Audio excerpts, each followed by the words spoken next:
这一届内院选拔赛的前5名已经诞生，按照规矩，我带他们来到藏经阁，还请二老开门。虎钳的话语夹杂着雄浑的斗气，在山谷内回荡。这时候，除去萧炎之外的众人才看到了藏经阁的大门面前左右2处盘坐着2道身影。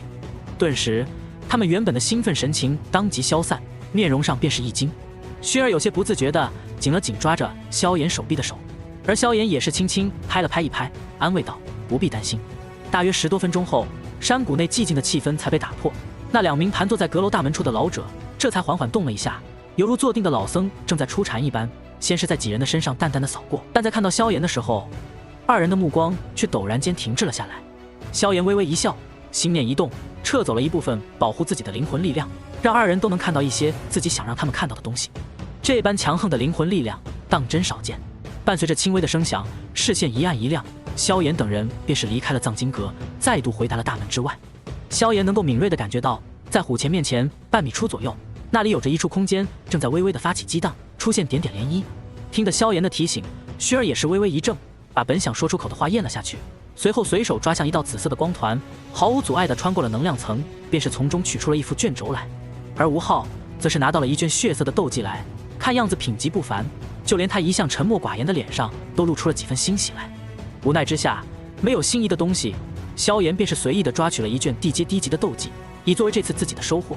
不过以萧炎的炼药术来说，与其拿走这些丹药，还不如亲自开炉炼制。而那被薰儿丢下的卷轴也是再度化为一道紫色的流光，在房间中开始飞舞了起来。虎家3人看到薰儿的动作，也像是得到了启发一样，开始有样学样起来。而至于萧炎，则是悄然间展开了灵魂力量，透入那所有飞舞的光团之中，探查着里面的东西。虎钳见到空间门成型，对着等待中的萧炎等人缓缓开口，说出一番话。而早已等待不及的几人，则是直接踏入了大门当中。天翠果、龙须草、9重凤火诀、地心冰莲果、冰丝内甲。平心而论，这藏经阁确实不凡，虽然并没有涉及到天阶功法斗技的东西，但是其中地阶功法斗技奇珍异宝，药材丹药并不缺席。但很可惜，里面并没有萧炎需要的可以修复灵魂的珍稀药材。几人收获完毕之后，时限也已经到达，巨大的吸引力自空间门之处传来，除去萧炎之外的4人，身体则是不由自主地被那股吸引力拉扯，朝着门外飞去。小子萧炎，见过2位。那就是迦南学院藏经阁中的所藏，来过一次的萧炎自然知道其中的底细，不过其他人可没有那么好运，对此还有些不知情，面对时不时冲向他们的光团，本能反应便是躲避。进去吧，记住老夫刚才嘱咐的话。嘎吱，其中最有用的也不过是一些可以提升实力的丹药罢了。带着几分疑惑，寻人将这名字念了出来，随后又摇了摇头，将之丢下。玄阶的东西他还看不上。61223152198198。千百二老再度深深地看了一眼萧炎之后，便是略微摇了摇头，双手缓缓地开始结出印记来，周围的空间之力隐晦地发生起来变动。初级侠，才通人。而薰儿则是在萧炎的指引下，找到了一卷适合他的地阶中级的火属性功法，刚好可以用来替换薰儿现在使用的玄阶高级功法。呵呵，薰儿别怕，找一个顺眼的，抓住他。玄阶高级功法紫雷诀。进去后便是一条长长的走廊，萧炎轻车熟路地带着薰儿在门内走了一段距离后，面前便是出现了一个小房间。虎家3人因为提前进入的缘故，已然到达了小房间当中。1个小时过后，几人都停下来的手中的动作纷纷有了收获。白山拿到手的是一件近乎透明的内甲，防御力惊人。而在小房间的上空，有着道道不同颜色的流光，被不同的斗气所包裹，呈现一个个光团状的模样，不规律的以极快的速度在其中飞行着。嘴角微微上扬，萧炎并没有抗拒那股吸引力，任由它作用，很快便是飞入了其中。而虎家手里则是拿着一瓶丹药，据萧炎观察，那是一种可以加速修炼的特殊丹药，只不过并不知道名字。纵然有着禁制的保护，外面还有着千百二老的监控，但是想要防备萧炎，以他们的实力根本做不到。甚至说，如果不是萧炎故意泄露契机，千百二老都不可能察觉到萧炎的不对劲。上一世他曾在黑角域招惹到了强敌，拼命之下也不是对手，最后还是千百二老出手将地魔老鬼击杀，为萧炎解了围。倒还真是可惜。莫约10多分钟后，伴随着千百二老的结印，那空间涟漪越发越明显，最后一扇虚幻的可以让2人并肩而过的大门陡然间出现在了众人面前。空间门俨然成型，承担的品级因为异火的缘故还会更加强上一些。萧炎如数珍宝地探查着所有藏经阁的宝物，最后无奈地睁开了眼，一抹略带几分可惜的光芒从中透入而出。而那身着灰袍的千百二老，则是再度如同老僧坐定一般，盘坐在大门两侧，不动声色。而外院院长虎钳则是看向了萧炎、薰儿几人，目光虽然平淡，但确实带着几分郑重的说道：“回去好好准备，5天之后，你们将正式进入内院的门墙。”5天的时间很快便过去了。这几天中，萧炎并没有去打扰薰儿，因为他在这段时间里一直在闭关，尝试将自己所修行的功法进行更换。至于萧炎，闲着没事，修炼之余也花费了一会的功夫，将这门在迦南学院藏经阁中取得的地阶低级斗技修行学会。这本斗技唤名为霸龙拳，属于近战型的攻击斗技，与萧炎习得的同类型斗技八极崩不同。他更擅长的是持续的力量，刚好可以和八极崩的爆发进行一定程度上的互补。迦南学院后山一处葱郁的森林深处，有着一处一眼望不到边缘的湖泊。一道上半身赤裸、露出棱块分明肌肉的削瘦身影站在湖边，身上散发着玄奥的气息。猛然，他低吼一声，睁开眼睛，随后一步踏向前方，整个人颈椎当即鼓起，带动全身肌肉力量，宛如一头人形暴龙一样。随后一拳悍然朝着前方湖面轰出，而伴随着他的动作，一道淡淡的龙吟自他周身响起，一瞬间，宛如有10头蛟龙伴随着他的拳头一同出击。轰！刹那间，在萧炎的前方，原本平静无波的水面当即被拳风带动，激荡而起，压出一个足足3丈米之深、10丈之长的锥形深坑。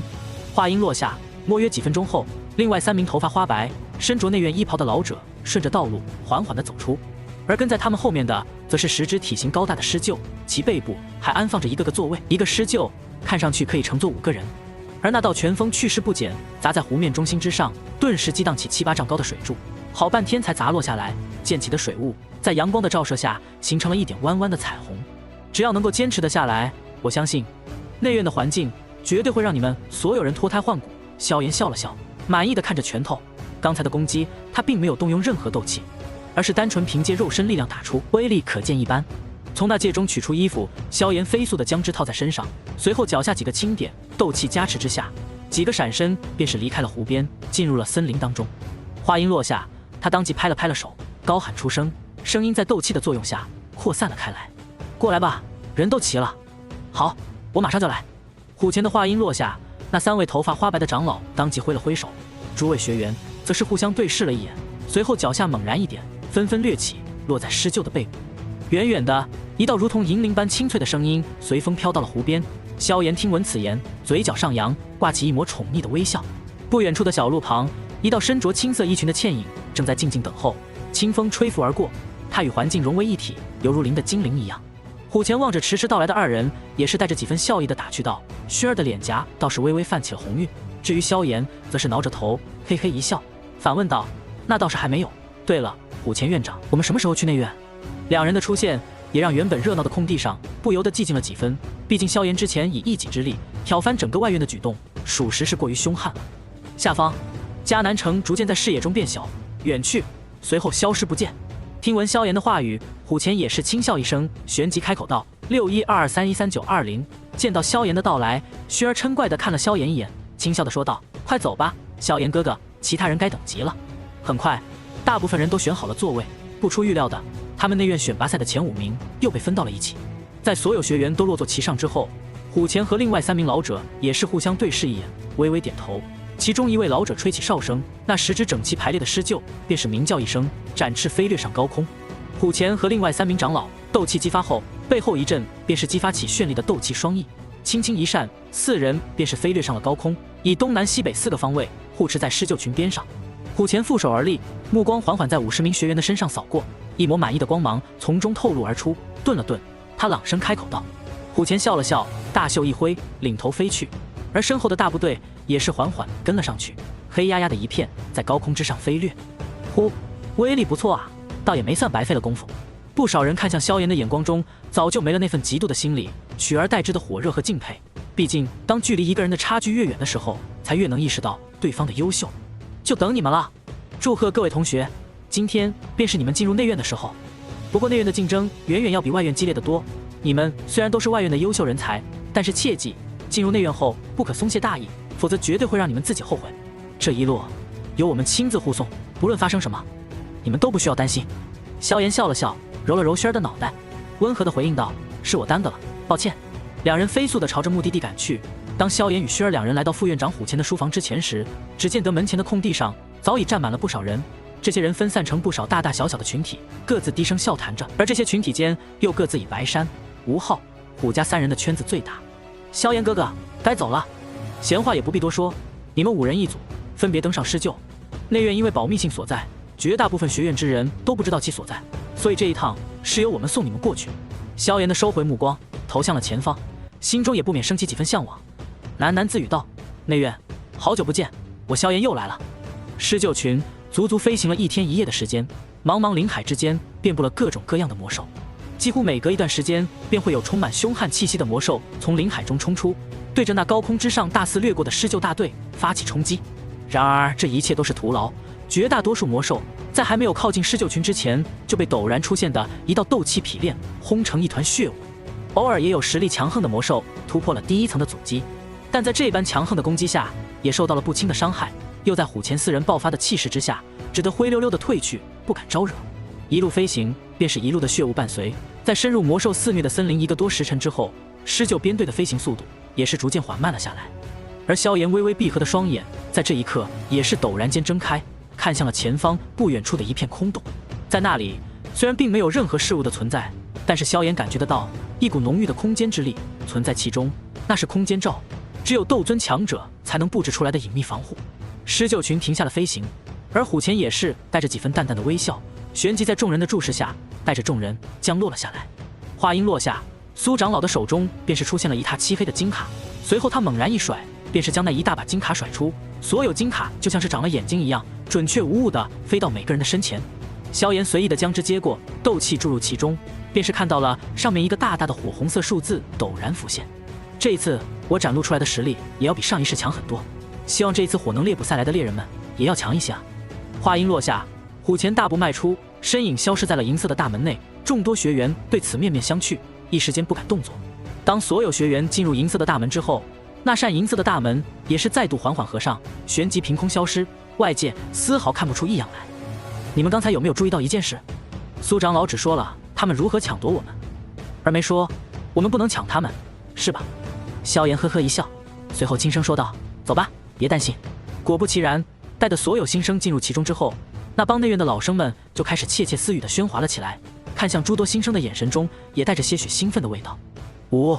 每个人都是一样的，经历过刚才一番苏长老的讲解，所有人都明白这上面显示的是属于他们的火能。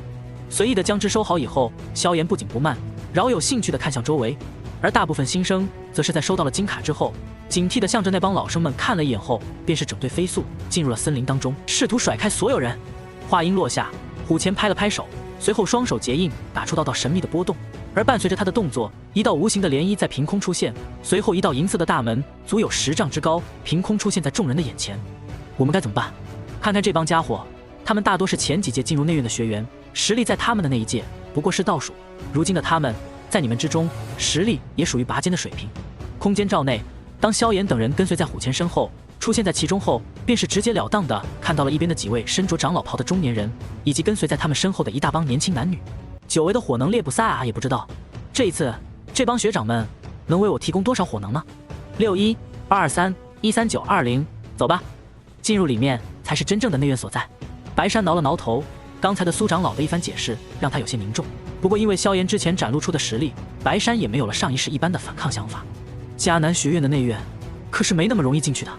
话音落下，他便是随后踏入银色大门当中，薰儿没有丝毫犹豫地跟了上去。虎家等人也是对视一眼，连忙跟上，毕竟如今的他们被分为了一个小队。只不过除去有数的几个新生以外，大多人都傻傻地站在原地，不明白是什么意思，眼神中还带着一抹属于没有经历过人间险恶拷打过的清纯。那几位长老在和虎钳交流片刻过后，便是轻轻咳嗽了几声，吸引了所有人的注意力之后，旋即视线缓缓在新生身上缓缓扫过。萧炎嘴角微微上扬，挂起一抹微笑，对着身旁的薰儿以及虎家等人温和地说道。很快，原地就只剩下萧炎这一队人，带着几分挑衅的笑意。萧炎看向了那帮老生后，缓慢地走入了森林当中，很快便消失不见。进入森林，很快一行人便是在萧炎轻车熟路的带领下，停留在了进入森林必经之路的道路边上，并没再度前进。听闻此言，薰儿没有反应，不过一旁的白山、虎家、吴昊三人确实当即齐齐地瞪大了眼，他们的确没有想到这一层，毕竟谁也不可能第一时间想到要将猎物和猎人的身份调转，尤其是在了解对方实力不弱的情况下。萧炎嘴角微微上扬，眼神中出现一抹缅怀的神色，旋即用只有自己能听到声音缓缓地说道：“不过，这对于萧炎来说却是一个意外。即使上一世他还没有如今这么强的时候，已经做出过了如此壮举。尤其是在萧炎的身上多停留的一段时间之后，便是低沉下声音，缓缓地开口说道：‘你们都是这一届的新生，我希望你们能够尽量适应这里，这对你们的实力提升很有帮助。’为首的那名苏长老按照惯例讲述了一番话后，旋即淡淡地说道：‘嗨嗨，扯得有些远了。刚才的话，你们也应该都听明白了。等会儿发了卡片之后，火能猎捕赛正式展开。如今再来一次，有何不可？’一旁的薰儿对于萧炎的所有行动都表示支持，当即他柔声问道：‘萧炎哥哥，那我们该怎么做？想必你已经有计划了吧？’茂密的森林之中，阳光洒下，被茂密的树叶切割得支离破碎，从缝隙间洒落而下，在地面上形成点点的光斑，将环境衬托得异常幽静。安静的森林间，忽然间传出了脚步声，由远而近。忽然间，5道身影出现在茂密的大树上，脚下轻点，几个起落间便是以相当快的速度飞掠，想要逃离此处。5个人的脸上都不约而同地挂着一抹焦急的神情，时不时还在回头张望着，好似有什么可怕的东西在追赶他们一样。再度在森林间腾跃起落一段距离之后，几人互相对视一眼，放缓了脚步，落了下来。其中为首的年轻人则是喘了口气，带着几分劫后余生地说道：“好险啊！没想到我们小队竟然直接撞到了一支老生队伍，若不是跑得快，恐怕就要直接折在他们手中了。”一旁样貌有几分清秀的女孩，一手抚在比较遗憾的胸口前，心有余悸地说道：“是啊，若不是刚好有另一支新生队伍吸引到了他们的注意，恐怕我们已经被追上了。”就在他们正在庆幸的时候，其中一人骤然间瞳孔紧缩，抬起头来看向上方的树枝，但与此同时，一道带着戏谑的声音也是自他们的头顶缓缓响起：“哟，还真是有着闲情逸致呢。几位，刚才还感叹自己逃出升天的几人，此时此刻当即如同被泼了一盆冷水一样，整个人就是打了一个激灵，随后连忙后退数步，连忙抬起头来。只见在他们头顶的大树之上，那原本空无一人的枝桠之上，不知道何时出现了5个人，或是坐，或是蹲，亦或者的依靠着站立其上，带着几分玩味的表情，看着下方的一帮新生。你们竟然追上来了！那名领头的年轻人沉下脸来，低沉地说道。而他身后的那群新生们也是不由自主地紧绷住了身体，就像是遇到猫的耗子一样，十分忌惮。你们几个什么时候产生了逃脱我们追踪的错觉呢？树杈之上，一名脸上带着刀疤的老生狞笑着说道，旋即他低喝一声，交出火能，还是挨一顿毒打再交出火能，你们选一个吧。那群新生脸色难看，随后为首的年轻男子咬着牙关蹦出几个字来：做梦，想要让我拱手交出东西，不可能。随后他便是低喝一声，斗气爆发，凝聚在身上，当即脚下一点，便是一拳朝着树上轰出。只是还没等他反应过来，树杈上的5人下一瞬间便是消失在了他的视野当中，随后一股巨力便是从他的身侧传来，不由自主的，这个年轻的新生当即被打飞，整个人在半空中划过10几米的距离，随后落在地上滚了几圈后撞在了一棵树上，这才停下了滚动的趋势。而另外几位新生在这个刹那间已经纷纷痛苦地倒在地上，发出惨叫，只留下5个老生站立在原地。呵呵，非要找打，乖乖交出火能金卡不就好了吗？话音落下，他们便已经在倒地的新生身上找起了火能金卡。然而就在这时，另一道略带戏谑的声音却是淡淡的响彻在了这片空地之上。呵，诸位学长怎么这般悠闲？听闻这般话语，那一帮内院老生当即脸色一变，旋即目光齐刷刷地朝着森林一角看去，却发现几道身着内院新生衣服的人影从中缓缓走出。呵呵，我当是谁呢？原来是一般不知道天高地厚的新生。为首的那名刀疤老生松了口气，带着几分戏谑的笑意，看向了那帮突兀出现的新生。然而让他没有预料到的是，原本被他们打倒在地上的新生们，在看到那出现的几人后，当即瞳孔中爆射出一抹金光，旋即奋力挣扎反抗了起来。而那几道突兀出现的身影，为首的正是一名身着黑色衣袍的削瘦青年。他看着那帮老生，带着几分玩味的笑容，就像是看到了几个行走的宝藏一样，丝毫没有把对方放在眼中。几位学长，我萧炎给你们个机会，自己把火金卡交出来，免得挨一顿皮肉之苦。话音缓缓落下，顿时还有些嘈杂的空地之上骤然间安静了下来，足足10几秒后才再度出现声音。倒在地上的新生们眼神里满是惊愕，他们当然知道萧炎很强，远远超出他们的强，不过对方反过来抢夺老生的做法也让他们没有反应过来。至于那帮老生们，则是在惊愕过后，便是升起了几分怒意。为首的刀疤老生眼神中闪过一抹寒光，当即讥讽道：“一帮不知天高地厚的新生，竟然想要倒反天罡，就让学长来教教你们，什么叫做内院的规矩。”话音落下，刀疤老生脚下猛然一点，整个人如同一道飞驰的利剑一般，朝着萧炎猛然扑了过去，浑身斗气凝聚，拳头上金光闪烁，赫然是用出了斗技。小子，尝尝学长的金刚拳！然而就在他挥出拳头的刹那，萧炎陡然间动了，下一瞬间，刀疤老生的视野中，萧炎的身形便是消失了。下一秒，后者便是突兀地出现在了他的眼前，随后一掌印在了刀疤老生的胸口之上。砰！斗气吞吐之间，沉闷的拳肉交击之声响起，刀疤老生当即喷出一口鲜血，瞪大眼睛，整个人如同断了线的风筝一样，当即远远地抛飞。队长！刹那间的变化，让在场的老生和新生们都看呆了。一名老生惊愕地喊出声，旋即反应过来，便是朝着萧炎扑去，暴喝道：“点子扎手，一起上！”另外3名老生也是毫不犹豫地朝着萧炎扑去，而后者在见到几人一同围殴，眼神中也是浮现出一抹淡淡的笑意。只见他低喝一声，旋即一拳轰出，霸龙拳，给我破！以一敌4，短暂的接触过后，那4名老生便在萧炎的一拳之下暴退而去。一拳，4位老生战败。这样恐怖的战绩，让还趴在地上的新生们顿时不由自主地咽了口唾沫。望着那道缓缓收起拳头的身影，他们骇然地发现，萧炎似乎比之前在擂台上以一己之力单挑整个外院的时候更加强了。被萧炎一击轰退的4位老生狼狈地趴在地上，痛苦地呻吟着。然而那勉强爬起来的刀疤老生在见到这一幕后，当即瞳孔骤然紧缩，不由得失声道：“斗灵？怎么可能？新生里面怎么可能有斗灵强者？”刀疤老生自己就是大斗师，而他的4位同伴，除去最弱的一人是斗师巅峰之外，剩下的人都是大斗师的水平。然而就是这般阵容，联手攻击，但却被对方那为首的一人正面以最暴力的方式硬碰硬的击败。后者的修为显然不只是大斗师那么简单。伴随着刀疤老生的话音落下，地面上还在痛苦呻吟的几位老生也是不吭声了，纷纷瞪大了眼睛，死死地看向了那依旧风轻云淡的萧炎。这名新生竟然是斗灵！要知道，即使在迦南学院的内院当中，斗灵也是极其强悍的人物，完全有资格登上内院强榜。怎么可能有人一进入内院就是强榜级别的高手？一时间，几个老生的心态都是有些崩溃了。同生为人，怎么差距这般大？听闻刀疤老生的话语，萧炎也是嘴角上扬，微微一笑，开口道：“答对了，可惜没有奖励。几位学长，把火能金卡交出来吧。我这个人脾气一向不是很好。”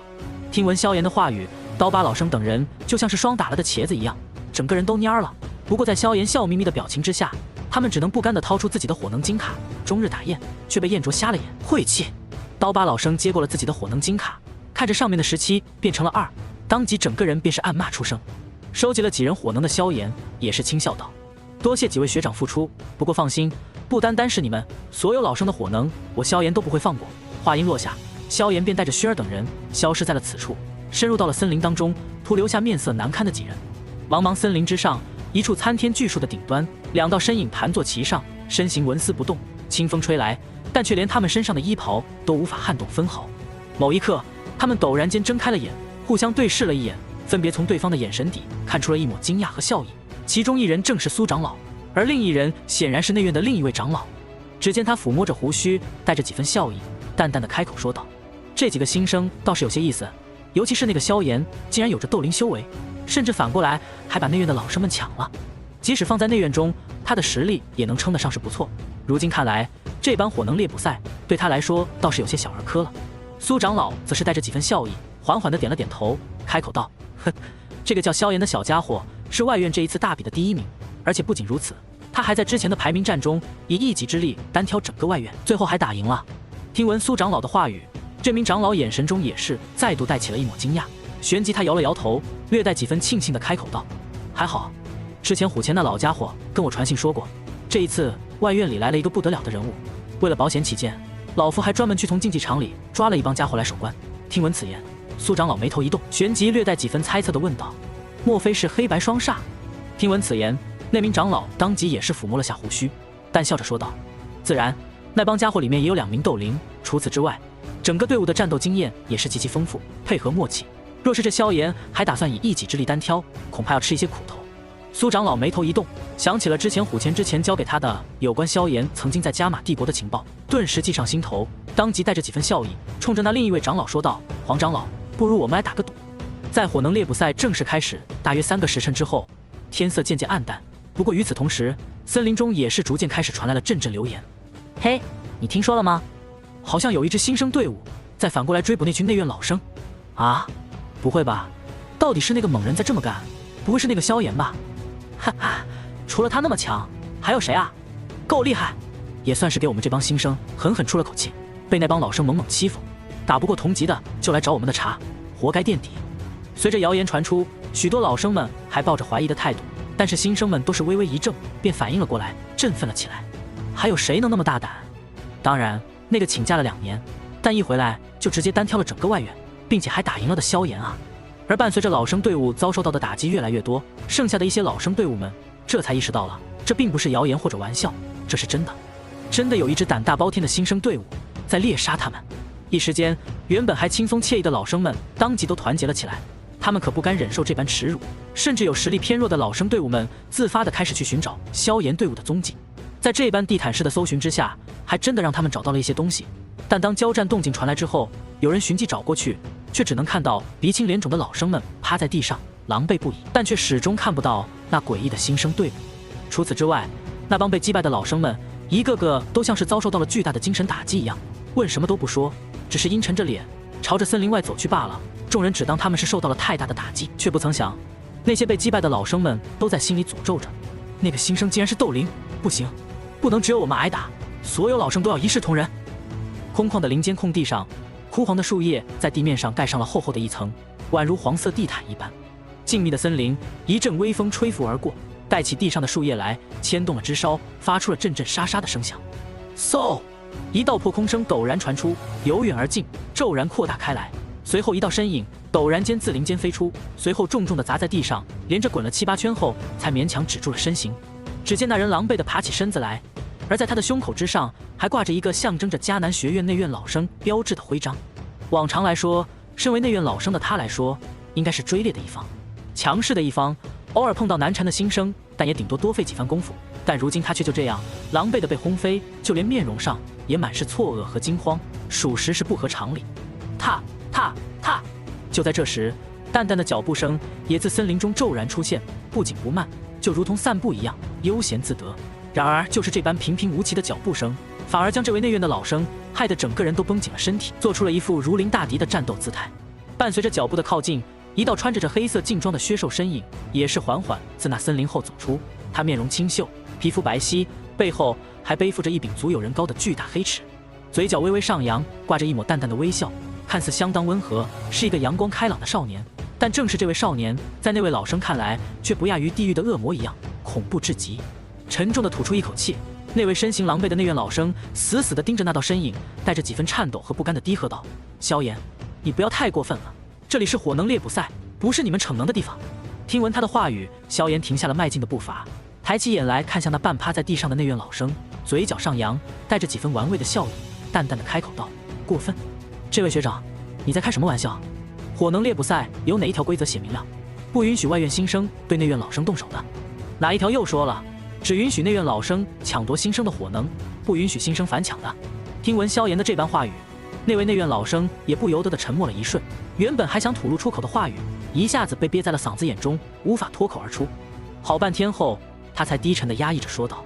不管怎么说，规矩就是规矩。萧炎，恐怕你还不知道这个消息吧？你们的这般行为已经引起了很多人的不满，就连本该在守关时才出手的黑白双煞2支小队也得知了消息，开始追不起你们来了。你就是再强，又岂能躲过他们的围猎？”话音落下，那位内院老生自知躲不过萧炎的抢夺，当即冷哼一声，带着几分心痛的将属于自己的火能金卡掏出，放在了地上。同时他观察着萧炎的表情，似乎想要从他的脸上看到些许的惊慌，但是萧炎却依旧不为所动，而是带着几分轻笑，隔空一抓，便是将那枚火能金卡拿到了自己的手中，随后轻轻的一刷，顿时又一笔火能入账。看着自己如今已经突破200大关的火能，萧炎微微一笑，心情颇好，两指并起，夹着那张属于内院老生的火能金卡，淡淡的开口说道：“多谢学长提醒，不过我萧炎最喜欢的就是对自以为是的人说不。纵然黑白双煞2支队伍拦截在前方，我也要看看最终的胜者到底是谁。话音落下，萧炎的双指微微弯曲，随后一弹，顿时那张漆黑的火能金卡如同飞驰的利剑一样，嗖的一声划破虚空，落入了那名内院老生的手中。在后者难堪的表情下，萧炎缓缓朝着来处走回。大约几十步过后，一空旷的地面出现在萧炎的面前，而此时那空地之上，5名脸色布满脏乱灰尘的老生正背靠着背的围成一个小圆圈，目光充斥着怒火地望着他们周围的4名年轻人。见到萧炎的到来，一抹倩影当即眼神一亮，朝着他迎了过去，带着几分雀跃和小惊喜地开口道：“萧炎哥哥，你回来了。”带着温和的笑意，萧炎看向女孩，微微点了点头，旋即对着一旁的几人缓缓地述说道：“诸位，接下来有一个坏消息，还有一个好消息，你们要先听哪一个？”一旁的白山与前一世不同，因为萧炎碾压般的强横，如今的他生不出对萧炎的丝毫不满，只是挠了挠头，笑道：“什么好消息坏消息？萧炎老大，别卖关子了。”一旁的吴昊也只不过是对着萧炎瞥了一眼，什么话都没有说。原本以他战斗狂人沉默寡言的性子，对于这也不怎么感兴趣，只要能打架和强者交手就好了。另一边，虎家则是带着几分意外的询问道：“还有什么消息？对你来说能算得上是坏消息？”听闻此言，萧炎带着轻笑，摊了摊手，缓缓解释道：“貌似因为我们过于高调的原因，接下来的时间里，所有剩下的内院老生队伍都盯上了我们。据说里面还有黑白双煞2个相当强横的队伍，刚刚被我打飞的那个家伙说的。”听闻这般话语，几人都是眉头微微皱起，虽然最开始带着几分惶恐，但是他们跟随着萧炎进行了几次狩猎之后，已经不怎么把内院老生的队伍们放在眼里了。如今这个消息传来，萧炎还带着几分郑重的意思，那也就是说那2支队伍很强。薰儿轻轻掩住嘴，带着几分轻笑的开口说道，声音如同银铃一般清脆动人：“萧炎哥哥，你就别卖关子了，那个好消息又是什么？”听闻薰儿的话语，萧炎的嘴角也是上扬，带着轻笑说道：“好消息，那就是这2支队伍既然是最强的，那么他们身上的火能数量上也应当是最多的，抢了他们，我们就发了。”听闻萧炎的话语，之前还有几分担忧的虎家当即泛起了一个白眼，他还以为萧炎强调这2个队伍会有什么岔子，但没想到对方竟然说出这样一番话来。嗨嗨，刚才的玩笑话说完，接下来说点正事的。萧炎轻轻咳嗽了几声，停止了嬉笑打闹，整个人也变得正经起来，缓缓开口说道：“黑白双煞队伍应当不简单，那帮老生们都知道我们如今的实力，不过即便如此，他们都对那2支队伍抱有十足的自信，我不得不怀疑那2支队伍当中也有着斗灵的存在。”听闻此言，白山虎家吴昊3人当即便是郑重了起来。平心而论，如今的他们虽然天资卓绝，如今在大斗师中也算得上是不弱，但要碰瓷真正的斗灵，即使他们3个一同出手，恐怕也是有些勉强。如果对方星级再高一些，那恐怕就是单方面你的吊打。大斗师和斗灵的差距不亚于一道巨大的鸿沟。一旁的萧炎轻轻点了点头，虽然上一世的自己参加内院火能猎捕赛的时候不过是7星大斗师的修为，但那时候的黑白双煞队伍都是十分难缠，黑煞队弱一筹，但其中也全部都是大斗师，队长更是半步斗灵，而那白煞队的队长更是一名真正的斗灵强者。这一世自己的实力突飞猛进，如今能被内院长老们安排进行收官的黑白双煞队伍，也肯定和上一世并不一样，没有那么简单。既然如此，那我们该怎么做？是打还是不打？白山的脸上露出一股明显的迟疑神色，他这人就是这样，比较贪生怕死，面对强敌习惯性的退缩。一旁的吴昊抱着血色的巨剑，则是淡淡的开口道：“不管你们怎么想，我肯定是想和他们打上一场的。”一旁的薰儿也是伸出手来，轻轻地握住萧炎那有些粗糙的手掌，坚定地开口说道：“不论萧炎哥哥想要做什么，薰儿都会支持的。”一旁的虎家看着几人，也是挠了挠头，破罐子破摔道：“好了，既然你们想打，那我也打吧。”就这样，少数服从多数，很快5人便达成了一致，决定不去躲避2支队伍的追捕，而是堂堂正正的一战。次日，一则劲爆的消息便是自森林中再度高调的传出，据说那新生第一的队伍高调的聚集在了森林湖边，直接当着众多新生们的面高调的宣布道，他们直接邀战这一次的火能猎捕赛首关队伍黑白双煞，以这一战平定最后的胜负。劲爆的消息如同蝗虫卷袭过境一般，极短的时间之内便是直接传到了参与火能猎捕赛的众多学员们耳边。一时间，还未淘汰的诸多老生当即面容一沉，感觉自己受到了挑衅。而那帮这段时间以来被欺负得够惨的新生，则是纷纷一愣，旋即大喜，纷纷高呼道：“萧炎老大要为我们新生出头了，大家还不赶快过去助阵！”一时间，大半座森林都震动了，无数的学员，无论是新生还是老生，都纷纷朝着湖边赶了过去。这帮小家伙们还真能闹腾！苏长老带着几分笑意，掏出一个葫芦，灌了一口酒，盘坐在巨树顶端，遥遥望着前方，整座森林都处在他的感知之中。哼，老苏，可别忘了我们的赌局。一旁的蓝衣长老也是悠闲的笑道。黑煞队的罗莎，白煞队的林峰也都是斗灵的修为，实力非凡。你看好的那个小子，恐怕要遭受到些打击了。苏长老不慌不忙，轻笑道：“那就拭目以待。”空旷的林地之上，萧炎五人闭眼盘腿而坐，整片森林都是陷入了寂静之中。然而，那略微有些压抑的低沉气氛，却是显示着这里即将到来的暴风雨。在湖的一边，则是大批聚集在那里观战的学员，新生和老生都有。不过他们之间泾渭分明地分成了两队。寂静持续了不知道多久，某一刻，萧炎悄然抬起头来，望向森林的一角，淡淡的开口，打破了这一抹意境：“几位学长，既然来了，就别躲躲藏藏了。”听闻他的话语，薰儿等人也是骤然睁开了眼睛。而就在此时，一道声音却是自林后淡淡的响起：“哼，不愧是这一届的新生魁首，号称100年难得一遇的刺头，隔着这般远的距离也能察觉到我们的踪迹。”已经被萧炎点破，那些到来之人也没有了掩藏的意思，当即呵呵一笑，旋即展露出气势，从林间走出。1个、2个、3个，一道道身影鱼贯而入，走到了湖边，展露出了雄浑的气势。他们中实力最低的人，修为也在7星大斗师左右。顿时，萧炎一旁的虎家等人脸上露出了凝重的神色，而萧炎却不慌不忙，依旧风轻云淡，将目光投向了最前方的那2人。虽然在别人看来，那2人的气势最为低微，甚至还不太感觉得出来，但是萧炎却是可以察觉到，这2人都是斗灵级的修为。看着那有些陌生的2人，萧炎在心中暗道，果然跟前一世不同，不过还是带着几分笑意，淡淡的说道：“你们几位，应当就是那黑白双煞2支队伍了吧？不知道几位学长，火能可否备足了？”听闻萧炎这般带着几分嚣张的话语，为首的那2人也是微微眯起了眼。面前的这个黑色劲装少年，给予了他们相当沉重的气势，即使比起内院里一些有名的强者，也差不了多少。不过即使这样，常年混迹在决斗场的2人，也自认为自己有着一战之力，不认为自己会输。手持长枪的青年淡淡的开口道：“黑煞队长罗莎，2星斗灵。”话音落下，他的气势爆发，虎家等人脸色当即一白。这还不算完，另一边，长发的青年也是一步踏出，带着几分笑意的开口道：“白煞队长林峰，3星斗灵。”2人的气势一同爆发，朝着萧炎压了过去，而后者则是淡淡的轻笑，随后浑身一震，不再掩饰自己的修为，淡笑道：“2位，请。”面对萧炎的嚣张邀战，2人没有丝毫犹豫，他们抱着给这帮胆大包天的新生一个教训的想法，当即联袂出击。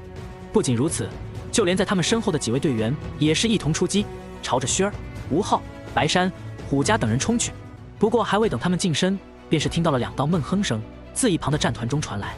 随后刚刚城扑出去的2道身影，便是以一种惊人的速度退去数步，略显狼狈地回到阵中。是黑白双煞队的队长，在和萧炎接触的第一个瞬间，便是直截了当地被轰退了。这般不可思议的变故，不仅是让在场的黑白双煞队队员惊讶，更是引起了湖边一般围观众人的惊呼。那些新生们因为距离过远，并没有听到黑白双煞队长们的自我介绍，对此虽然引起了惊动，但却并没有那么严重。只不过那一半因为被反过来抢走了火能们的老生，却是瞳孔骤缩，难以置信地看着眼前的这一幕，就像是整个人陷入了幻觉一般。这个萧炎怎么会这么强？他不是初入斗灵？一时间有惊呼声响起，话音出口，他便意识到自己引起了注意，当即捂住了嘴。不过俨然此时没人为他的行动感到在意。这帮老生们可是都知道，这罗莎和林峰的实力，那可是放在内院都是你那个跻身前100的人物，如今确实被这个还没有进入内院的小子一击之下便是吃了亏，太过不可思议。萧炎微微一笑，冲着罗莎和林峰做出一个腰战的手势，淡淡的说道：“2位学长还是用全力吧，否则接下来场面恐怕不会太好看。”见到萧炎如此风轻云淡，一时间饶是以罗莎和林峰的脾气，脸色也是不由得阴沉了下来。与此同时，他们也是深深地盯着萧炎看了一眼，随后林峰低声呢喃道：“还真是个不折不扣的怪物。”一旁的罗莎也是深有所感，对方还没有进入内院，便已经能够带给他们如此巨大的压力。若是进入内院修行之后，急速晋升之下，恐怕强榜排名靠前的那几位也是能够有着一战之力。这般天赋上的差距，简直让人怀疑自己。深深地吸了口气，罗莎提了提手中的长枪，低喝道：“小心了！”话音落下，斗气在他的身上汇聚，随后他一步踏出，手中的金铁长枪当即化作无数枪影，带着闪烁的电光，以骇然威势朝着萧炎猛然冲去。而在这期间，一副淡银色的斗气铠甲已经不知何时凝聚在了他的身上。伴随着罗莎的突进，地面之上也被风压出了道道沟壑。奔雷枪，杀！罗莎使出杀招，一旁的林峰也是不甘示弱，斗气汇聚之下，无数水汽在他的周身凝聚。莫约半秒之后，伴随着急速的结印，无数水流汇聚，凝聚出2道足有7、8丈高大的水蛇，朝着萧炎所在的方向悍然轰去。双水龙，给我砸！2道极为强悍的攻击，一前一后，衔接巧妙，封锁了萧炎所有可能闪避的地方，朝着他悍然轰去。就在此时，庞大的树木之上，2位观战的迦南学院内院长老也是轻笑一声，抚摸着胡须。那位蓝衣长老带着几分笑意，看着下方的一幕，开口道：“呵，看来胜负已定，老苏，你可是要输给我一件好东西了。”虽然这萧炎的实力强横，但他也未免太过托大。若是一开始便是召唤出斗气铠甲，胜者绝对是他。但如今面对2道玄阶高阶的爆发斗技，猝不及防之下，足以让他败下阵来。听闻这般话语，苏长老确实不慌不忙，淡淡的说道：“你先别急，胜负微风，老夫相信萧炎。”在他的话音刚刚落下之际，下方的战局刹那间再度发生了变化。见到2道骇人至极的攻击，萧炎并没有躲闪，而是嘴角微微上扬，带着一点笑意，举起右拳来，随后一步踏出，斗气汇聚，自脚下、腰间、后背，全身各处的气力融合在一起，随后凶悍至极的一拳猛然轰出，霸龙拳，给我破！一瞬间，3道攻击交接，然后在刹那之间，那无数的漫天枪影便是直接被击溃，2条巨大的水蛇也是陡然间爆裂开来，化作无数水滴，溅落在地上，将干燥的土地打湿。以1敌2，一拳之下，萧炎破去2大杀招。然而还不止如此，在所有人都在错愕之间，一道黑影以急速窜出，刹那间便是跨越了10几米的距离，出现在了罗莎和林峰面前。随后在2人骇人的眼神当中，各自轰出一拳。砰砰，2道沉闷的声音响起，罗莎和林峰如同断了线的风筝一样倒飞而出，重重地砸在地上，一时间丧失了战斗能力。面对着骇然的黑白双煞队员，萧炎拱了拱手，淡淡的说道：“还请各位学长交出火能金卡。”那帮老生们苦笑着对视一眼，无奈之下，在萧炎的压迫之下，无奈地交出了火能金卡。作为这一届火能猎捕赛的胜者，在场的新生每人额外奖励20天的火能，至于萧炎小队5人，除此之外再度奖励清火金卡。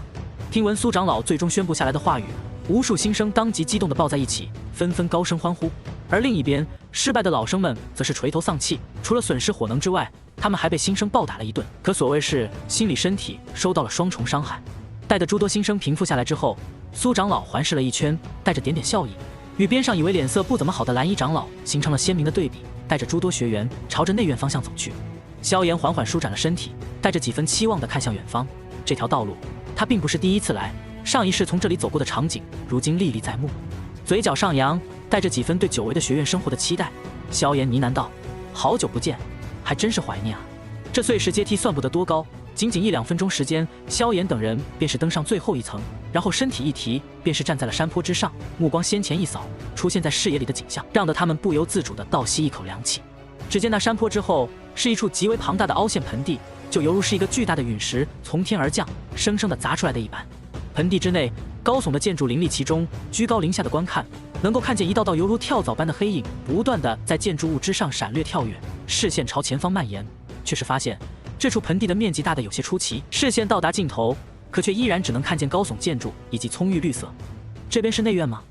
有新生发出惊叹，显得就像是进了城的土包子一样。不过一旁的老生们却并没对此嘲讽，因为他们第一次进入内院的时候也是如此惊叹。在苏长老的带领下，新生们进入内院当中，先是登记了一番各自的身份之后，则是在一些老生的带领之下，各自找到了住宿的地方，分离了开来。至于萧炎5人，则是在苏长老的亲自带领下，被安排了一栋2层的4角小阁楼。相比起其他新生们居住的地方，无疑是豪华上了许多。白山拒绝了留在这里，因为他在内院还有着一个实力不低的表哥，强榜有名不说，还建立了一个大势力。斟酌一番之后，白山决定去跟随他的表哥。对于他的邀请，萧炎自然是选择了拒绝。拒人篱下不是萧炎喜欢的做法，不过和前一世不同，白山并没有背叛和嫉妒萧炎，萧炎自然也没有与他为敌的道理。面对白山的邀请，薰儿自然是跟着萧炎，后者去哪里，薰儿便去哪里，两人几乎形影不离。至于虎家和吴昊，在犹豫了一阵之后，也是拒绝了白山的提议。前者也是与萧炎相同的理由，不喜欢拒人篱下。至于吴昊，在见识过了萧炎的手段之后，跃跃欲试，想要等突破后再和他一战。没有拉拢到任何人，白山也是无奈离去。不过萧炎几人也随时欢迎白山回来做客，毕竟他们同为队友，也算是有着一份交情。忙完了事情，落座了下来。经历过几天的疲惫，众人也是沉沉的睡去。夜，银月高悬，淡淡的月光从天际洒下，将整个巨大的盆地都是笼罩在月华之中。不过在这寂静的夜中，萧炎并没有沉稳的睡下，而是盘膝坐在房间之中，双手结出修炼印结，随着其呼吸的循环，一缕缕肉眼可见的能量从空间中游离而出，最后顺着呼吸，自然而然地被他吸纳进身体当中。萧炎，迦南学院中存在着陨落星岩的踪迹，为师打算去搜寻一番，你莫要担心。药老的声音突兀地自萧炎的心底响起，随后一道虚幻的身影淡淡地出现在房间之中。只不过面对药老的做法，萧炎并没答应，而是带着轻笑开口道：“老师不用冒险，弟子应当知道那陨落星岩如今身在何处。”听闻萧炎的话语，药老也是微微一怔，旋即像是想起了什么一样，连忙追问道：“是从你那个神奇的梦境中所知？”听闻药老此言，萧炎也是点了点头，毕竟他总不可能直截了当地说出上一世的经历吧，只得用此推搪。是的，老师，在那梦境中，我也曾前往过迦南学院，最后找到了那陨落星岩，就在西北处的那尊漆黑巨塔之下。那尊黑塔唤名为天坟炼气塔，是迦南学院内院最重要的设施之一。低声出口，萧炎缓缓将自己所知道的有关迦南学院内部的信息一一道来，删减了一些不合理的地方。而药老也是听得极为仔细，手掌也是不由自主地抚摸着胡须。末了，待得萧炎讲述完毕，药老也是若有所思地点了点头，旋即开口道：“既然如此，那我们也不必心急。萧炎，你就在这迦南学院多待一些时间，尽量将修为再度做出突破，我们再去打那陨落星岩的主意。”听闻药老的话语，萧炎也是微笑着拱手称是。药老没了行动目标，也是再度化作一道青烟消散，回到了萧炎的那界当中。而萧炎在药老回去之后，一个人独坐在房间当中，在月光的照耀下，不断地抚摸着手中的漆黑那剑，良久之后，才发出一阵长长的叹息来。清晨，阳光划破雾气，照射在大平地之上，为万物镀上了一层泛光的薄膜。不少内院的弟子们迎着清晨，便是走出了房间，开始旁若无人地修行了起来。在这里的每一个人都是精挑细选过的天才，一旦拉下，就会被人超越。当萧炎自房间中精神抖擞地走出之后，便是看到了吴昊和虎家两人，已经在院落中开始互相对练了起来。年轻真是好啊！感叹一声，萧炎并没有加入到其中的意思。往日他都会晨练，但今天却是一个意外，因为萧炎清楚地记得，在上一世的今天中会发生的一件事情。缓缓走出门，萧炎抬眼，便是看到了两个面容愤怒中夹杂着委屈的心声，正朝着此处跑了过来。他们的身上还有着点点淤青，一副也是有些杂乱，像是刚才被什么人打了一样。还没有等他们靠近，萧炎便是脚下轻点，几个闪身间便是出现在令他们的身边，淡淡的开口道：“你们几个说吧，发生了什么？”虽然他知道发生的事情，但如今还是要装上一下。至于那两位新生，先是微微一怔，但当看到出现在他们身边的那道身影时，却是当即激动了起来，连忙开口道：“见过萧炎老大，是这样的，有一帮老生抱团欺负我们新生，还说要缴纳什么纳贡费。”很快，两个新生便是一人一句的将发生的事情说了出来，而萧炎则是负手而立，淡淡的说道：“带路。”因为邀请到萧炎出手，面容通红，显得激动万分的两位新生，在路上也在飞速地对着萧炎讲述着事情的起因经过。虽然早就知道大概发生了个什么事情，但萧炎也并没有阻止他的讲述，不然说不清楚自己到底是怎么知道的。其中的一位平头新生，萧炎也是比较熟悉，上一世他也是第一个在迦南学院内院追随自己的新生。此时此刻的他满脸激动地说道：“从今天早上开始，便是有着一些老生们的团队堵在我们新生区域的门口，不让出门，还嚷嚷着要交什么新生纳贡费，每人2天的火能。因为萧炎老大的带领，我们新生这一次比较富有，也知道出来乍到遵守规矩，所以也是将纳贡费交给了他们。但是我们没想到，除去他们之外，又是来了好几批的人，堵着出口不让我们新生进出，逼着我们重新缴纳纳贡费。到现在为止，已经来了3、4批了。可实际上内院以往的规矩，最多交2批也就够了。”听闻阿泰的述说，萧炎也是点了点头，随后伸出手来，在后者的肩膀上轻轻地拍了拍，带着几分笑意，淡淡的述说道：“我当是什么？原来如此，不过是一群只会欺负弱小的残渣罢了。”实际上，正如同萧炎所说，那帮收纳新生纳贡费的内院学员，虽然是老生，但在内院里也算不得什么多么强大的人物，势力也并不是多么大的势力。萧炎很清楚，如果缺了火能，做出贡献，完成学院发布的任务，亦或者是去竞技场里面战斗提升排名，都能获取大量的活能，远远要比压榨一般的新生来的要多要快。真正的内院强者，压根不屑于如此去做。但是他们为何还要压榨？归根结底不过是他们没有实力，只会欺负弱小罢了。萧炎对这种人一向没有好感。可是，萧炎学长，只有你一个，会不会有些危险？他们人很多。阿泰得到了萧炎的肯定，被他拍了肩膀，也是有些受宠若惊。在一份甜音的情绪消退之后，一股担忧之感也是不由自主的升起。若是萧炎因为帮他们出头，而被那帮内院老生们打伤，他们恐怕会羞愧致死。听闻阿泰的话语，萧炎也是哑然失笑，已经好久没有听到有人跟自己说要小心的这般话了。如今想来，还是有着几分亲切，再度重重地拍了拍阿泰的肩膀。萧炎缓缓开口道：“放心，这帮胆敢欺负我们新生的人，都交给我来摆平。上一世自己也是这样，在众人的簇拥下做了回出头鸟，也是因为这一次贸然的决定，让自己在内院前期过得很是困难。不过也正因为如此，自己才遇到了那帮跟随自己的弟兄朋友。即使再来一次，萧炎也并不后悔。而且这一次跟上一世不同，掌握了先知先觉的自己不会那么艰难，一切挡在自己面前的艰难险阻都会被横扫而过。”行进了大约5分钟的时间，转过一个拐角后，急速掠行的萧炎三人放缓了脚步，抬头望着道路尽头处，果然是瞧得大堆的人拥挤在此处，谩骂的喧哗声音不绝于耳。微微挥动手掌，萧炎带着2人径直从人群当中走出。而此时此刻的大门口正在被10几个胸口佩达塔形状徽章的老生围堵着，而在他们的身后还有着一大批排队的老生，一团一团的，胸口佩戴着不同势力的徽章。除去看戏之外，明晃晃的想要在这波人压榨完新生之后再度堵上。望着这一幕，萧炎的眼神中一抹冷意浮现出来，但还没有等他开口，那群堵着门口的老生当中有一人便是发出一抹讥笑来，略带几分嘲讽的开口道：“怎么了，小子，去找人求救了？老子跟你们讲过了，新生纳贡费是这么多年以来内院的规矩，你去内院到处打听打听，我们可没有为难你们，所以乖乖的把火能交出来吧。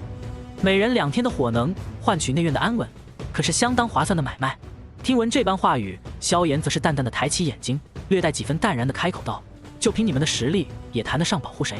听闻萧炎极度嚣张的话语，那帮老生们当即有些坐不住了，旋即有人直接忍不住出言呵斥道。而见到这般状况，萧炎也并没有直接动手，而是弹了弹指头，淡淡的开口道：“往届的新生只用纳贡2个势力，你们是第几批了？”萧炎的声音飘出，顿时将那些还在嚣张的老生憋得说不出话来，满脸通红，只得最后带着几分恼怒的低喝道：“要你管，小子，这一届规矩变了，你交不交吧？”而听闻了这帮人终于撕破脸皮的话语之后，萧炎也是发出一阵轻笑，伸手虚空压了压，将即将爆发的新生们的话语压低了下来，随后一脚踏出，属于斗灵的强悍气势当即爆发开来。滚！如同惊雷炸响，萧炎毫不客气地让那群老生们滚蛋。而面对着这股澎湃气势，老生们居然后退几步，眼中满是震惊的神色。你就是萧炎，在前面的火能猎捕赛里面把一群老生打得到处跑的那个家伙。人群中有人发出惊呼，随后那帮老生们也是当即哗然开来，无数惊异的目光投向了萧炎。而这时候，那被萧炎气势逼迫的退后了数步的老生们也是满脸阴沉，带着无边的忌惮，低喝道：“萧炎，你实力强横，但这并不是你能践踏规矩的理由，我劝你不要多管闲事。”而听闻这般略带威胁的话语，萧炎没有丝毫畏惧，而是再度向前踏出一步，在那群新生们崇拜的目光与那帮老生们忌惮的目光当中，朝着那群老生一步步走了过去，淡淡的开口说道：“巧了，这件事我萧炎管定了。”哼，真是不知天高地厚，有点实力就开始嚣张。一名老生发出低喝，当即从人群中一步踏出，属于斗灵级的气势在他的身上蔓延了开来。而见到他的出现，那帮老生们也像是找到了主心骨一般，在他出现后，纷纷以侵略性的目光再度看向了诸多新生。而新生们在见到老生里面竟然出现了一位斗灵强者后，也是纷纷喧哗了起来，许多人都愤愤不平。往届收取新生纳贡费，可是只派出大斗师级别的老生，这一次竟然破天荒的出现了斗灵，肯定是阴谋，一个利用他们来针对萧炎的阴谋。这帮老生当真无耻！就是说啊，有什么事情直接冲我来啊，暗地里用手段算得上什么本事？哼，给我1年时间，我要把他们的腿都给打断！一时间，无数新生们义愤填膺，就要一拥而上。而那些老生们也不示弱，有着一位斗灵带头，当即朝着这边涌来，眼看这里就要陷入大混战当中。呵呵，别急，他还不是我的对手。萧炎摆了摆手，制止住了这帮新生。对方那名出手的老生不过是3星斗灵，和那个被自己吊打的白煞队队长差不多，根本不是自己的对手。对方老生虽然人少一些，但是最弱的也是大斗师。反观自己这边，这帮新生里面实力最强的也不过是在斗师巅峰左右，一旦打起来，即使能赢，也是受伤惨重。他们可都是以后盘门的班底，可不能就在这里受伤。哼，笑话。那名出头的斗灵老生带着几分淡淡的微笑，看向了萧炎，歪着头，随意的说道：“萧炎学弟，你可不要太嚣张了。虽然斗灵很强，但是在内院里面，斗灵强者足有100位之多，你不过是一个初入斗灵的家伙，妄想和我们全体老生作对，配吗？今天我做主，给你个面子，全体新生一人交1天的火能，便算是上交了那供费，怎么样？答应不答应？”听闻了他的话语，诸多原本还想要抱起一战的新生开始犹豫了起来。虽然火能很是珍贵，但是如今对方强大，他们也不一定能赢，缩减了1半的份额，也好像勉强可以接受。只不过萧炎在听完了他的话后，却是轻笑一声，胆大你的开口道：“如果这就是你们老生们的答案，那萧炎不得不在这里说一声得罪了。”伴随着话音落下，那名出头的老生先是微微一愣，旋即眼神低沉了下来，声音中带着羞恼，直接开口道：“萧炎，你这是不给我面子，想要与全体老生为敌？”一股凶悍的气势从他的身体中当即爆发了出来，而萧炎则是随意的开口道：“要打就打，别那么装逼。”伴随着萧炎嚣张的话语落下，那位斗灵老生当即面部涨得通红，也不犹豫，身体略微沉寂，旋即犹如上弦的弓箭一般陡然绷紧了起来，脚后跟一落地，青色斗气在脚掌处暴涌而出，随着一道清脆的能量炸响声响起，转瞬间便是来到了萧炎的身前。他的脸上露出了狰狞的笑容，恶狠狠地说道：“小子，这是学长们给你的教训，乖乖趴下。”随后他的一拳猛然朝着萧炎的胸口轰出，就要将之打飞。他已经可以想象到萧炎被击飞，如同死狗一样趴在地上，让周围的新生们都破防的场景，但想象很美好，现实很骨感。他的想法根本没有实现，只见萧炎浑身斗气凝聚，随后手肘拳头紧紧而握，手肘一拐，肘间所蕴含的劲风直接是撕裂了空气，一股无形劲气在间隔地面上还有好几尺距离时，便是将之震出了一个2寸深的坑痕。砰！沉闷的肉体交击之声当即传来，萧炎的身躯沉稳，没有一丝的晃动，只是脚下的青石地板出现了如同蜘蛛网一般密集的裂痕。就这，将这位斗灵老生的一击挡下，不等对方露出惊骇的表情，萧炎嘴角上扬，露出一抹淡淡的微笑，旋即一步上前，然后一拳朴实无华的打出，如同这位斗灵老生之前想要对萧炎做的那样，对着他的胸口就是猛然挥出一拳。砰！后者躲避不及，一拳砸在胸口，整个人眼珠吐出，喷出一口鲜血，随后如同断了线的风筝一样，自半空中划过一道优美的弧线，重重的砸在地上，陷入了昏迷当中。老大，怎么可能？该死的家伙，一起上，给老大报仇！那帮老生见到斗灵老生直接被一击秒杀，当即红了眼，直接抱团朝着萧炎围了过去，7、8道五颜六色的斗气流光朝着萧炎悍然轰出。而萧炎面对这般密集的围攻，丝毫不惧，脚下轻点几步，闪过几道攻击之后，栖身上前，气力自脚下，腰间脊梁凝聚，随后一拳悍然轰出，霸龙拳，给我破！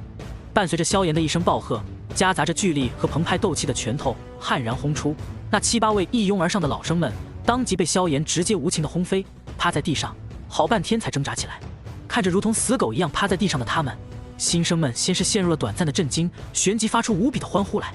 萧炎老大威武！萧炎老大威武！萧炎老大威武！在这一刻，萧炎在这帮内院新生的眼中声望到达了最顶峰，几乎所有的新生面对萧炎马首是瞻，没有去管那帮老生们。在这一刻，萧炎做出了一个重要的决定，先是等待了1、2分钟，待得新生们的情绪平静下来后，萧炎才伸出手虚空压了压，随后带着几分笑意的开口道：“经历过今天这些事，我认为我们新生有必要抱团起来，发展自身，避免被他们欺负。所以我萧炎打算在此成立一个只属于我们新生的势力，诸位可愿意加入？”听闻萧炎的话语，诸多新生们先是陷入了短暂的沉寂，随后不知道谁带头说了一句：“萧炎老大为我们出头，我们自然也要追随萧炎老大。”在这般话语下，诸多还有些犹豫的新生们想到了刚才的那一幕后，纷纷齐声高呼道：“我们全体新生为萧炎老大马首是瞻！”听闻这般话语，萧炎带着几分微笑的开口道：“好，既然这样，那么我萧炎在这里宣布，从今天开始，盘门正式成立。”伴随着萧炎的话音落下，无数新生发出了欢呼声。那帮老生们在听到了这番话语之后，纷纷变了脸色，踌躇了一下。有人愤怒地指着萧炎等人吼道：“萧炎，你这是在破坏内院的规矩！”而萧炎对此却毫不在意，没有等他出手，那帮联合起来的新生们便是直接齐齐地围了上去。见到这一幕的诸多老生们当即变了脸色，最后干脆利落地拖着那帮被萧炎打倒的老生们，放下几句狠话后，灰溜溜地跑了。盘门的成立，这个劲爆的消息在极其短暂的时间内，便是直接卷袭过了整个内院。而萧炎之前在新生住宿区大门口强势击败了上门讨要新生纳供费的事情，也直接传出。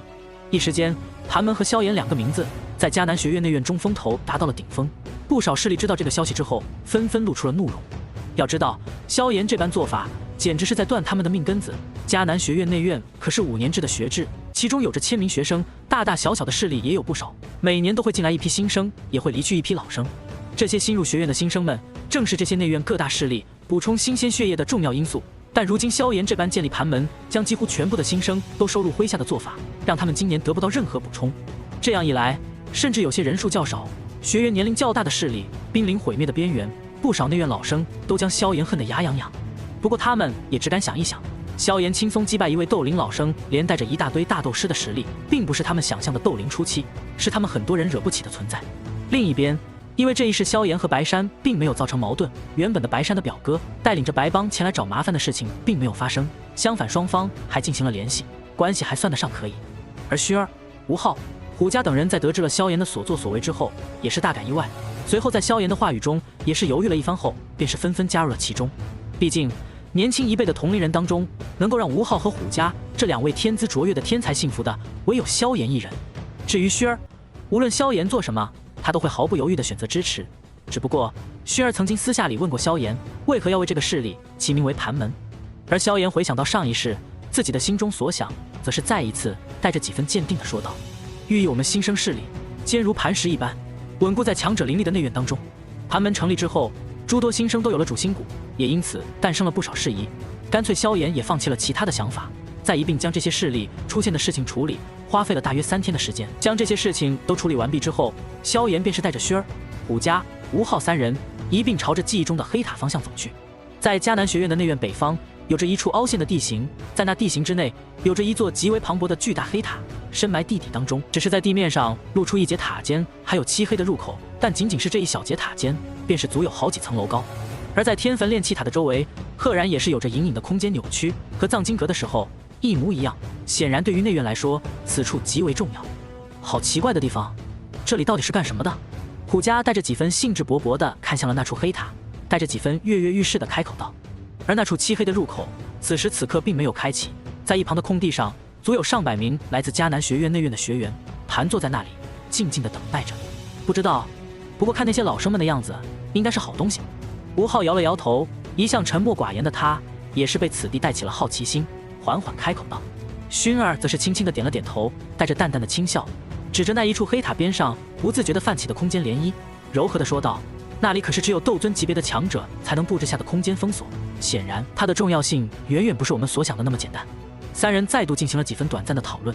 而他们的话语虽然声音不大，但也没有可以隐藏，反倒是引起了之后到来了一些老生们的注意。但在看向了几人之后，那些老生想要说些什么，但又像是想起了什么，嘴角上挂起了一抹莫名的微笑，带着玩味的笑容，看向了几人，时不时低头窃窃私语几句。而萧炎自然也是知道他们在想些什么，拍了拍手，他用只有自己一行人才能听到的声音，带着几分笑意，淡淡的说道：这个天焚炼气塔就是消耗火能的地方，具体的我也不多说，进去之后你们就都明白了。还有记得小心，在初次进入天焚炼气塔的时候，一定要抱着12分的谨慎。听闻着萧炎的娓娓道来，几人不疑有他，虽然对于萧炎短短时间之内就能打听到天焚炼气塔的情报感到意外，但他们也不过是把这件事推在了白山的身上。白山有着一个内院修行多年的老生表哥，还真是方便。伴随着时间的流逝，聚集而来的学员越来越多。当足足累计起来200多人之后，一道悠扬的钟声陡然间敲响，随后一道身着内院长老袍服的身影陡然出现在漆黑的入口之前，环视了一圈众人，淡淡的开口道：开塔。在苍老的声音落下之后，伴随着沉重的嘎吱声响起，那漆黑的入口处陡然传来一阵涟漪，一股淡淡的炽热气息直截了当的从黑塔入口处传出，让周围的环境温度略微升高了一些。那帮内院老生们在天焚炼气塔大门打开的一瞬间，便是纷纷从入定状态退出，猛然睁开眼睛，豁然起身，脚下猛然踏出，只听得道道破空声出现，随后铺天盖地的人影朝着大门处窜过去，就如同饭店打响下课铃的食堂一样，无数学员蜂拥而至，黑压压的一片。望着那汹涌澎湃的身影，萧炎的眼底也是出现了一抹淡淡的怀念。随后他大手一挥，带着几分轻笑地说道：“记住我刚才说的话。好了，我们也快点进去了。”几人聚集在一起，跟随着汹涌澎湃的人流，混迹进入了天焚炼气塔当中，穿过了漆黑的通道，很快便是踏足到地面之上，周围的温度猛然间高涨起来。还不等几人喘了一口气，一缕灼热之感猛然自心底燃烧腾身而起。除去萧炎和轩儿的两人都是心头一惊，猛然盘坐在地上，面色通红，开始修行起来。萧炎的心底自然也是浮现出了那一缕灼热之感。不过区区一缕陨落星炎的星火，在面对萧炎如今的青莲地心火和海心焰融合而成的异火时，根本算不得什么，轻易的便被压制下去。至于轩儿，脸上也是浮现出一抹意外，但他的眼瞳中不自觉地闪过一缕金色，随后那一抹星火便是陡然消失。注视着这一幕的萧炎自然而然知道这是为什么。这是带着一丝淡淡的疑惑，轩儿看向萧炎，如同银铃般清脆的声音出现，问道。听闻此言，萧炎也没有卖关子，而是轻笑道：“淬炼斗气的星火罢了，这就是天焚炼气塔的秘密。”一旁的虎家和吴昊因为有着萧炎的提醒，早就在之前做好了准备。纵然星火对于初次接触之人有些恐怖，但是2-3分钟之后，他们也是将之压制了下来。随后起身，他们能够感受到自己的斗气在将星火压制炼化之后，也是被提升的精纯了好几分。哼，天焚炼气塔内有着诸多的修炼室，除去强榜众人之外，其他的修炼室都不是固定的，可以通过火能来换取在其中修炼的时间。见到两人醒来，萧炎一并给3人解释着天焚炼气塔内部的布局，而薛儿3人在听闻萧炎的话语后，眼神中的困惑也是被解除了，他们的眼神中也是透露出兴奋的光芒，恨不得立刻去找一个修炼室开始修炼起来。而见到他们的跃跃欲试，萧炎也是带着几分笑意的提醒道：“记得去找上面写着高级2个字的修炼室，效果更好。”经过萧炎的提醒，迫不及待的吴昊和虎家直接离了开来。至于萧炎，则是带着薰儿在天焚炼气塔内逛了起来。萧炎哥哥，你不去修炼吗？薰儿虽然有些疑惑，但还是跟随着萧炎的行动。而萧炎则是带着几分微笑，用只有2人才能听到的声音，悄然说道：“我可是知道一处修行的好地方，虽然也不过是高级修炼室，但是效果却要比其他同级的修炼室效果好一些。我们去那里。”听闻此言，薰儿先是微微一怔，旋即嘴角微微上扬，心中也是升起了几分感动。有着前一世记忆的萧炎，对于天焚炼气塔内部也是相当熟悉，轻车熟路的便是带着薰儿找到了那一处记忆当中的修炼室，将薰儿安排在其中进行修炼之后，萧炎则是四处张望了一下，随后便是不紧不慢的迈开步伐，朝着天焚炼气塔的中心走去。天焚炼气塔的空间远比外界看上去要大得多，光是第1层便是可以足足容纳500个人同时修炼，在呈现圆形分布的空间中搭建着大小不一的修炼室，轻车熟路的从中穿过，再转过最后一处转角，萧炎便是来到了此行的目的地。只见那天焚炼气塔的中央处，地面之上有着一处深不见底的黑洞，没有丝毫犹豫，萧炎迈开步伐，缓缓朝着那一处黑洞走去。来到黑洞的边缘，向着下方缓缓望去，他可以明显的从中感受到，这里的温度要远远比起天焚炼气塔的其他地方要炽热得多，这里就像是一处源源不断给天焚炼气塔功能的地方。分割出一缕灵魂力量，故意带着一点属于异火的气息，萧炎将灵魂力量顺着黑洞不断的进行下降，在行进到一定程度的时候，陡然间异变突起，在萧炎的感知之下，一股炽热之感猛然出现，周围的空间开始扭曲起来。见到自己勾引成功，萧炎当即收起了那一缕灵魂力量，做出一副不作所措的模样，站在黑洞旁边。怎么回事？退开！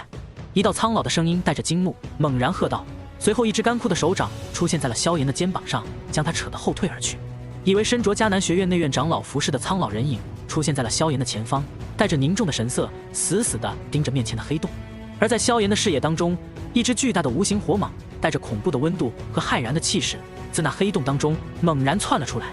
嘶嘶嘶！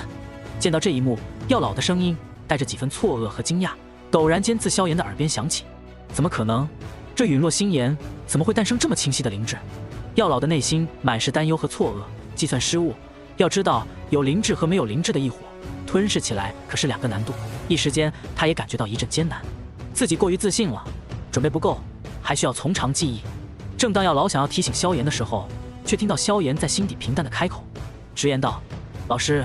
我打算过段时间便将这陨落星炎收走。”语气中丝毫没有因为陨落星炎已经诞生灵智而受到打击，充满了自信。听闻萧炎自信的话语，药老也是微微一怔，他想起了之前萧炎经历的种种，又想到了他那神奇诡异的梦境，没有开口询问。既然萧炎本人有着十足的自信和把握，那么药老也没有了阻拦他的必要。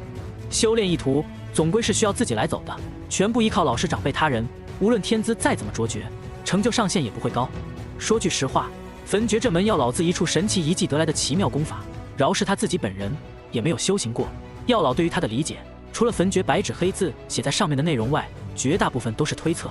若不是萧炎在他的面前将青莲地心火彻底吞噬进去，并且以焚诀独有的吞噬异火而进化特性，成功从黄阶中级进化到了玄阶中级，恐怕饶是以药老的自信，也不会相信这门功法可以容纳多种异火。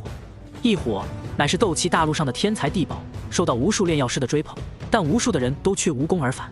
但如今的萧炎身上便是有着2种异火的存在，甚至很快便会具备着吞噬第3道异火的机会。饶是以药老的见多识广，也不得不摇了摇头，只得在心中暗道萧炎的性命。出言安慰药老之后，表示自己在日后便会吞噬陨落星岩。萧炎也没有去管沉寂下来的药老在想些什么，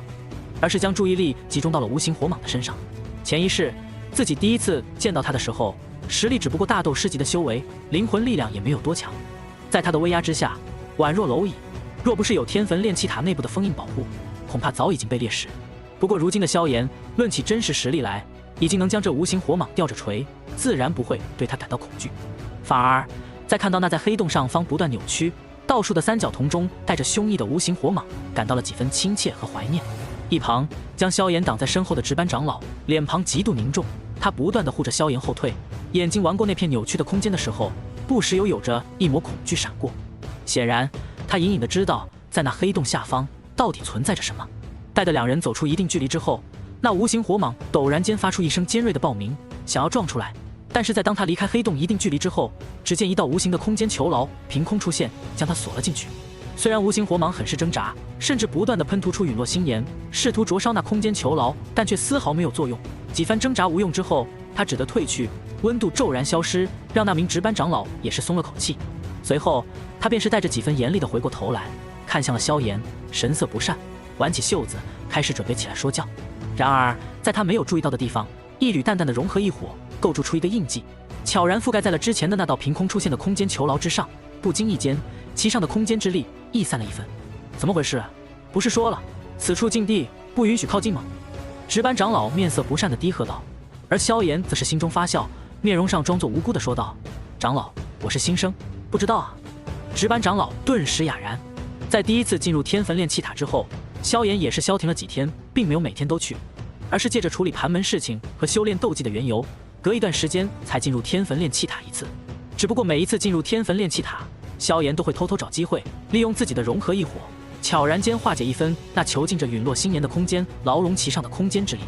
而去过天焚炼气塔修炼的虎家和吴昊2人，简直像是中了毒一般，每天都要跑过去一趟，恨不得全天都泡在里面。虽然在里面有些煎熬，但是斗气修为之上的提升却是让他们心痒难耐。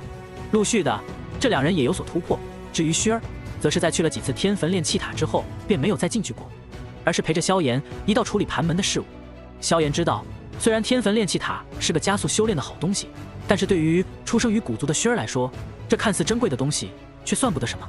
因此他也欣然同意。2人在学院内部也是形影不离地度过了一段时间。在盘门发展的期间，也是有着不少势力联合起来找麻烦，因为萧炎整合了这一届几乎全部的新生，导致他们根本吸收不到新鲜血液。不过对于这些来找麻烦的势力，萧炎全都是毫不客气的轻松击败。一来二去，1个月的时间过去，盘门也是在内院站稳了脚跟，萧炎的名号也是响彻了内院，甚至在强榜上也占据了一道席位。不过萧炎却并没有太过在意这些东西。强榜席位虽然象征着在天焚炼气塔中具备的固定席位的修炼士，但是对于如今的萧炎来说，利用修炼士来修炼，还不如吞噬异火来的实在。相反的，这段时间之内，萧炎并没有忘记自己的目的，而是按照记忆中他们出现的地方，去找了一些内院里上一世自己的老朋友，林燕、柳晴、韩月、林修雅等人，萧炎一个都没有错过。这1个月的时间中，萧炎跟他们相处的也算是熟络。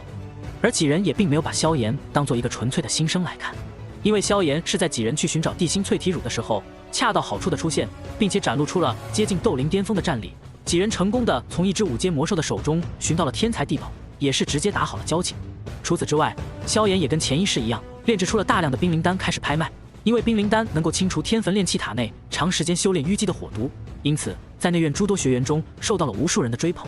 为了奠定自己的地位，免得要帮那帮人跟前世一样上来找麻烦，萧炎当着诸多人的面，直接开颅炼制出了5品丹药斗灵丹。这一手可是直接吓到了不少人。要知道，即使是内院中最擅长炼药的火长老，也不过是5品炼药师。在萧炎展露出这一手炼药术后，不仅在学员中，就是在诸多长老之中，也是引起了轰动。5品炼药师虽然地位上和斗王强者相仿，但是任谁选择都会选择一名5品炼药师，而不是选择一名斗王强者。委实是前者所能带来的能量过于庞大了。要知道，迦南学院内院的绝大多数长老也不过是斗王级的修为，如今一名刚刚进入内院1个多月的学员，反而地位比他们都高，也让不少人错愕不已，感叹后浪推前浪。不过即便如此，他们也没有多说什么，反而想尽办法和萧炎打好关系。他这般年轻，便是能够将一手炼药术修炼到这般地步，日后的成就简直不可限量。不是傻子都会选择和萧炎打好关系。不仅实力强横，就连炼药术也独领风骚。萧炎算是彻底将内院的那一帮对他，还有对盘门颇有微词的老生们打服了。趁着那些长老们拜访的机会，萧炎也是趁机故作为难地暗示了一番，说出自己如今也是想要炼制丹药，但是欠缺了不少药材，想要申请进入一趟内院的药材管理库。虽然内院的药材管理库很是珍贵，甚至算的上是炼药系那群长老们的命根子，但当萧炎进行申请的时候，也并没有太过周折，只是答应了帮几位长老炼制一些丹药后，便是通过了申请。作为内院存放珍贵药材的地方，这药材管理库也是有着颇为森严的防卫，不仅有着好长老这位斗王强者坐镇，并且旗下还有着10来位导师24小时巡逻，这种区域一般学员是禁止入内。不过萧炎在内院的风头正盛，那群在这里巡逻许久的导师们看到萧炎来到此处，也不过是有些诧异，甚至还有人帮忙带路。来到药材管理库的大门口，看着那熟悉的建筑，再看到面前还在拿着记名册等级的长老，萧炎带着淡笑的开口道：“好长老，我来拿药材。”看到萧炎，那名好长老也是呵呵一笑。对于萧炎的事情，他自然相当清楚。也正是他以萧炎帮他炼制一枚5品斗灵丹为代价，答应了给萧炎敞开药材管理库的权利。哼，无妨，记得进去之后不要乱动，只拿你需要的药材，上面都有能量波动，你做了什么都能被察觉到。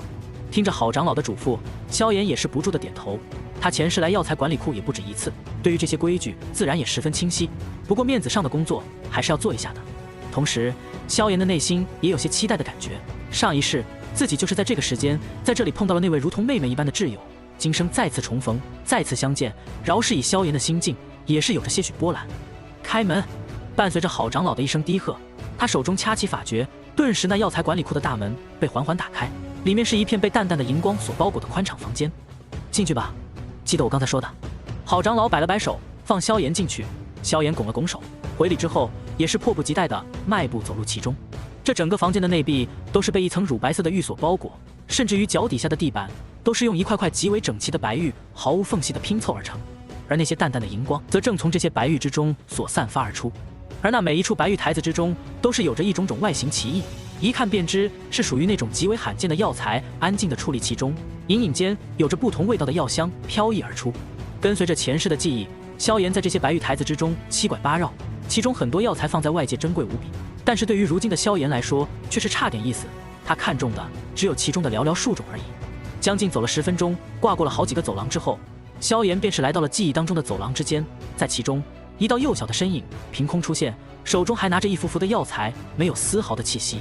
那是一个看上去不过12、13岁的小女孩，穿着一身素雅的白衣，一头淡紫色的长发垂下，随意地落在腰间，脸颊白嫩，皮肤白皙。此时此刻的她背对着萧炎，丝毫没有察觉到自己的身后出现了一个人，看着面前的白玉墙壁，似乎在犹豫着什么。看着这道身影，萧炎的嘴角上扬，不自觉地挂起一抹淡然的轻笑，随后悄无声息地朝着里面走进去，来到了小女孩的身后。犹豫了半天之后，小女孩伸出手来，朝着一处柜台抓去。柜台之内有着一个精致的玉盘，玉盘之上一个巴掌大小的果子放于其上，这果子颇为奇异，一半为红色，一半为白色，即使隔着一段距离，有着白玉的阻拦，萧炎也是感受得到其中蕴含的不同属性的能量。龙须冰火果，它正是萧炎此行的目标，也是地灵丹的主要材料之一，如今也被这粉雕玉琢的小女孩盯上了。就在小女孩伸手即将抓住药材的一刹那，另一只手突兀出现，先她一步握住了那枚奇异的果子，随后将之取了出来，让小女孩直接抓了个空。小女孩先是微微一怔，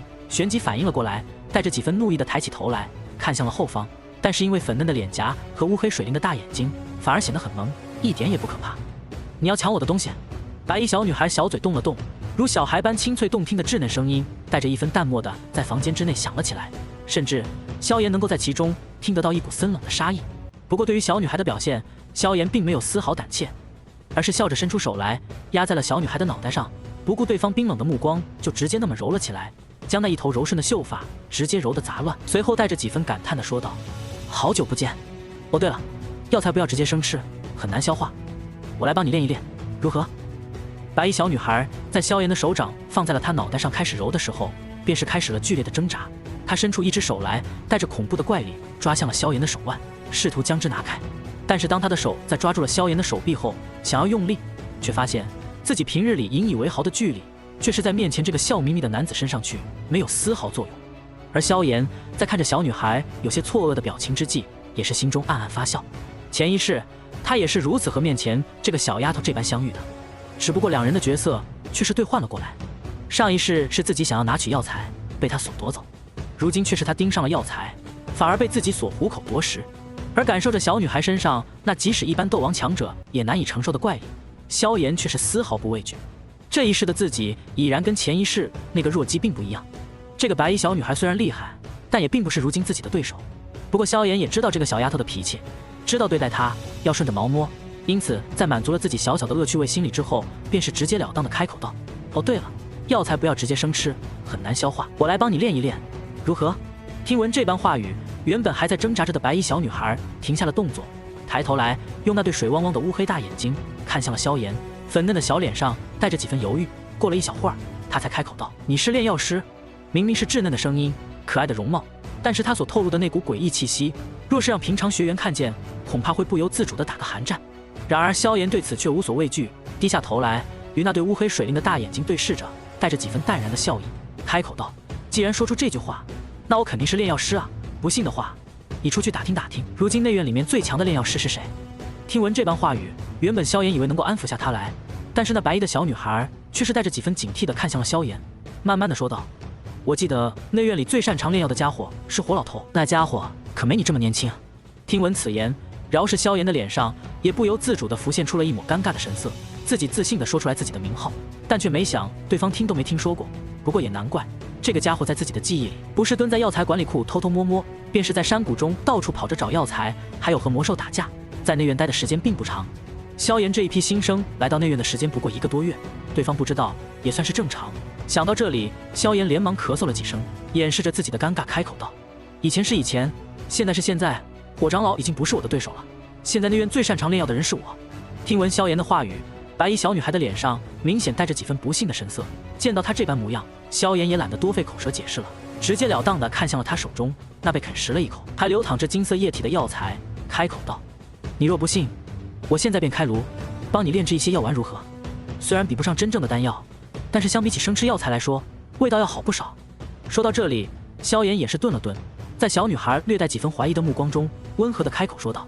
我一眼就看出你不是人，想要长大需要吃很多药材，我现在帮你炼制一下药材，把它变得更好吃。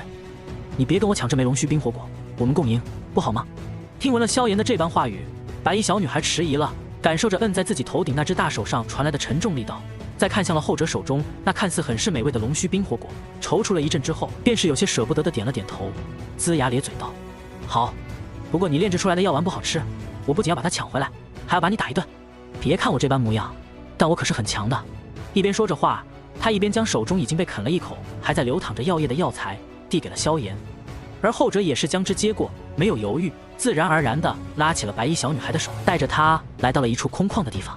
随意地将漆黑的药鼎自那戒中取出来。萧炎指尖分离出来一缕火焰，随后将之投入了药鼎之中，待得温度升高到一定程度之后，便是将那药材也投入其中。在高温的灼烤之下，药材的表面逐渐干枯，其中的药液也是不断的溢出。在萧炎的有心控制之下，这些药液分成了许多小份，在高温的作用下凝聚成了一个个圆润的药丸。这并不是真正意义上的炼丹，只不过是将之加工成了药丸的形状，同时去除了部分杂质而已。其中的药力依旧狂暴，若是举个例子，就相当于将原本生的食材煮熟，但是并没有进行进一步的加调料。不过饶是如此，经过炼制的药丸比起生啃药材来说，味道上也会好上许多。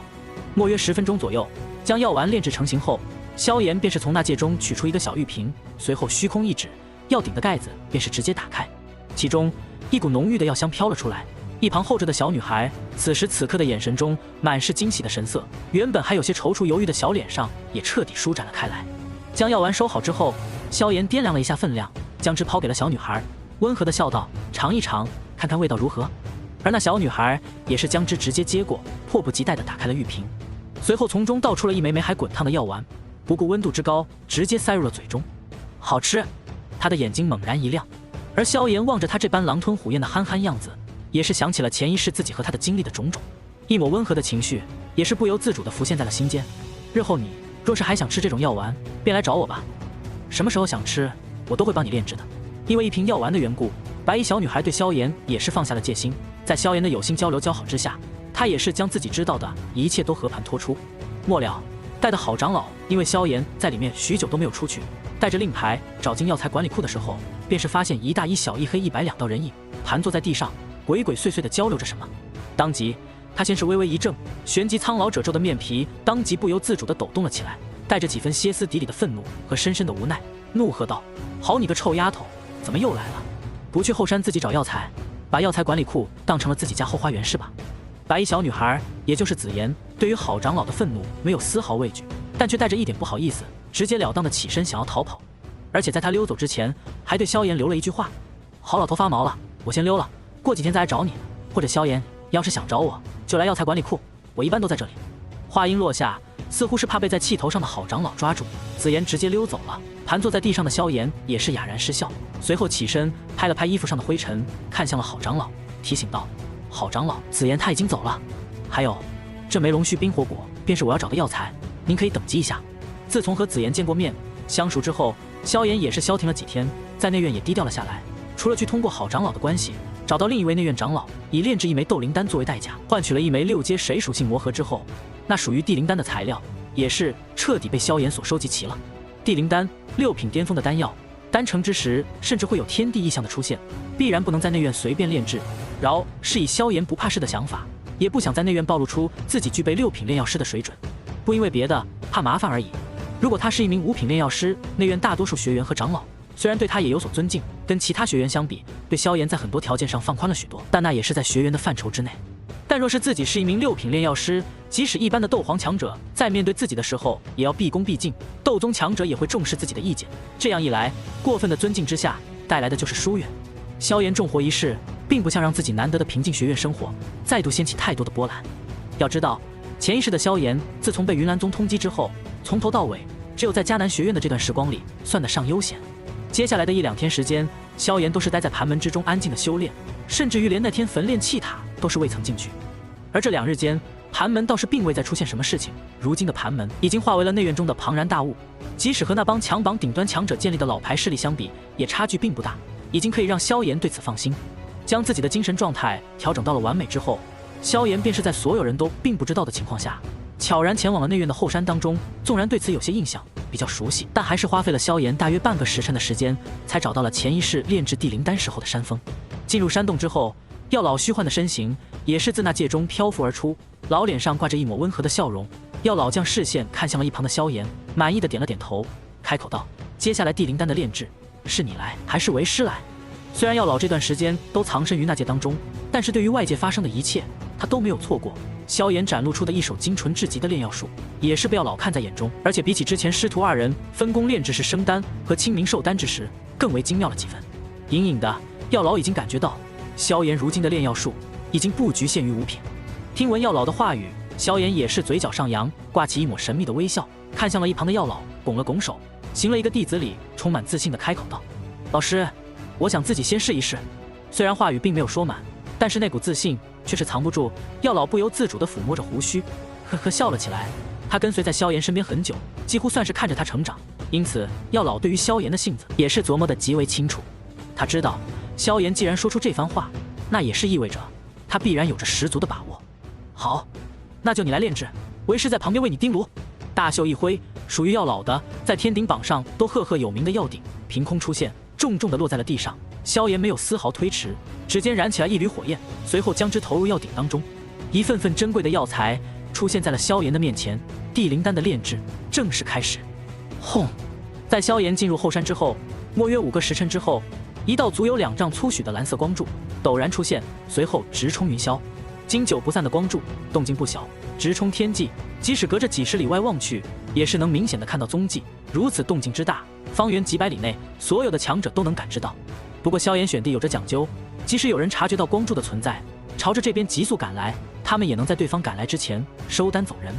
内院深处，一处幽静楼阁的临窗房间之中，一道道人影站立其中，一人一身宽大黑袍，发须皆白，苍老的脸庞淡然，始终难以有一丝情绪的波动。他负手站立在窗口，望着窗外。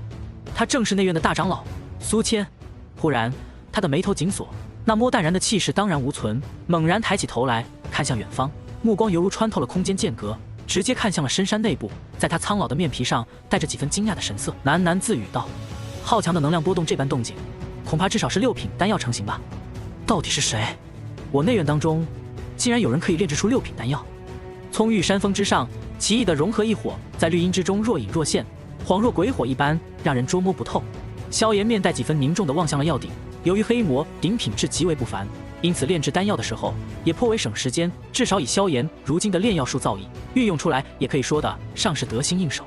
不过他的地境灵魂虽然强横，但是因为暗伤依旧的缘故，在细微的操纵上面还是有些费力。也正因为此，萧炎在炼制这地灵丹的时候也是有些费力。一份份的珍贵药材被他投入了药鼎当中，进入其中的刹那，便是被融合异火以一种饿狼扑食的神情一般将之吞噬而尽。转瞬间，前者便是急速枯萎。随着火焰的不断炙烤以及血色水珠的渗透，诸多药材表面的火红之色也是急速消退。到的片刻时间后，火汁彻底的化为了枯萎的灰色。此时的它，其内所蕴含的精纯药力已经被火焰尽数的逼了出来，因此其本体也是彻彻底底的变成了一堆毫无作用的废料。就这样，萧炎一步步的淬炼着提取这药材的药力，随后将那堆化作了灰色的灰烬沉入了药鼎的底部，不再打扰丹药的炼制。待得药力全部被提取出来之后，萧炎深吸一口气，随后开始操纵着道道蕴含着药液的火焰开始相互碰撞在一起。在火焰融合的刹那，其中的药液也是快速的融合了起来，时不时因为剧烈的药力波动传来爆炸，导致包裹着药液的火焰出现一个个窟窿。好在萧炎经验非凡，将之一一挡了下来。就在所有的药力融合在一起之后，一枚略显坑洼的血色药丸出现在了药鼎的中心，被熊熊燃烧的融合异火所包裹其中。莫约3分钟之后，陡然间药力爆起，萧炎的眼神也是一凌厉，当即低喝道：“来了！”只见药鼎内部的那枚丹药顿时爆发起来了澎湃的能量，密密麻麻的血丝从中爆射而出，砸在药鼎壁垒上。若是寻常的药鼎，背着一下冲击，恐怕会直接爆裂开来，无法修复。但好在这药鼎10天鼎榜上有名奇异药鼎，并不会被这些波动所影响。就这样，时间1分1秒的过去，萧炎也是不断的等待着丹药的彻底成型。2个时辰后，血色的地灵丹终于彻底成型。然而就在地灵丹成型的刹那，药鼎内部地灵丹之上，蓝色的光点闪烁，随后一阵极为恐怖的波动爆发了出来，一道道能量涟漪扩散得更加急速，从半空俯视而下，那些能量涟漪扩散处，山石翻滚，树木拦腰而断，甚至于草皮都是直接被掀翻了开去，这般强横破坏力。给我结！萧炎深吸一口气，双手结印，只见那蓝色的光点被汇聚在一起，形成了一道贯通天地的光柱，直冲云霄。呼，终于练成了，有点费事啊。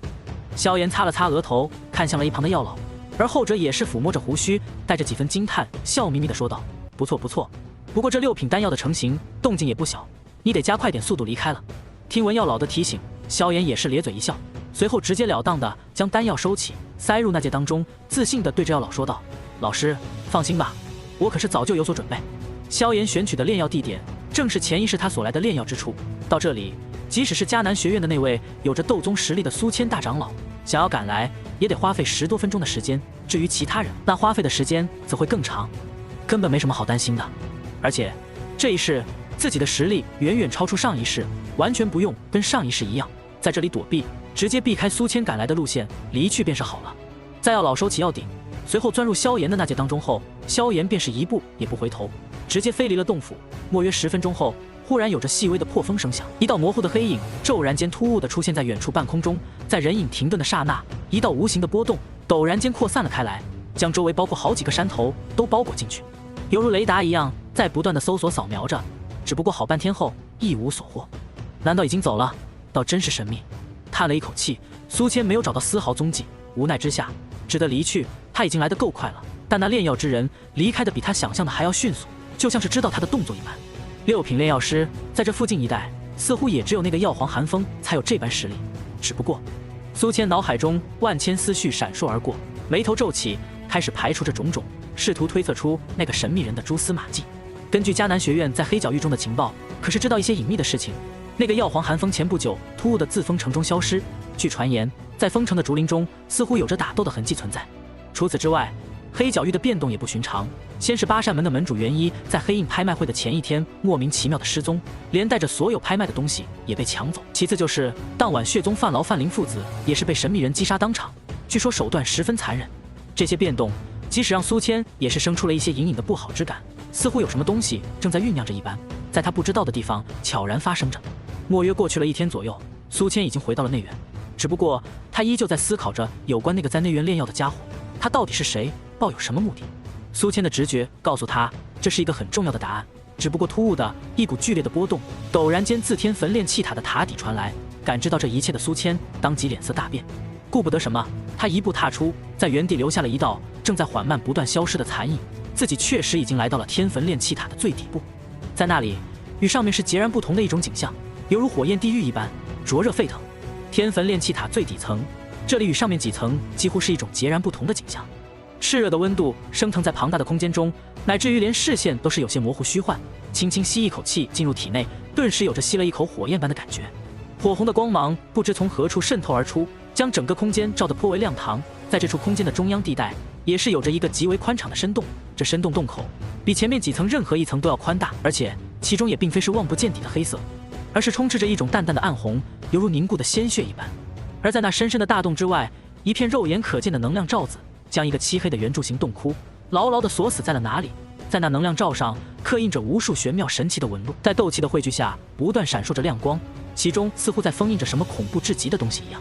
而在能量罩的不远处，苏千赫然出现在了这里，带着些许凝重的神色看向了能量罩，似乎在仔细观察着什么东西一样。怪事，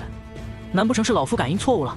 苏千喃喃自语道。不信邪再度施展出了斗气，借助着庞大的斗气意念，将整个天焚炼气塔最底层都是包裹而尽，任何细微的波动都是逃不出他的感应。一切都宛如往常一样，似乎就是苏千的感觉错误。但是苏千深深的牢记，这里并不像他看到的那么简单一样，一点失误都意味着极为恐怖的灾难。安静的岩浆湖中，一道无形的巨大蛇形身影突兀出现，发出淡淡的嘶鸣叫声。随后他的双目猛然一睁开，犹如2道利剑的光芒一样陡然爆射而出。苏千当即脸色大变。迦南学院内院一角，一道身着黑袍身影盘坐在地上的身影陡然间一动，随后他连忙起身，脚下轻点，一个闪身便是来到了边上，遥遥看着内院的北方，脸上挂着一抹淡淡的笑意。他低声呢喃道：终于到了时间了。没错，这一次的天焚炼气塔暴动，无形火蟒冲击封印，不是别人的手笔，正是萧炎的所作所为。他在进入的内院的这段10日里，每一次去天焚炼气塔都会来到黑洞边上，悄然施展出力量，将那股封印着无形火蟒的空间囚牢再度消磨一分。每一次他只是消磨一点点的力量，但架不住水到渠成，数量累积的多。除此之外，以萧炎如今的实力，只要躲避开来，就算是内院的那帮长老也无法察觉到他的行动。大概也只有大长老苏千可以捕捉到萧炎的痕迹。只不过大长老苏千常年不在天焚炼气塔镇守，而是在外界，这也给了萧炎一个可乘之机。别怪我哦，就算我不动手，那无形火蟒花费2-3个月的时间也能冲出来了。如今我只不过是帮他把这个时间提前了一点点。萧炎摸了摸鼻子，看了看周围，见到没有人注意到他，感觉到一点点心虚。毕竟前一世的他是迎难而上，机缘巧合下才吞噬了陨落星岩，这一世的他反而成了幕后黑手。也别怪我，到时候我去下面帮你们把那朵幽火拿上来。我们两清摸了摸鼻子，萧炎喃喃自语道：他自然不是白白拿走迦南学院的异火，而是有着自己的打算以及补偿方案。就在萧炎思索着的时候，远处一道极为恐怖的炽热能量波动霎时间传来。这一次不仅仅是萧炎和苏千大长老能感受到，其他所有在内院方圆100里之内的人都可以感受到那股巨大的能量波动。在这股能量波动之下，很多人就像是化身蝼蚁一样微微颤抖。而伴随着那道能量波动扩散离开来之后，紧接着便是一道一道如同雷霆般的喝声猛然响起，在斗气作用下犹如滚滚雷霆扩散开来。所有长老立刻赶往塔中，所有学员全部离开天焚炼气塔100米之内。听得那响彻在天空上的雷霆喝声，整个内院都是在此刻彻底安静了下来。轰隆！在所有人惊骇的目光之下，只见一道血色的岩浆柱猛然自天焚炼气塔之下爆发而出，跨越无数距离，随后撞在塔尖之上，发出剧烈的声响，形成了巨大的爆炸。而在绝大多数人惊恐的目光之中，只见那漆黑的塔尖之上竟然泛起了道道破碎的裂痕。二者僵持了大约10多秒的时间，伴随着最后一道爆炸声的响起，那漆黑的塔尖直接破碎了开来。嘶嘶嘶，一道嘶鸣声响起，岩浆柱迸发，以天焚炼气塔为中心，方圆几百米之内都被岩浆所容纳，形成了炽热的岩浆海。而不仅如此，那岩浆海还在不断的扩散开来。岩浆中翻腾的无形火蟒发出欣喜的欢呼之声，目光扫向了周围，丝毫没有把周围的那帮学院中的蝼蚁放在眼中。而高空之上，以苏谦为首的内院诸多长老见到最后一道封印也没能拦住这个无形火蟒，眼神中也是闪过了一抹决绝的神色。他低喝一声，正要率领众多内院长老拼命，但就在此时，一道恐怖的气势突兀的自下方出现，在众多迦南学院的学员内部，一道漆黑的声音骤然出现，随后一道人影夹杂着双色的火光突兀的出现，来到了那无形火蟒的身前，随后一拳悍然砸出。轰！在他的一道重拳之下，那原本还在岩浆中不断翻腾的无形火蟒，就像是被什么重物打击了一样，当即摔倒下去，发出了无尽的嘶鸣声。是谁？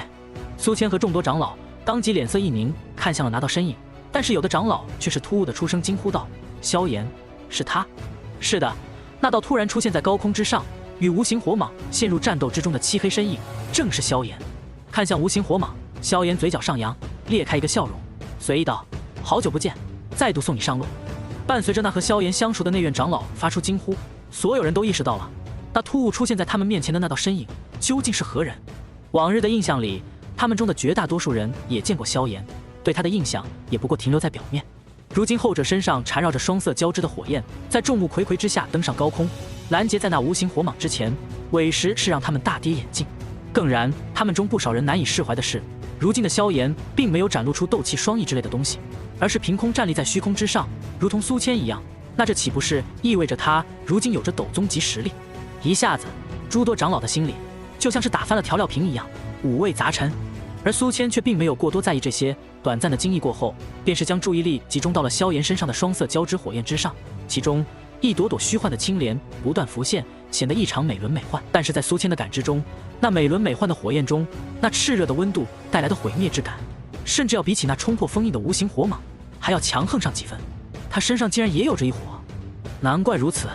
苏谦喃喃自语道。然而还不等他加深思考，一边再度突起，嘶嘶嘶，那被萧炎一拳狠狠砸入岩浆当中的无形火蟒，甩着巨大的头颅，发出一阵凶狠的嘶鸣，再度翻滚出来。巨大的身躯带着极度具备压迫感的热风，朝着萧炎凶狠地砸了过去。望着那道毫不犹豫对自己发动凶狠攻击的无形火蟒，萧炎不禁反喜。原本熊熊燃烧在周身的双色融合一火，再度澎湃了几分，环绕着萧炎的周身各处。随后，萧炎双手虚握在身前，就在那无形火蟒尾巴砸向他的刹那，生生地朝着那巨大的尾巴抓了过去。砰！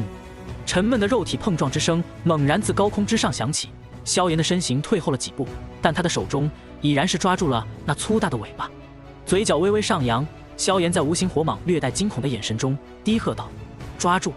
随后，他的肌肉猛然鼓起，力道磅礴凝聚，把那穿着在身上的衣衫衬托得棱块分明。给我起来！在所有人震撼的目光中，萧炎竟然生生地将那巨大的无形火蟒自那岩浆海中抓住了出来，朝着外面甩去。嘶嘶嘶！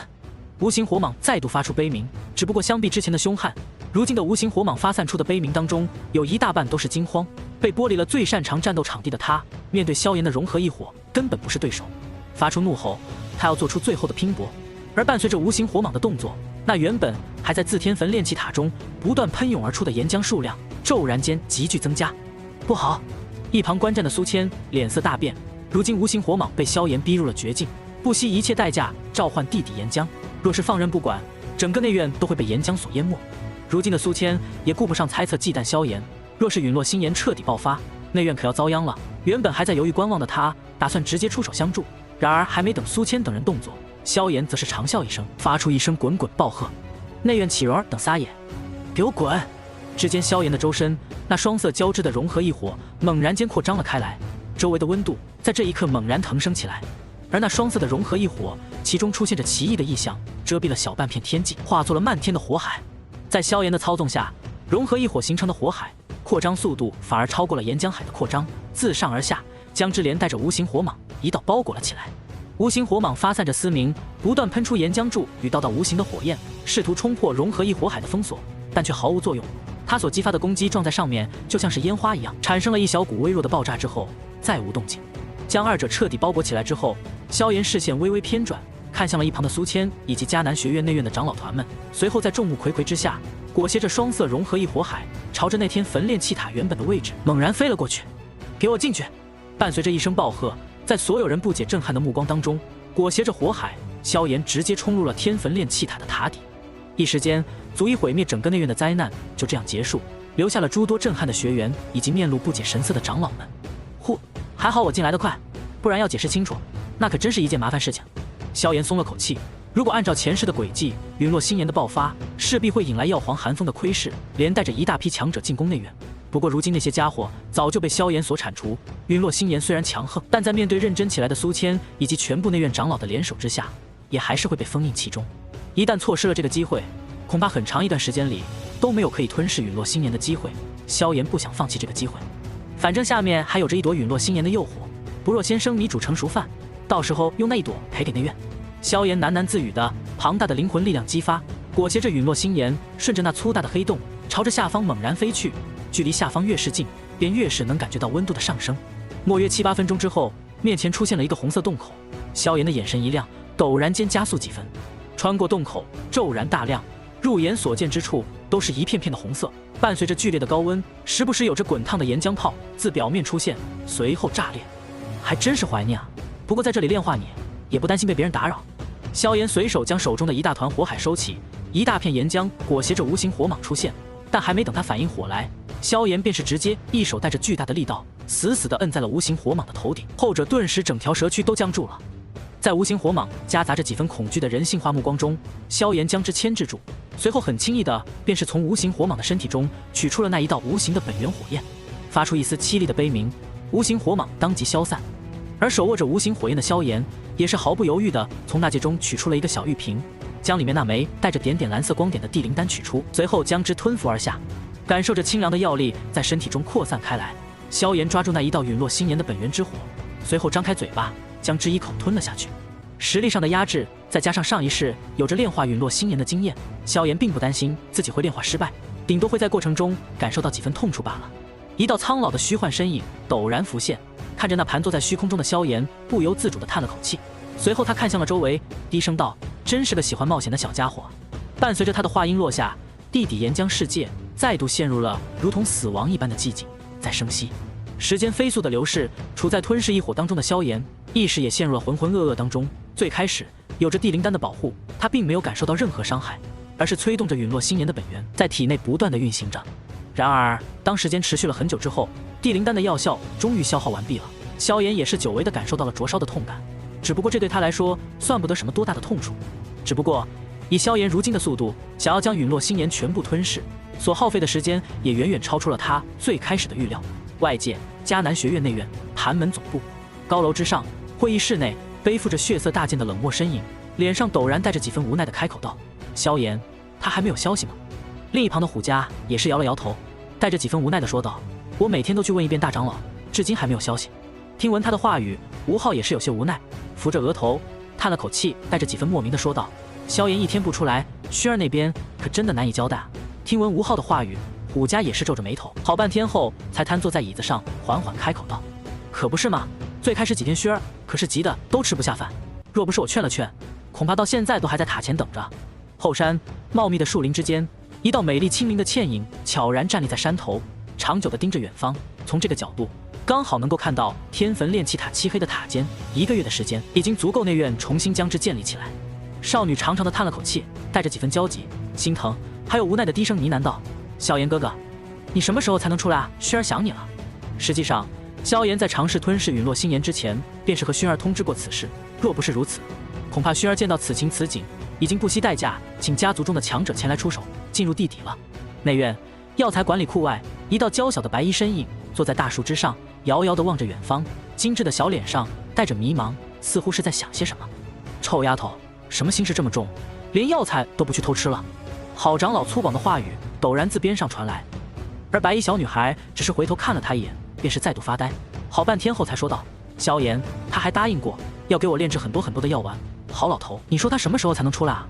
听闻紫妍的话语，郝长老一时间也是说不出话，好半天后才摸着胡须道：“这小子不是一般人，放心吧，大长老感知过，那小子还活着，只不过想要出来，恐怕……”一时间，二人无言。地底岩浆世界，巨大的火团当中，盘坐虚空的身影，陡然间气息一阵波动，而伴随着他的舒缓身形，一股凶悍炽热的气息也是自他的身体中猛然传出。陡然间睁开双眼，一抹金光从中爆射而出，随后斗气的波动也是不自觉地从中传出。陨落星岩多年以来累积的能量给萧炎做了嫁衣，如今他的修为也是突破到了一个相当高的层次。呼，总算是将这陨落星岩彻底炼化了。萧炎手中扬起一缕淡淡的无形火焰，凭空出现在了他的手中，如臂指使，被轻易地塑造成各种形状。而伴随着萧炎的起身，另一边一道苍老的虚幻身影也是悄然瞟了过来，带着几分笑意地看向了萧炎，温和地开口道：“小家伙，恭喜了，快看看，如今你的焚诀进化到什么层次了？”听闻药老的话语，萧炎也是将身心沉入了体内，感受了一下斗气运转的效率，带着几分笑意地开口道：“老师，如今我的焚诀已经进化到了地阶中级。”听闻这般话语，药老的脸上也满是惊喜的神色，不断地说道：“好，好，好。”师徒二人交流了一番后，萧炎得知了自己耗费了1个月的时间，也是有些意外。而药老却是忽然严肃地开口道：“小家伙，你将陨落星岩吞噬固然是件好事，但是上去之后你该怎么办？没有计划行动，之前的事情你过于莽撞了。”而萧炎面对药老的说教，也是摸了摸鼻子，随后挠了挠头，嘿嘿一笑，开口道：“老师莫急，弟子自有办法。其实在这岩浆海的下面，还有着一朵刚诞生的陨落星岩存在，我在梦境中见过。”和药老交流过后，他化为了一道流光，进入了那界当中。而萧炎则是深吸了一口气，随后将碧绿色中带着点点蓝意的3色融合一伙，包裹住全身，随后一个猛扎子落入岩浆海当中，朝着下方不断的游了过去。足足大半个时辰的时间过去，就连周围的岩浆颜色也化作了暗红，几乎近黑。一道熟悉的散发着淡淡光芒的透明光圈从岩浆漩涡之中浮现而出。到了，心中泛起几分欣喜，萧炎加快速度朝着那处光圈游去。呼，到了！看着眼前的那犹如静止一般的乳白色光圈，感受着体内的陨落星岩微微悸动，传来一股吸引之感。萧炎知道自己找对地方了。不过虽然很轻松，便是来到了目的地，不过萧炎却没有丝毫放松，而是将注意力提升到了极致。重活一世，有着以前的记忆，他可是知道这个地底岩浆世界远没有看上去的那般平静深红。很快，伴随着萧炎灵魂力量细致的搜索，在周围如血般浓稠暗红色的地底岩浆世界当中，一抹不自觉的波动从中传出，然后游弋。若不是萧炎早有准备，外加对此处情形早有预料，恐怕还说不定真的会被这个家伙蒙骗过去。眼睛微微眯起，萧炎并没有任何行动，而是死死地盯着那乳白色的光圈，装作在研究着什么。而那道无形游弋的波动也并没有察觉到萧炎已经发觉了他的动静，继续悄然朝他靠了过去。当二者距离到一定程度的时候，那道游弋着的波动陡然停滞，随后一道迅猛的破空声飞至，庞大的力道甚至让周围被压缩到极致的岩浆也轰出了足有7、8丈长宽的空洞来，显得极为神秘。然而让那道神秘身影预料之中的萧炎吐血骨折，小半身躯被生生抽爆的场景并没有出现。之间那带着巨大力道的红色虚影，像是打在了不存在的物体上一样，陡然自萧炎的身体上穿透了过去，而那道被穿透的身躯也是在缓缓消散。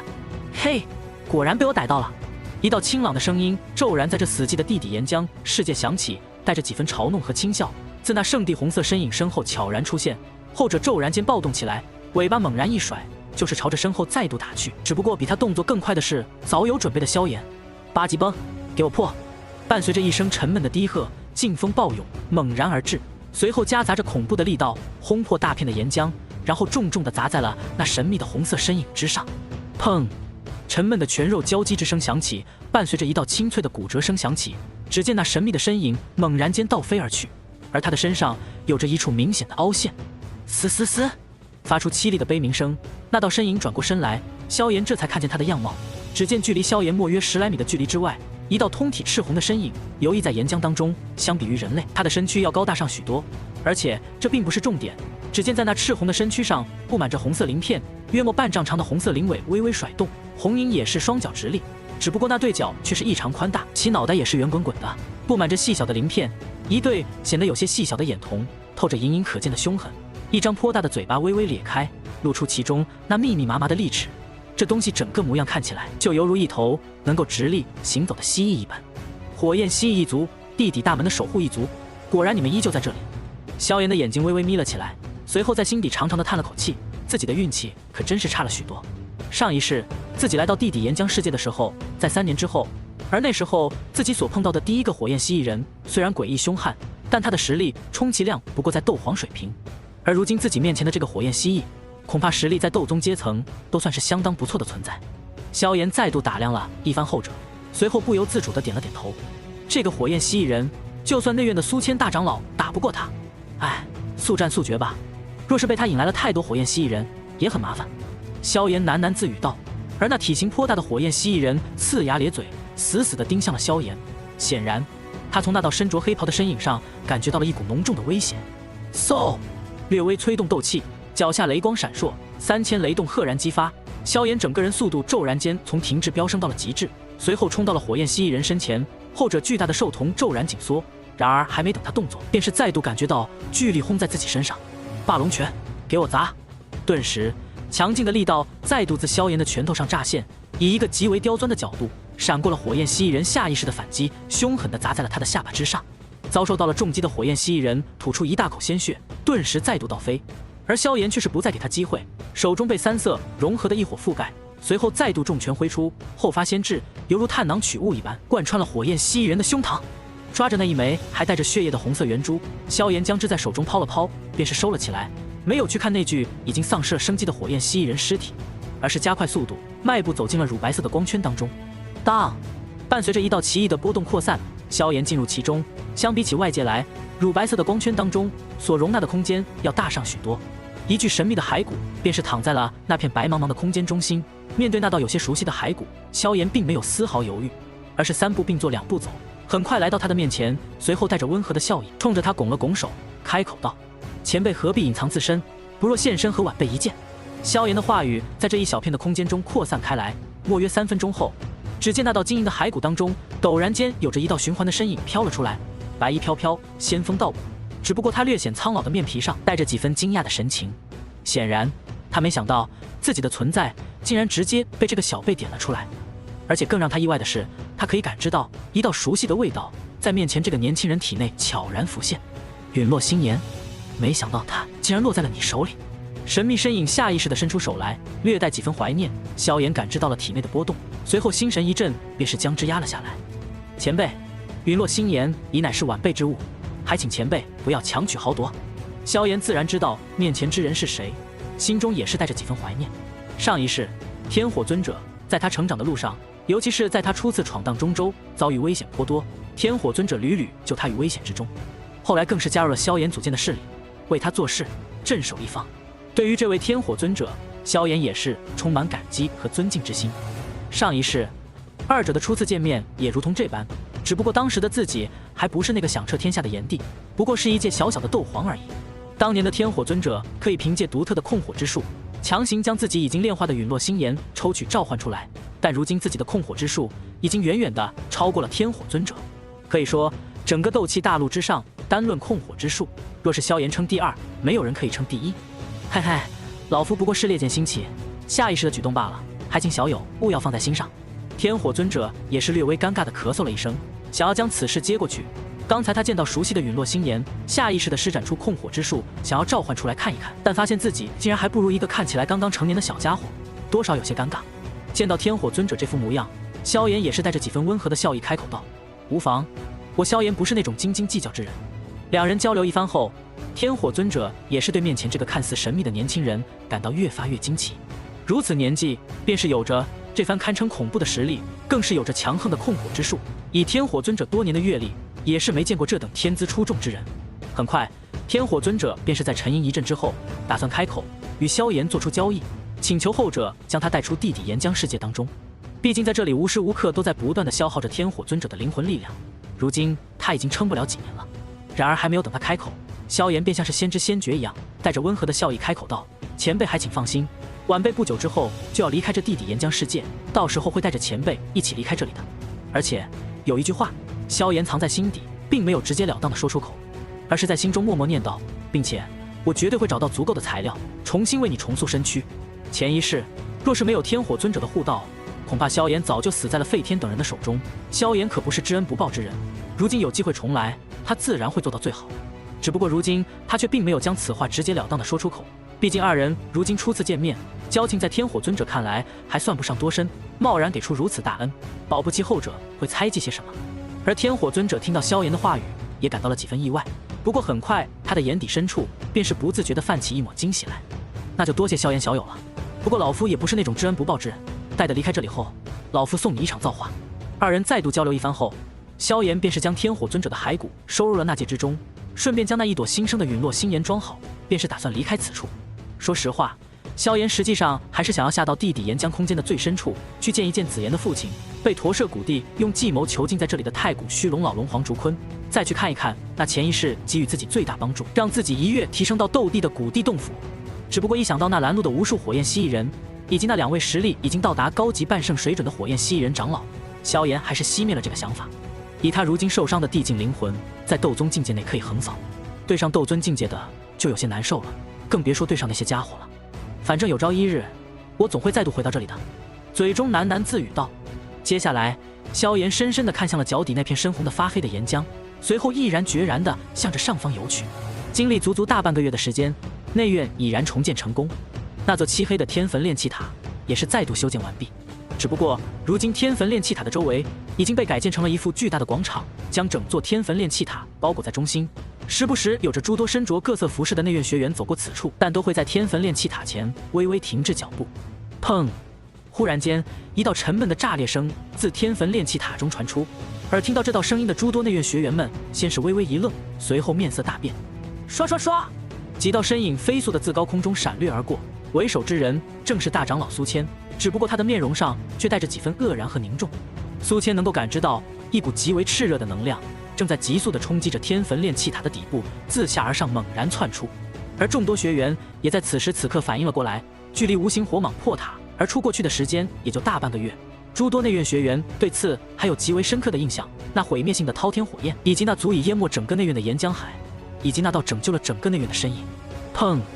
沉闷的声响再度响起，天坟炼气塔猛然颤抖，随后在所有人的注视下再度裂开了缝隙，一道凶悍的炽热气息从中传出。还没有等众多学员面色大变，苏谦宣布什么，一道爽朗的声音便是自天坟炼气塔中悄然飘出：“我萧炎出来了。”在斗气的作用下，声音飞速地扩散开来，顿时还在变脸的诸多内院学员们停下了身形，震惊了起来。而那如临大敌的苏谦等内院长老也是微微一怔，随后他们便看到一道身着黑袍的身影自塔中飞出，带着温和的笑意，悄然落在塔尖，看向了他们，略带歉意地开口道：“让诸位长老担心了，我有一个好消息和一个坏消息，要告诉几位长老，不知道你们想要先听哪一个？”从荒无一人的地底岩浆世界出来，见到人间烟火气，饶是萧炎也心情舒畅不已，玩心大起，久违的想要开个玩笑。萧炎，你小子可藏得真是深啊！苏谦带着几分难以言语的味道看向了后者，眼神中也是带着几分无奈的神色。萧炎似乎并没有意识到他干了多么惊天动地的事情，而在做出这些事情之后，竟然还敢堂而皇之地出现在他们的面前。纵然他萧炎身为内院的优秀学员，隐藏了修为，抱有目的性的在内院的天坟炼气塔中夺取了机缘，但是他毕竟实打实的在众目睽睽之下拦住了即将蔓延毁灭整座内院的岩浆海，并且将无形火蟒压制回了天坟炼气塔的底下，也算是做了不小的贡献。于情于理之下，以苏谦和长老团的为人，也做不出什么为难萧炎的事情。面对嬉皮笑脸的后者，苏谦没带几分好气的说道：“有什么事快说。”话音落下之后，萧炎还能听到他在小声的嘀咕着一句话，纵然声音很低，但在座众人高空之上，修为最低的也是斗王级的存在，耳朵很是灵敏，自然听得清楚。早知道你小子这么变态，说实话，老夫也要时时刻刻盯着你，就不该听信那帮家伙的谗言，认为你的实力不过是别有夸大。而听着这带着几分老小孩赌气意味一般的话语，饶是萧炎也是有些愕然。他没想到，在他印象中一向都是风骨十足的苏谦大长老会有这般姿态。嗨嗨，略微尴尬的咳嗽了几声，萧炎打破了现在的气氛，而是带着几分笑意的将目光环视开来，扫向了几位内院的长老，带着几分抱歉开口道：“那个，虽然我镇压了陨落心炎的暴乱，不过过程有些凶险，一不小心我便是把它炼化了。”话音落下，似乎是为了配合一般，萧炎的伸出一根手指，而在那根手指之上，一簇微笑的火焰也是悄然涌现，看不见形状，但是周围的温度确实骤然间腾升了起来。见到这副模样的众多内院长老当即瞪大了眼睛，看向了萧炎，眼神中带着莫名的神色。他们嘴巴长得老大，似乎想要说些什么，但却无法说出声来。萧炎，你小子竟然把陨落心炎炼化了！苏千也是瞪大了眼睛，随后也不见他动作，整个人便是骤然突兀的跨越虚空，在原地留下一道缓缓消散的身影，悄然消失在虚空当中。他一把抓向了萧炎伸出来的手，就要仔细去看。而萧炎却是对此早有预料，在感觉到那股突兀出现的空间波动之时，便是悄然间向着侧边跨出了一步，整个人凭空伫立在虚空之上，轻易的便将激动之中苏千的动作避了开来。小子，你知道啊你在说些什么吗？没有了陨落心炎，这天焚炼气塔不过一座摆设。带着几分不善的目光，苏千便是看向了萧炎，而后者却是挠了挠头，随意的开口道：“这便是第二个消息喽。”说着，萧炎便是手指在那界上摩挲而过，随后伴随着一阵轻微的波动，另一朵无形的火焰便是悄然出现在了他的手中。这是什么东西？苏千看向了萧炎的手中，目光轻瞥，片刻后，当其感受到体内突然升腾而起的星火之时，原本带着几分不善的脸色瞬间便是僵硬了起来。这是……脸庞的僵硬持续了片刻。然后，似是想起了什么的苏千，眼中瞬间涌上一抹难以置信的震惊，呆呆地望着萧炎，似乎在等待着后者给予他一个答案。一旁的诸多长老见到苏千呆滞住的眼神，也是傻了眼，随后将目光投射过去，很快便是一起呆在了原地。那股波动，他们极为熟悉，那不正是陨落心炎吗？可陨落心炎不是被萧炎吞噬了吗？那他手中的那一朵陨落心炎，又是一个什么样的情况？顿时，不仅苏千，其他几位长老也是呆住了。的确是陨落心炎，不过并不是之前天焚炼气塔之下的那一朵陨落心炎，而是另外一朵陨落心炎。话音落下之后，萧炎便是短暂的解释，隐去了大部分内容之后，只是说自己在炼化了陨落心炎之后，感受到岩浆地下传来一阵召唤的感觉，随后他便是潜入了进去，然后找到了第二朵新生的陨落心炎。听着萧炎的讲述，包括苏千在内，那些内院长老们当即呆滞了下来，望向他们的这般模样，萧炎嘴角微微上扬，一抹恶趣味得到了满足。他再度加重了几分力道的说道：“这份陨落心炎也是在这岩浆世界之中所寻找得到。不过如今的他尚还处于幼生期，但只要内院有着修习火属性功法的长老源源不断的为其灌注斗气。不过别看他现在并不便利，但是日后若是时间长久了，这朵陨落心炎也是能够再度净化出自己的灵智。而到时经过内院的培育，他定不会再对内院有所排斥。天焚炼气塔可能以后再也不会遭遇到异火暴动。”听闻萧炎的这般话语，包括苏千在内，所有的长老们看向了萧炎手中的那朵新生的陨落心炎，眼神中充满了呵护和慈爱的目光，就像是在看一个孩子一样。交出了陨落心炎诱火之后，内院便是没有了萧炎什么事情。也正因为如此，苏千大长老他们便是轻易的将萧炎放走了，并没有追究他夺取内院陨落心炎的意思。而萧炎也是乐得轻松，待得他们都兴奋的准备激发陨落心炎诱火的时候，直接确实悄然的回到了盘门大厅，没有和任何人接触，第一个便是朝着薰儿的住处走去。穿过熟悉的街道，走过熟悉的拐角，萧炎深吸一口气，站在木门前，随后悄然将之推开，露出一副温和的笑容，对着里面那道蓦然回首的倩影，笑着开口道：“我回来了，薰儿，很抱歉让你担心了。”而棉碎萧炎的道歉，薰儿则是直接抱住了他，好半天后才悠悠的开口说道：“萧炎哥哥，你终于出来了，担心死我了。”感受着怀中的香软温润，萧炎也并没有客气，一抹抹柔情浮现在心头，潜意识的种种在脑海中闪现，自然而然的就如同潜意识许多次那样，萧炎轻轻地伸出手来，将薰儿搂进怀中，随后将头贴到她的耳边，低声说道：“下一次我会告诉你的。”两人温情了好半天后，薰儿才将之松开。不过饶是如此，萧炎也能瞧见少女的俏脸上飞过的那一抹红晕，异常诱人。显然之前大胆的举动也是让少女有着几分不自在，让她感到了一些羞耻。萧炎温和一笑，并没有将此事点破。二人再度交流了一番，萧炎也将在弟弟岩浆世界的种种，在隐去了一些不能告知后者的消息之后，将之和盘托出。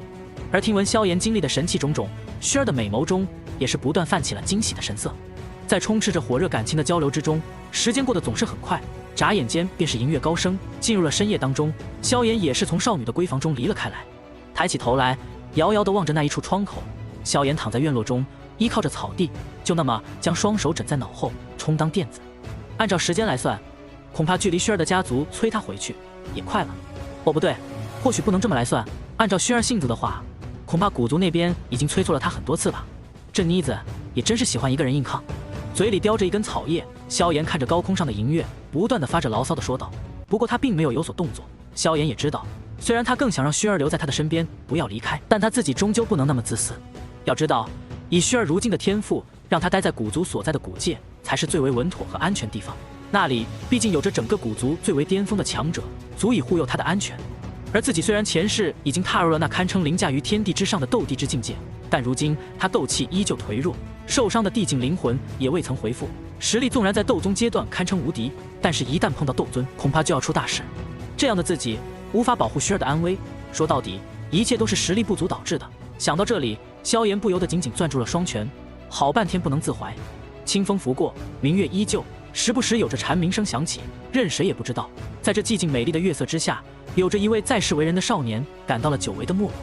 时间飞速的流逝，眨眼间大半个月便是悄然过去了。在这段时间中，萧炎就像是什么都未曾发生一样，也不去修炼。除去第一天和自己的几个好朋友好兄弟们见面，给紫妍炼制了一份药丸之后，便是整天带着薰儿在内院各处游玩，就连后山也走了个遍。不仅如此，内院之外的诸多地方他们也去探索了一番，可所谓是玩了个够。但在这期间，萧炎注意到薰儿似乎总有什么事情想要告知他一样，但终究最后还是将之忍住了。既然薰儿没有告知，萧炎也没有做这个大恶人将此事点破，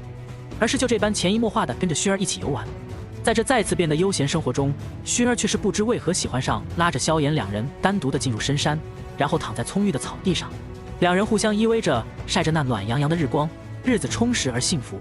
只不过在这安静而充实的山林享受中，萧炎也是隐隐地感知到，距离薰儿离开的日子逐渐近了。这里是一处略显倾斜的草丛地面，葱郁的绿草犹如绿色毯子一般蔓延到视线的尽头。在草地下方不远处，有着一道极为宽敞的山涧，山涧极深，淡淡的云雾缭绕在其中，看上去恍若仙境。萧炎与薰儿安静地斜躺在草地上，淡淡的阳光覆盖在身体上，有着令人发困的暖洋洋感觉。薰儿像是下定了决心一样，随后从那戒中取出了一个黑色铁盒，极为厚实，将会塞入到了萧炎的手中。萧炎哥哥，这里面是一卷斗戒，薰儿本想在之后再给你，但是时间可能来不及了。待得薰儿离开之后，你可要好好修行哦，不要忘了薰儿。听闻着薰儿的这般话语，萧炎也是沉默地揉了揉后者的脑袋，感受着指尖划过的柔顺秀发。萧炎也是感知到了，有着大批的强者气息向着这边赶了过来。很显然，今天便是古族中人来接薰儿回去的日子。纵然极为不舍，但是萧炎知道，分别的日子终究还是到来了。我答应你。还有放心吧，薰儿，我以后肯定会去找你的。这个时间我承诺不会太远。听闻萧炎低沉的话语，薰儿嘴角微微上扬，露出一个温和的微笑后，轻轻地点了点头，回复道：薰儿相信你。就在萧炎将铁盒收入那戒当中，薰儿的话音落下，药老的声音这才在萧炎的耳边响起，带着几分焦急地说道：萧炎，北边传来了大片强者的气势，快带着你的小女友躲一躲。而薰儿也拉着萧炎的袖子，带着几分哀求的神色看向了后者，对着他悄然开口道：萧炎哥哥，躲一躲，千万别被他们发现了。若是潜意识的自己，恐怕会按照他们的安排去行动，但是如今的自己，对于即将到来的家伙们毫无畏惧。无妨，相信我。萧炎淡淡的说道，语气中充满了自信，一句话回答了两个人。而就在他的话语落下后，莫约片刻的时间，尖锐的破空声响彻了北边的天空，而在那天空之上出现了10多道黑色的小点，10几道人影骑着漆黑的飞行魔兽，实力强横强盛的气息在他们的身上激发。见到两人之后，为首的那位青年当即眉头一皱，不过还是停了下来，降落下来后将视线看向了薰儿，轻笑着说道：薰儿小姐，好久不见，总算是找到你了。你是谁？薰儿没有对那名男子客气，淡淡的开口道。他隐隐地向前踏出一步，将萧炎护在了身后。这位男子年龄并不算很大，看模样似乎在24、25左右，模样极为俊逸，即使是内院最为俊秀的凌修崖，比其他来也要差上一分。而且他的气质稳重，气息强横，比起剩下的一些人要更强上一些。只不过对于萧炎来说，这却算不上什么，而且对于此人，他的第一印象就不是很好。纵然看在薰儿的面子上，萧炎懒得对他做些什么，但也不会任由这种人欺负在自己的头上。听闻薰儿的话语，那名身着黑紫色袍服的男子神情微微一僵，但下一瞬间还是连忙拱起手来，对着薰儿恭敬地开口道：薰儿小姐，我是黑烟军的新晋副统领林泉，奉族宗大人之命将小姐接回。林泉虽然恭敬，但薰儿却对他并没有什么好脸色，而是直截了当地冲着他冷喝道：我说过到时候自己会回去，你们又何必万里迢迢地赶来？听到薰儿毫不客气的话语，林泉也没有硬撑着，而是将锅甩到了古族老一辈人的身上。毕竟对于他们这些人来说，得罪薰儿委实是对自己不利。薰儿小姐，这都是长老会的命令，我们也不过是按照命令行事。只不过林泉带着温和的笑容，说完这句话后，便是将目光看向了站在薰儿身后的萧炎，眼神中带着几分莫名的敌意，像是不经意一般，淡淡的说道：“此人应该就是萧家的那个小少爷吧？怎么这么不懂规矩？哦，对了，我忘了，毕竟是出自西北大陆的偏远家族，粗鄙不懂礼数，也是自然的事情。”听闻林泉的话语，萧炎的脸色也是当即冷了下来。他对古族的观感不错，除去薰儿的因素以外，其中有些人对待萧炎也是不错。侮辱他，看不起他可以，这不过是年轻人的争风吃醋。萧炎重活一世，自然可以理解，而且自己也可以用实力打服他们。但若是说对萧家轻视、看不起，甚至侮辱自己身边的人，那可就要两说了。前一世面对胆敢侮辱自己恩师之人，纵然对方是远古八族之一，萧炎也是悍然出面，当着所有人的面将他们的斗圣长老差点打废。这一世同样如此。哼，我看你年纪不大，修为不强，话倒是很嚣张啊。碍于薰儿的面子，萧炎并没有彻底打算和林泉撕破脸皮，而是扫向了他，随后淡淡的开口说出这样一句话。还没有等林泉发怒，萧炎便是没有丝毫阻拦，直接将能够展现的灵魂威压露出，如同天空中坠落的陨石一样，直接悍然砸在了他们身上。轰！强横到让人难以接受的威压当即发出，林泉当即变了脸色，身体晃了晃，差一点没能站稳，但饶是如此，也是暴退了数步。而在林泉身后的几人也是不约而同的变了脸色，不约而同的退了数步。萧炎也是略带几分惊异，不愧是古族年轻一辈的天骄，纵然以斗皇之身，面对高阶斗宗的威压都能保持沉稳。威压一闪而逝，萧炎则是淡淡的瞥了林泉一眼，不顾对方犟猪肝一般的脸色，继续补刀一般的开口道：“说话前认清自己的实力，否则只会惹人嗤笑。”随后萧炎便不再管林泉，而后者也自知吃了个大亏。不仅如此，更是震惊于如今萧炎所展现出来的实力。难不成是萧家有着隐秘的老祖，并没有在那场动乱中陨落吗？否则这个小子怎么会在这般年纪就有着如此实力？林泉暗道，心中再也不敢对萧炎发出任何轻视。而萧炎威慑过他之后，也没有再去管他的想法，而是带着温和的笑意看向了薰儿，柔和的说道：“放心吧，薰儿，对于你离开这件事，我也早有预料，只不过没想到来得这么快罢了。哦，对了，既然之前你送了一件礼物给我，那我也送给你一件，当做回礼吧。”话音落下，萧炎不等薰儿拒绝，便是手指在那戒上摩挲而过，随后一枚残破的玉片便是落入了萧炎的手中。在那玉片上有着零星的光点，这枚玉片便是萧家传承至今的族长姓名。然而它还有一个更为震撼人心的名字，只在远古八族之中流传，这是驼舍古地狱。薰儿美眸中透露出一抹震撼，他被派来萧家的任务有一项便是去寻找此物，但没想到如今竟然被萧炎直接送上。对于薰儿的惊讶，萧炎也是丝毫不意外，毕竟这么一个震撼的东西丢给了他们，他激动一下也是自然而然的事情。萧炎交出驼舍古地狱，把他送还给古族，也不是临时起意，而是经过长时间的深思熟虑才得出了这个结论。前一世这枚古玉落入自己的手中，一直拿着它，原因是上面有着属于自己父亲的灵魂光点，自己需要这件残破的驼舍古地狱从魂殿的手中换取自己父亲的命。这一世魂殿的计谋在萌芽阶段便是会被萧炎彻底泯灭，这也导致驼舍古地狱这个后手根本用不上，更何况自己还知道古地洞府到底在哪里，谁拿到了全部古玉，他到时候都能去堵门。除此之外，古族的内部还有魂族的内奸，自己这次将驼舍古地狱的残片交给了古族的消息，也会自然而然地被传递到魂族之中。这样一来，魂殿便会被转移注意力，不会将精力放在西北大陆的萧家这种小势力身上。这样一来，萧炎也有机会隐藏在暗中发展自己的势力和实力。除此之外，也算是给自己多出一些空闲的时间，用来恢复属于地境灵魂上的伤势，让自己的实力再度恢复几分，到时候也多出了几分自保力量，可以去提前挖掘各种遗迹。如此一弹多鸟的事情，又何乐而不为？没想到寻找了这么多年，驼舍古地狱原来就在萧炎哥哥的手中。薰儿的心中顿时泛起了一抹惆怅和五味杂陈。本来最开始来到萧家的目的便是此物，但如今真的到手，反而薰儿却有些不知所措了。况且这件事我好像也没有跟萧炎哥哥说过，他是怎么知道这件事的？除此之外，薰儿的心中还是有着些许的疑惑，但很快他便是释然了，同时将这个理由归于了在萧炎身边的那一道神秘的灵魂体当中。那一位恐怕便是名声响彻斗气大陆的药尊者，出身于药族，知道这些消息也不算是奇怪。想到这里，薰儿的心底便是腾生出一抹感动的情绪，看向萧炎的目光中，则是再度多出了些许的温婉。能够将这等珍贵的物品交给他，显然在萧炎哥哥的心中，薰儿的地位也是相当的重要。既然如此，于情于理，自己都不能对不起他。深吸一口气，不顾周围那些黑灭军的脸色微微变动，薰儿当即郑重地看向了萧炎，随后将古玉捂在自己的胸口，开口道：“萧炎哥哥，放心，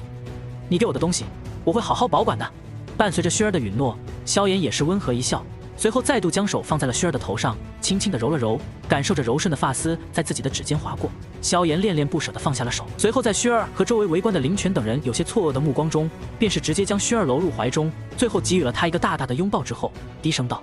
薰儿，等着我，我会去找你的。我不管你背后势力是如何庞大与恐怖，你是我的，斗尊不行就斗圣，斗圣不行就斗帝，相信我。”两人告别，周围吃多了狗粮的古族之人，终于在萧炎松开薰儿之后，便是手忙脚乱地将薰儿邀请到了4亿独角兽的身上，随后匆匆离开。就连被萧炎威压震惊的林泉，也是深深地看了他一眼后，便是什么话都没说，离开这里。他们受不了这种狗粮打击。伴随着他们离开之后，萧炎也是抬起头来，远远地望着，直到那些小黑点彻底消失在天边不见，他才悄然停下了张望，最后长长地吐出一口气来，面容中带着些许的惆怅，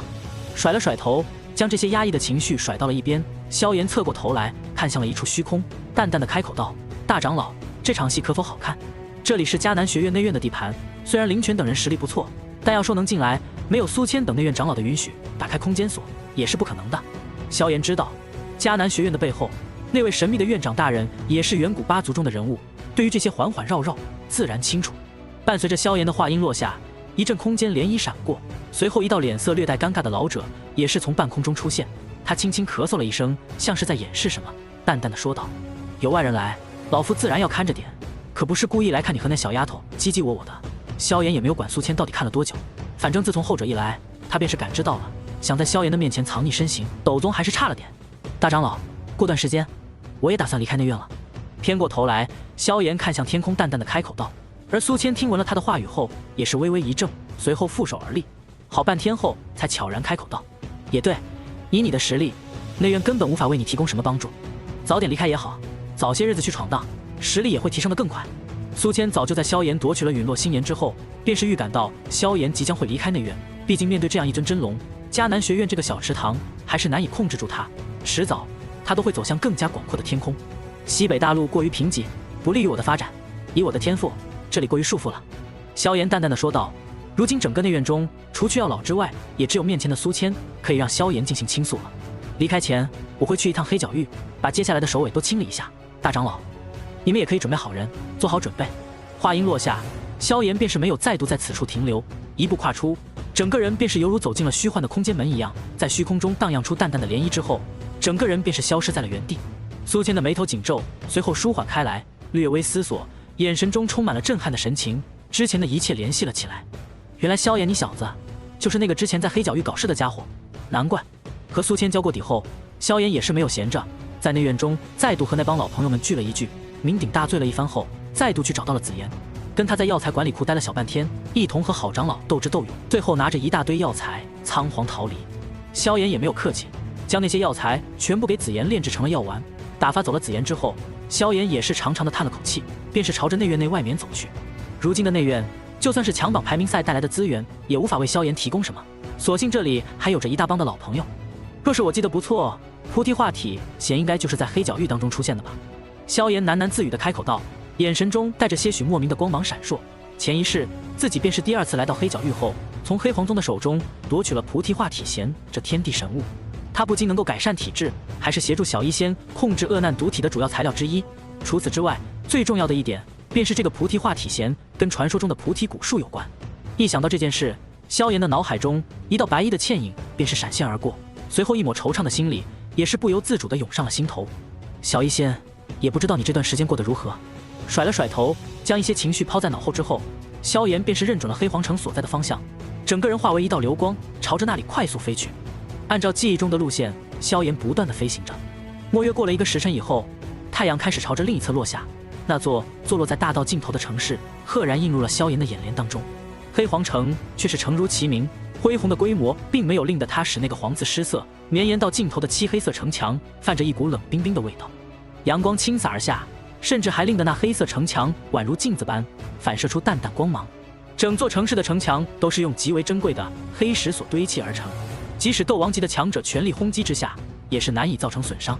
再次见到这般极度豪华的配置，饶是萧炎也是不由得感到略微惊叹。果然还是如同记忆里一样的大手笔啊！萧炎轻叹一声，也没在这个节点上多么耗费时间，而是悄然间将自己的灵魂力量透体而出，随后悄然包裹住了整个黑皇城，然后顺着其中开始扫描了起来。很快，伴随着萧炎的扫描，一个个目标便是被逐渐排除。莫约5分钟过后，原本双目微微闭合的萧炎骤然睁开眼睛，随后抬起头来，遥望向了黑皇城之外的一座小山之上。找到你了，萧炎喃喃自语道，随后不再犹豫，脚下猛然轻点，整个人便是化作一道流光，毫不停留地朝着那处地方飞了过去。在深山密林间，原本空无一人的地方，赫然存在着一处小山谷，山谷的深处有着一处幽静静谧的小木屋。若是不仔细观察，恐怕根本无法察觉到它的存在。一位身着黄色衣袍的老者，宛若一个普通人一样，戴着一顶斗笠，盘坐在湖边，手中拿着一根钓竿，垂入湖中，悠然自得。而在老者的身边，一个木桶中赫然有着鸡尾鲤鱼，好一幅悠然自得的画卷，就宛如是真正的垂钓老叟一样。若是不清楚那位钓鱼老者的真实身份，恐怕所有人都会被他愚弄过去。莫宗主一大把年纪了，还真是别具闲情雅致啊，在下佩服。忽然，一道淡淡的话语自山谷上空响起，在斗气的加持扩散下，很快便是朝着老者凝聚而去。然而诡异的是，这般声音似乎并未有外人察觉，就连湖中的鱼都没有因此而受到惊吓。是谁？只不过老者本人，或者说莫天行，此时此刻确实面色陡然一变，猛然抬起头来，随后便是看到了一道身着黑袍的年轻身影，毫不掩饰，负手而立，虚空踏步，朝着他缓缓走来。他背对着太阳，在莫天行的注视下，仿若一尊真正的行走世间的神明一般，让人无法亵渎。叫我萧炎便好，我来此处只不过是为了一物，还请莫宗主莫要让小子我为难。萧炎负手而立，灵魂气势隐隐透体而出，带着压迫的威势，朝着下方的莫天行卷袭过去。莫天行虽然实力不错，在黑角域也算得上是一方霸主级的人物，但他3星斗宗级的实力和苏谦大长老碰一碰已经算是极限，面对萧炎却是根本不够看。听闻萧炎的话语，再次感受到他身上的骇人威势，莫天行不由得吞咽了一口唾沫，脑袋中思绪飞速转动，很快便是锁定在了一件东西身上。阁下，莫非是想要菩提化体弦？眯了眯眼，莫天行并没有隐瞒消息的存在，而是悄然开口，直截了当地说道。毕竟他想不出自己的身上除去这份刚刚得到的菩提化体弦，还有什么值得引动一名这般年轻的斗宗强者亲自出手来找自己商谈。对方如此笃定，直接堵上门来，恐怕也是已经得到了确切的消息，再度隐瞒已经没有了任何意义。正是如此，还望莫宗主不要让我为难。萧炎对于莫天行的坦诚略微感到惊讶，不过旋即他便是想到了此人的老奸巨猾，恐怕他已经是嗅到了危险，想要顺水推舟将这个烫手山芋一般的东西送出去。见到萧炎承认，莫天行也是略微沉思一下后，便是将视线看向了萧宁。对方身体中隐隐透露出的气势，让莫天行感到了极度的威胁，恐怕一个不好，此人便是会暴起出手。自己一大把年纪，不过是3星斗宗的修为，跟他动手，明显是殊为不智。莫天行的心头在滴血，不过与自己的小命相比，这菩提化体弦虽然重要，但却也算不上什么。给你。额头上冒出些许冷汗，莫天行摩挲了下手指上的那戒，便是从中取出了一个如同水晶质感一般的盒子，盒子中流淌着些许浓稠的淡绿色液体，其中蕴含着难以言喻的生命气息。萧炎一眼便是认出，这就是菩提化体弦，将之丢给了萧炎。莫天行的脸上明显闪过一抹心痛的神色，而萧炎也将之接过，掂量了一下后，确认真实无误，便是将之收了起来。不错。微微颔首，萧炎紧紧盯着莫天行，随后从那戒中取出一个小玉瓶，远远地抛给了后者，随后转过身去，一步踏出，便是犹如走入了虚无当中，只留下一片如水般波动的空间涟漪，以及那虚幻般消失的背影。小子我并非强取豪夺，此物乃是6品巅峰丹药破宗丹，全当是此次交易的代价。莫宗主谨记，不要招惹迦南学院。话音落下，萧炎的身形便是消失，徒留下原地目瞪口呆、满头大汗的莫天行。高空之上，萧炎急速地飞行着，景物在不断倒退在他的视野中，他的眼神中闪过一抹莫名和寒光。黑皇宗虽然上一世和自己有一些不对付，但双方并没有本质上的矛盾，而且后者最终还是服软了，因此对于黑皇宗和莫天行，对方识相的话，萧炎也懒得下杀手追究责任。不过下一个目标魔岩谷，萧炎可不会轻易放过。一想到后者的所作所为，萧炎的目光中便是闪过了一抹淡淡的寒芒，一抹煞气也是不由自主地浮现在他的眼底。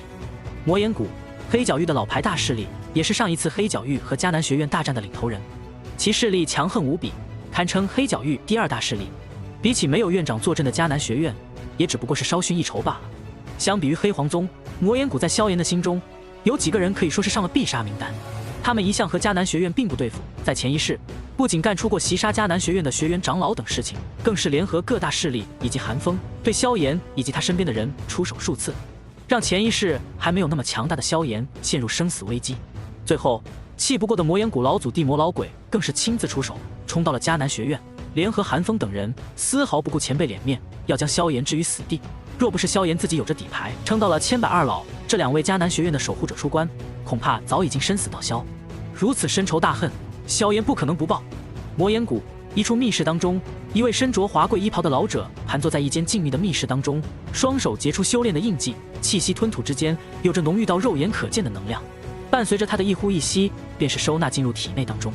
此人气息相当不凡，仔细观察而来，恐怕是有着斗皇巅峰的水平，距离斗宗境界也不过是一步之遥。就在他再一次呼吸吐纳，隐隐地抓住那一抹突破的契机之时，忽然一阵猛烈的地动山摇感觉陡然间传来，随之而来的还有一声恐怖的爆炸声，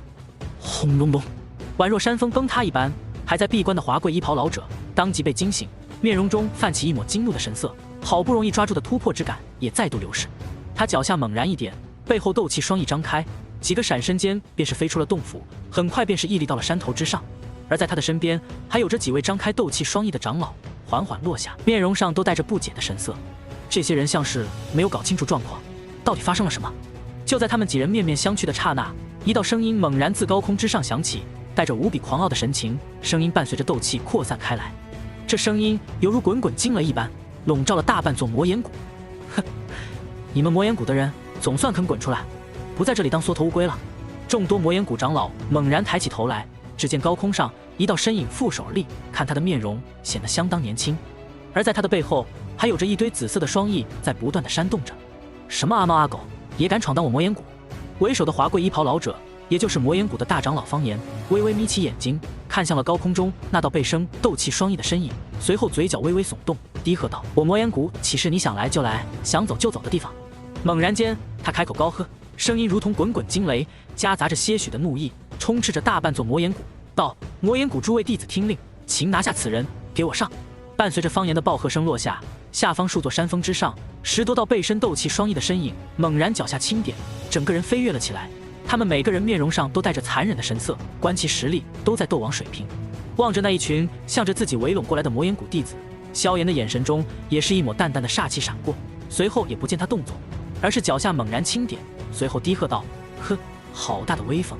话音落下，萧炎向着身后抓握，背负在背上的巨大漆黑铁尺落入了他的手中。随后在那众目睽睽之下，只见萧炎一手在尺面上抚过，而伴随着他的抚动，漆黑铁尺上也燃烧起来通红的火焰，转瞬间便是变成了一把火焰重尺。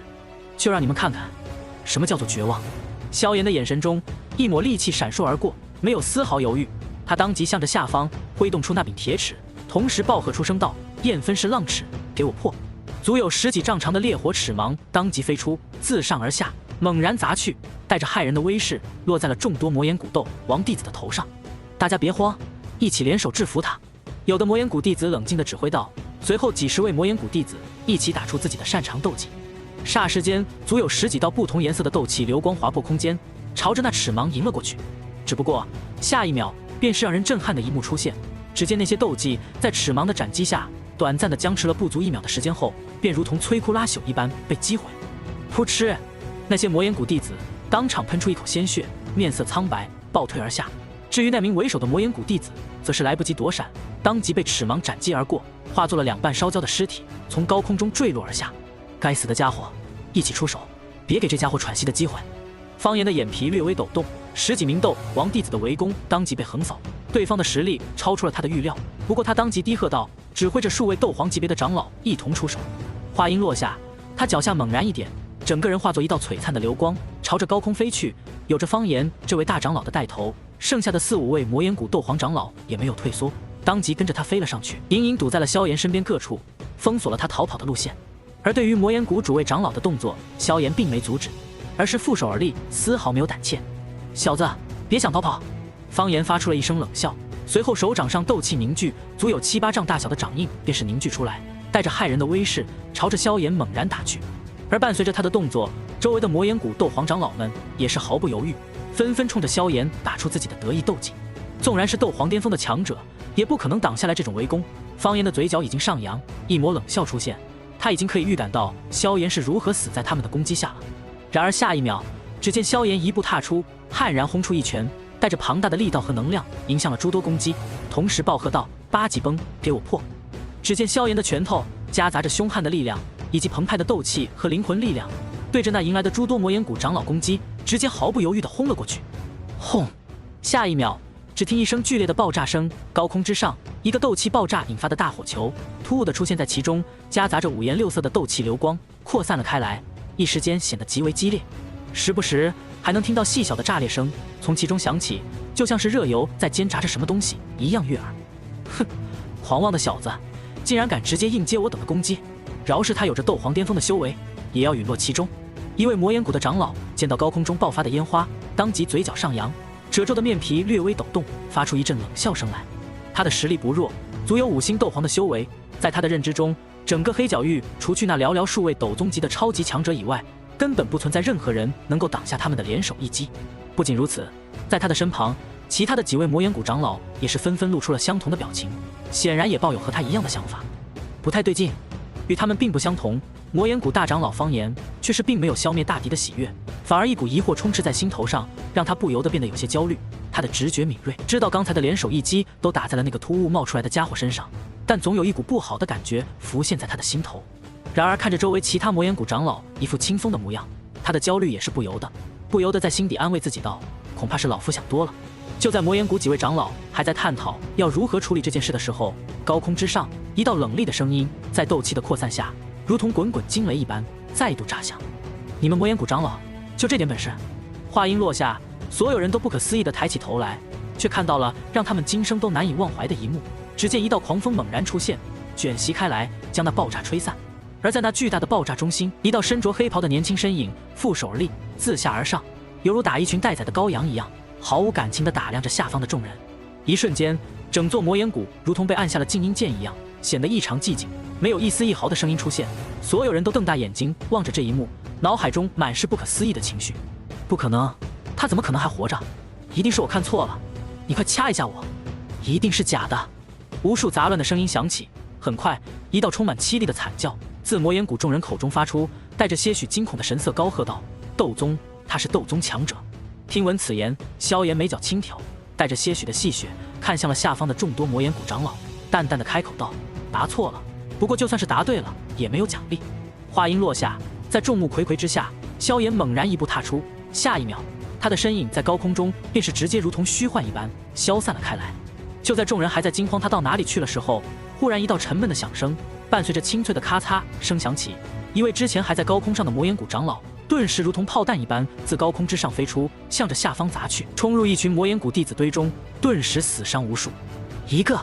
话音落下，萧炎再度一步踏出，下一秒，在所有人惊慌之间，又是一位魔岩谷长老当即被轰飞，整个人眼神暗淡，气息萎靡，不堪人世。如法炮制之下，30秒之内，魔岩谷的所有长老都被萧炎解决。他负手而立，踏足于虚空之上，就连衣服上也没有丝毫褶皱，在魔岩谷诸多弟子的眼里，宛如一尊真正意义上的地狱恶魔一样可怕。你这家伙，到底是何方神圣？高空之上，方言咬着牙，声音颤抖地看着面前泰然自若的黑袍年轻身影，缓缓说道。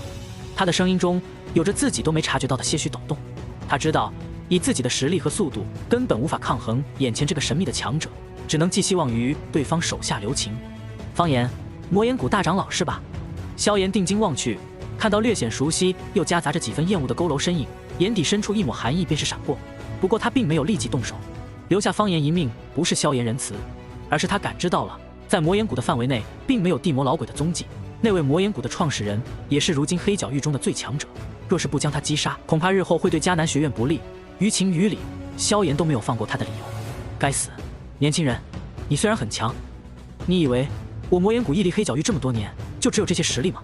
方言看着萧炎，恶狠狠地说道。只只不过他的额头之上已经遍布了细密的汗珠，后背也被冷汗浸透。他知道面前这个神秘的年轻人出手，恐怕自己练一招也撑不过去。聒噪！面对方言的挑衅，萧炎也没有对他客气，当即一巴掌隔空扇出，狠狠地抽在了他的脸上，将他整个人抽得在空中转了一圈，这才缓缓站稳。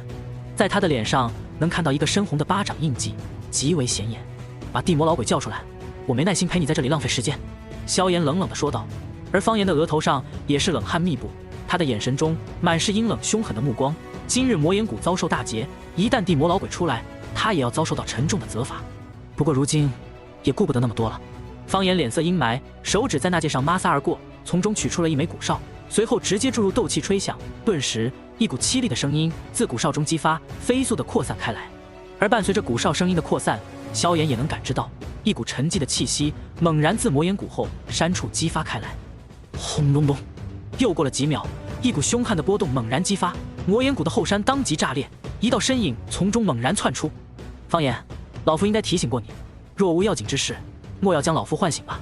一道声音陡然传出，方言的身前不知道什么时候多了一道苍老的身影，他身着血色长袍，放荡不羁，一头枯黄的发色显得异常明显。随后他的眼光看向了四周下方，顿时不由得皱起了眉头，旋即冷冷地开口说道：这是谁做的？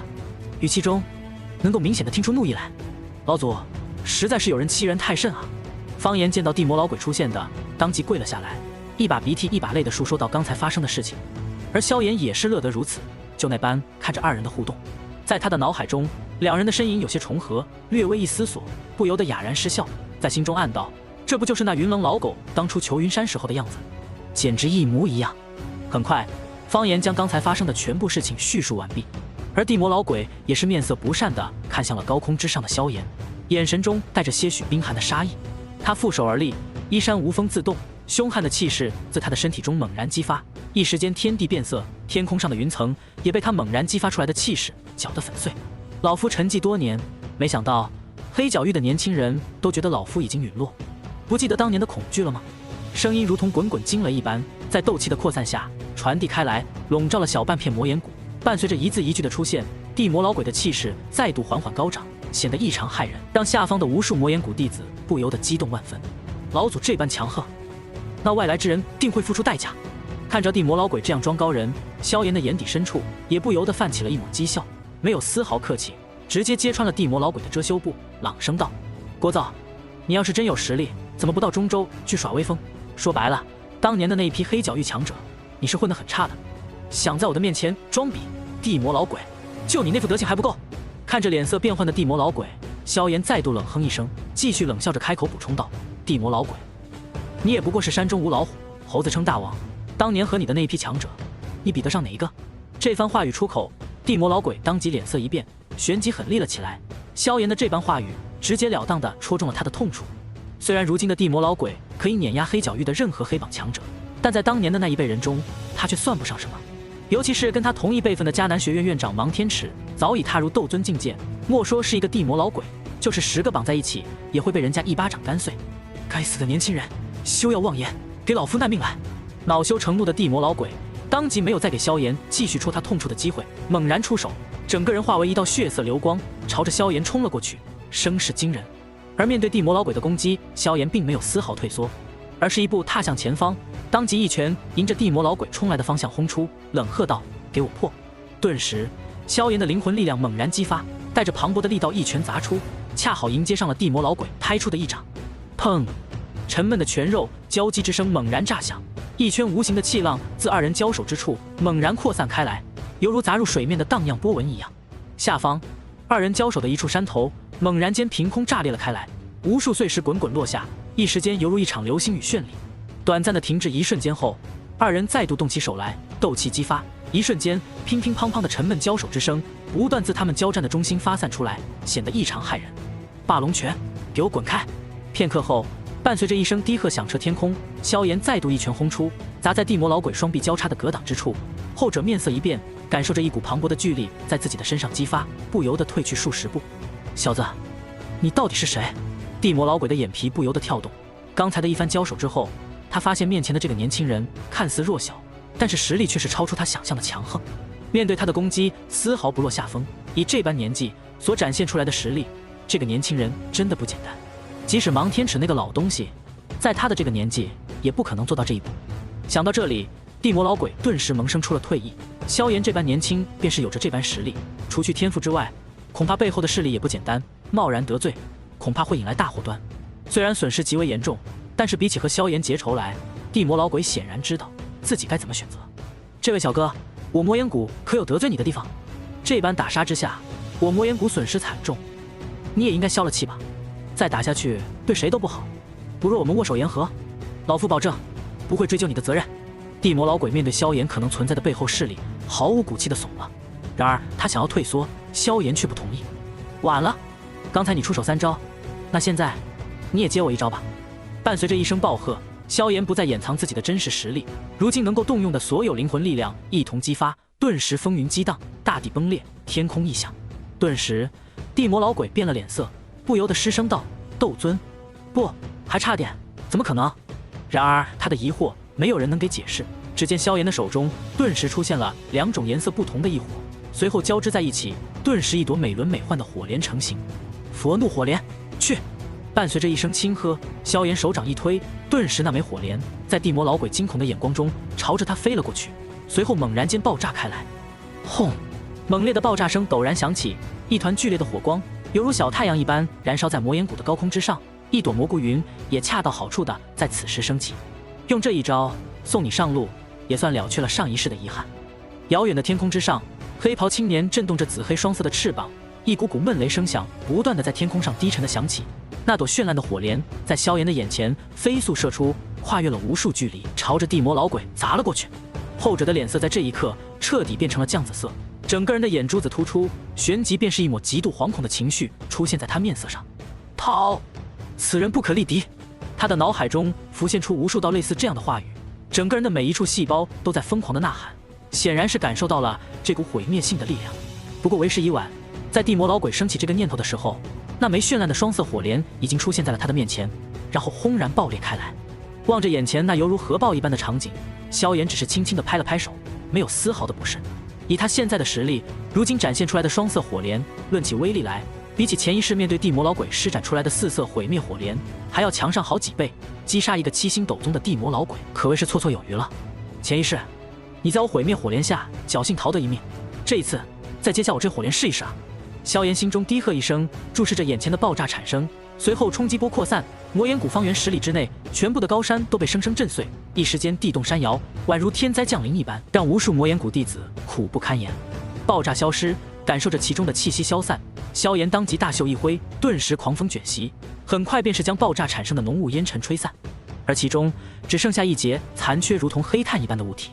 赫然正是地魔老鬼所留。如今他已经彻底死去。而在地魔老鬼身边不远处的魔岩谷大长老方言，已经在那恐怖的攻击下彻底被蒸发，连一丝灰烬都没有剩下。至此，魔岩谷全部斗王以上的强者，全部高层已经被萧炎尽数击杀。这原本的黑角域第2大势力，从现在起彻底名存实亡。萧炎的眼神中也是闪过一抹复杂的情绪，不过他很快便是将这一抹情绪消散，旋即凭空伸出手来，对着前方一抓。而那地魔老鬼剩下的一小截残躯落入了萧炎的手中，那赫然是一截手臂，其上还有着一枚血红色的晶莹纳戒。将之收起之后，萧炎的目光向下瞥去，只见那几百位魔岩谷的弟子密密麻麻地聚集在下方，如同等待审判的羔羊一般，惶恐不安。地魔老鬼和方言已经伏诛，其余魔岩谷中人，我给你们半个时辰的时间离开这里，从此以后不得再提起魔岩谷的名号。萧炎冷喝道，声音如同滚滚惊雷一样从高空上落下，在斗气的作用下很快便扩散开来，整座魔岩谷都能听到。望着因为他话语而变得躁动的下方魔岩谷众人，萧炎也没有再去管，而是脚下一踏，整个人便是如同走入虚空门一般消失在原地，徒留下一道残影在半空中缓缓消散。纵然萧炎对地魔老鬼等人极度厌恶，但是他并不是一个嗜杀之人，以地魔老鬼为首的一大帮首恶已经被伏诛，那么下方的那些普通魔岩谷弟子，萧炎也懒得对他们出手，毕竟一帮连斗王都不到的人，根本不可能对他造成丝毫威胁。如今的目标还是要来搜刮一番魔岩谷的收藏，毕竟身为黑角域第1大势力，魔岩谷的收藏也是极为丰厚，无论功法斗技还是珍稀物品以及药材，数量绝不在少数，将之送往萧家，又能极大程度的提升家族的底蕴实力。我记得除去弄焰诀外，还有天妖魁的炼制方法也都在这里。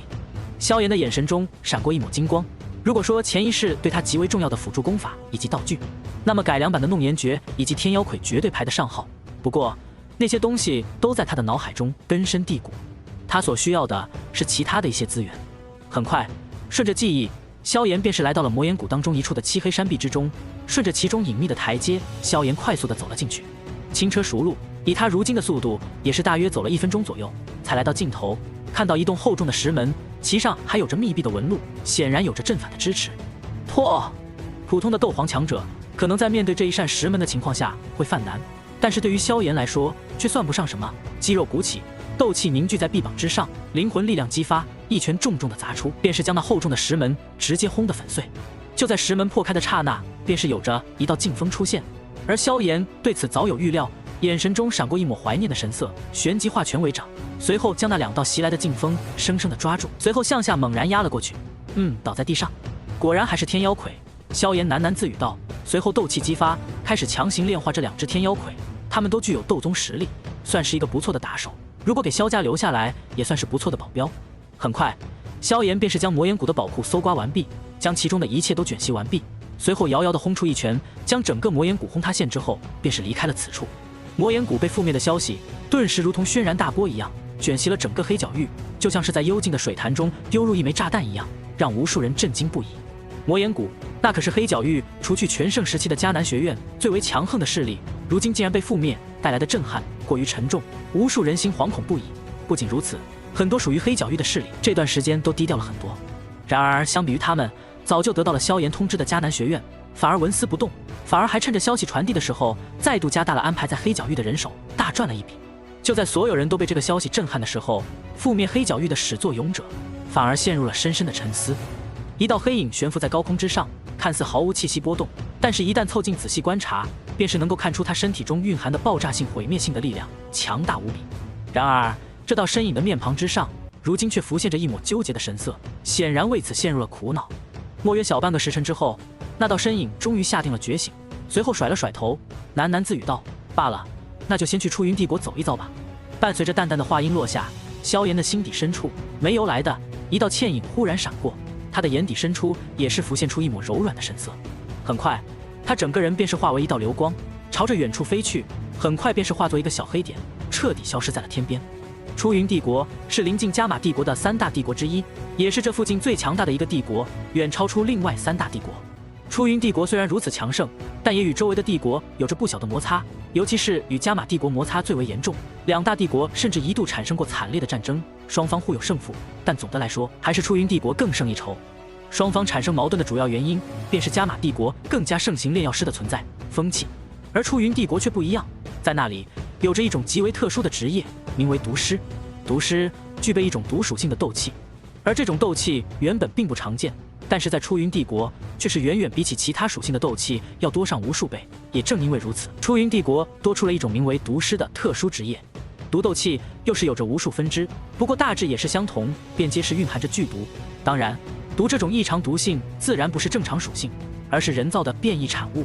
在出云帝国，培养一名具备毒属性斗气的存在，便是要在他们未成年的时候，还未成为一名斗者的时候，将身体浸泡在毒水当中，缓缓修炼。而在这般修炼之中，他们的身体会被改造，毒素慢慢进入体内，最后彻底的融入斗气当中，化为本身的属性。毒水的毒性由弱到强，也正因为如此，每一名毒属性斗气拥有者的诞生，都会导致不少的死伤，但依旧令出云帝国无数人的追捧。毕竟与寻常斗气相比，毒属性斗气论起杀伤力来说，要强上不止一筹，但有利也有弊。正因为如此，出云帝国绝大多数修炼者都是性情乖戾之人，一言不合便是暴怒大打出手，流血事件每时每刻都在发生。比起黑角域来说，也不逞多让。对于这般修炼毒属性斗气的人来说，加玛帝国崇尚炼药师的风气自然是不能接受。绝大多数的炼药师都对毒师的做法感到不屑。对于他们来说，炼药是为了治病救人，提升修为，探讨天地治理，提升自己的修为修养。对于利用各种阴险下毒的手段来伤人，根本看不上。也正因为如此，2大帝国摩擦不断，根本谈不上融洽的相处。不过也正因为这个原因，一旦2国交战，加玛帝国全国上下一条心，而出云帝国则是内乱不断，时不时有着斗争的产生。此消彼长之下，也难怪出云帝国实力高出一头，反而和加玛帝国斗了个旗鼓相当。哼，也幸好因为这些原因，出云帝国的强者比起加玛帝国来说要多上太多了。萧炎一边回想着种种细节，一边想起了上一世的事情，顿时有些忍不住的吐槽道：加玛帝国算上老一辈的强者，都找不出10个斗皇强者。出云帝国2大宗门的比斗，就能有着2大斗宗和10位斗皇强者生死交战，两者简直不是一个数量级的差距。前一世3大帝国联手进攻加玛帝国，说得好听，实际上出云帝国根本没有出动全力，帝国内的几个大宗门只有1个独宗出手，而且并没有带走全部的强者。饶是如此，也堪比当时加玛帝国所能聚集起来的全部高手。也不知道当时的彩铃是怎么才能在这般困境之下撑住好几个月的时间。萧炎喃喃自语道，随后甩了甩头，将这些思绪抛在一边，开始继续思考着接下来的事情。不得不说，毒属性斗气虽然强横，但是弊端也相当明显，尤其是后天改造的毒斗气拥有者，越是伴随着他们的修炼，虽然威力强横，但是毒斗气中的毒素也会不断地腐蚀着他们的身体，修炼不到斗王，那就要时时刻刻承受着难以言述的痛苦。想到这里，萧炎的脑海中一道灰白发色、身着长袍、拥有纤细腰肢的倩影便是一闪而过。小医仙，也不知道前一世的你，在这3年里经历了什么，才能由那个清纯靓丽的女孩变成杀人不眨眼的大毒师？前一世没能弥补的遗憾，这一世我都会将之改变，等着我。如此说来，算一算时间的话，现在的小医仙应该离开加玛帝国不久，刚到出云帝国也没有多长时间吧。萧炎喃喃自语道，思绪飞速转动，将时间线和脉络理清，整个人便是悄然在半空中划过一道弧线，向着另一个方向飞去。在那目的地的尽头，不是别的，正是萧炎之前和小医仙度过美好时光的迷雾山谷。上一世，小医仙在自己的修行道路上占据了浓墨重彩的一笔，初次历练的遇见，再到后来的战场相见，一直到中州魔兽山脉、出云之乱，前往中州拯救药老、星陨阁发展、天府联盟成立，种种大事件发生的时候，小医仙都陪伴在萧炎的身旁，起到极其重要的作用。也是萧炎在低谷的时候，小医仙也对他进行鼓励和安慰。若是没有他的陪伴，萧炎一路上也未必能走到最尽头，也会多出许多遗憾。双拳紧紧握住，萧炎的眼神中闪过一抹决绝，他沉稳地低喝道：放心吧，这一世有我，每个人的结局都会改变，我绝不会让诸多遗憾在我的面前再度发生。茫茫林海，狂风刮过，将林海吹得席卷出道到海浪，呜啸之声轰隆隆的如海浪般的传遍整座山脉。嗖！林海之上，破空声骤然响起，旋即只见一道漆黑身影自远处天边出现，随后飞速扩大，最后停在了天空之上。看着下方熟悉但又略微陌生的地形，萧炎的神情也是略带些许恍惚。几年未曾回到此处，地形也是发生了一些变化。不过好在萧炎有着2世的记忆重叠在一起，很快便是帮助他确定了小山谷的方位。目光在下方的密林中猛然扫过，片刻之后，萧炎便是确定了那迷雾山谷的具体位置。继续飞行，片刻之后，萧炎望向下方，只见层层浓郁的迷雾出现在葱郁树林，一个没有半点通道的山谷，在他们的遮掩下出现在了萧炎的面前。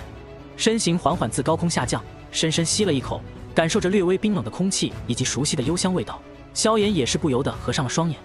脑海中无数记忆片段闪现而过，无论是前一世的还是这一世的，都历历在目。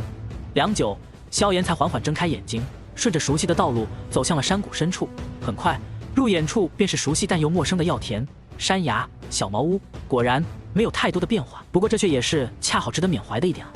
萧炎喃喃自语道，脚步缓缓走动，并没使用斗气提升速度，而是就这么一步步，犹如一个普通人一样，在山谷内缓缓走过，将一切都尽收眼底。那道系着青色丝巾、穿着白衣、气质典雅却又相当和善的倩影，仿若就那么出现在了萧炎的面前一样。好半天后，他才摇了摇头，将这些思绪都甩了开来，夹杂着莫名的情绪，喃喃自语道：前一世再一次回到迷雾山谷，好像还是和彩铃子妍他们一起来的，还差点和隐瞒了身份的他打了起来，如今只有我一人啊。上一世的萧炎是在被云岚宗逼出加玛帝国足足3年之后才杀了回来，了结了事情之后，和彩铃以及紫妍一起来到了这里。不仅如此，甚至还在这里闭关了整整1年的时间。而也正是那一次，是时隔了3年之后的2人初次见面，萧炎已经由一个小小的斗者成为了炎盟之主，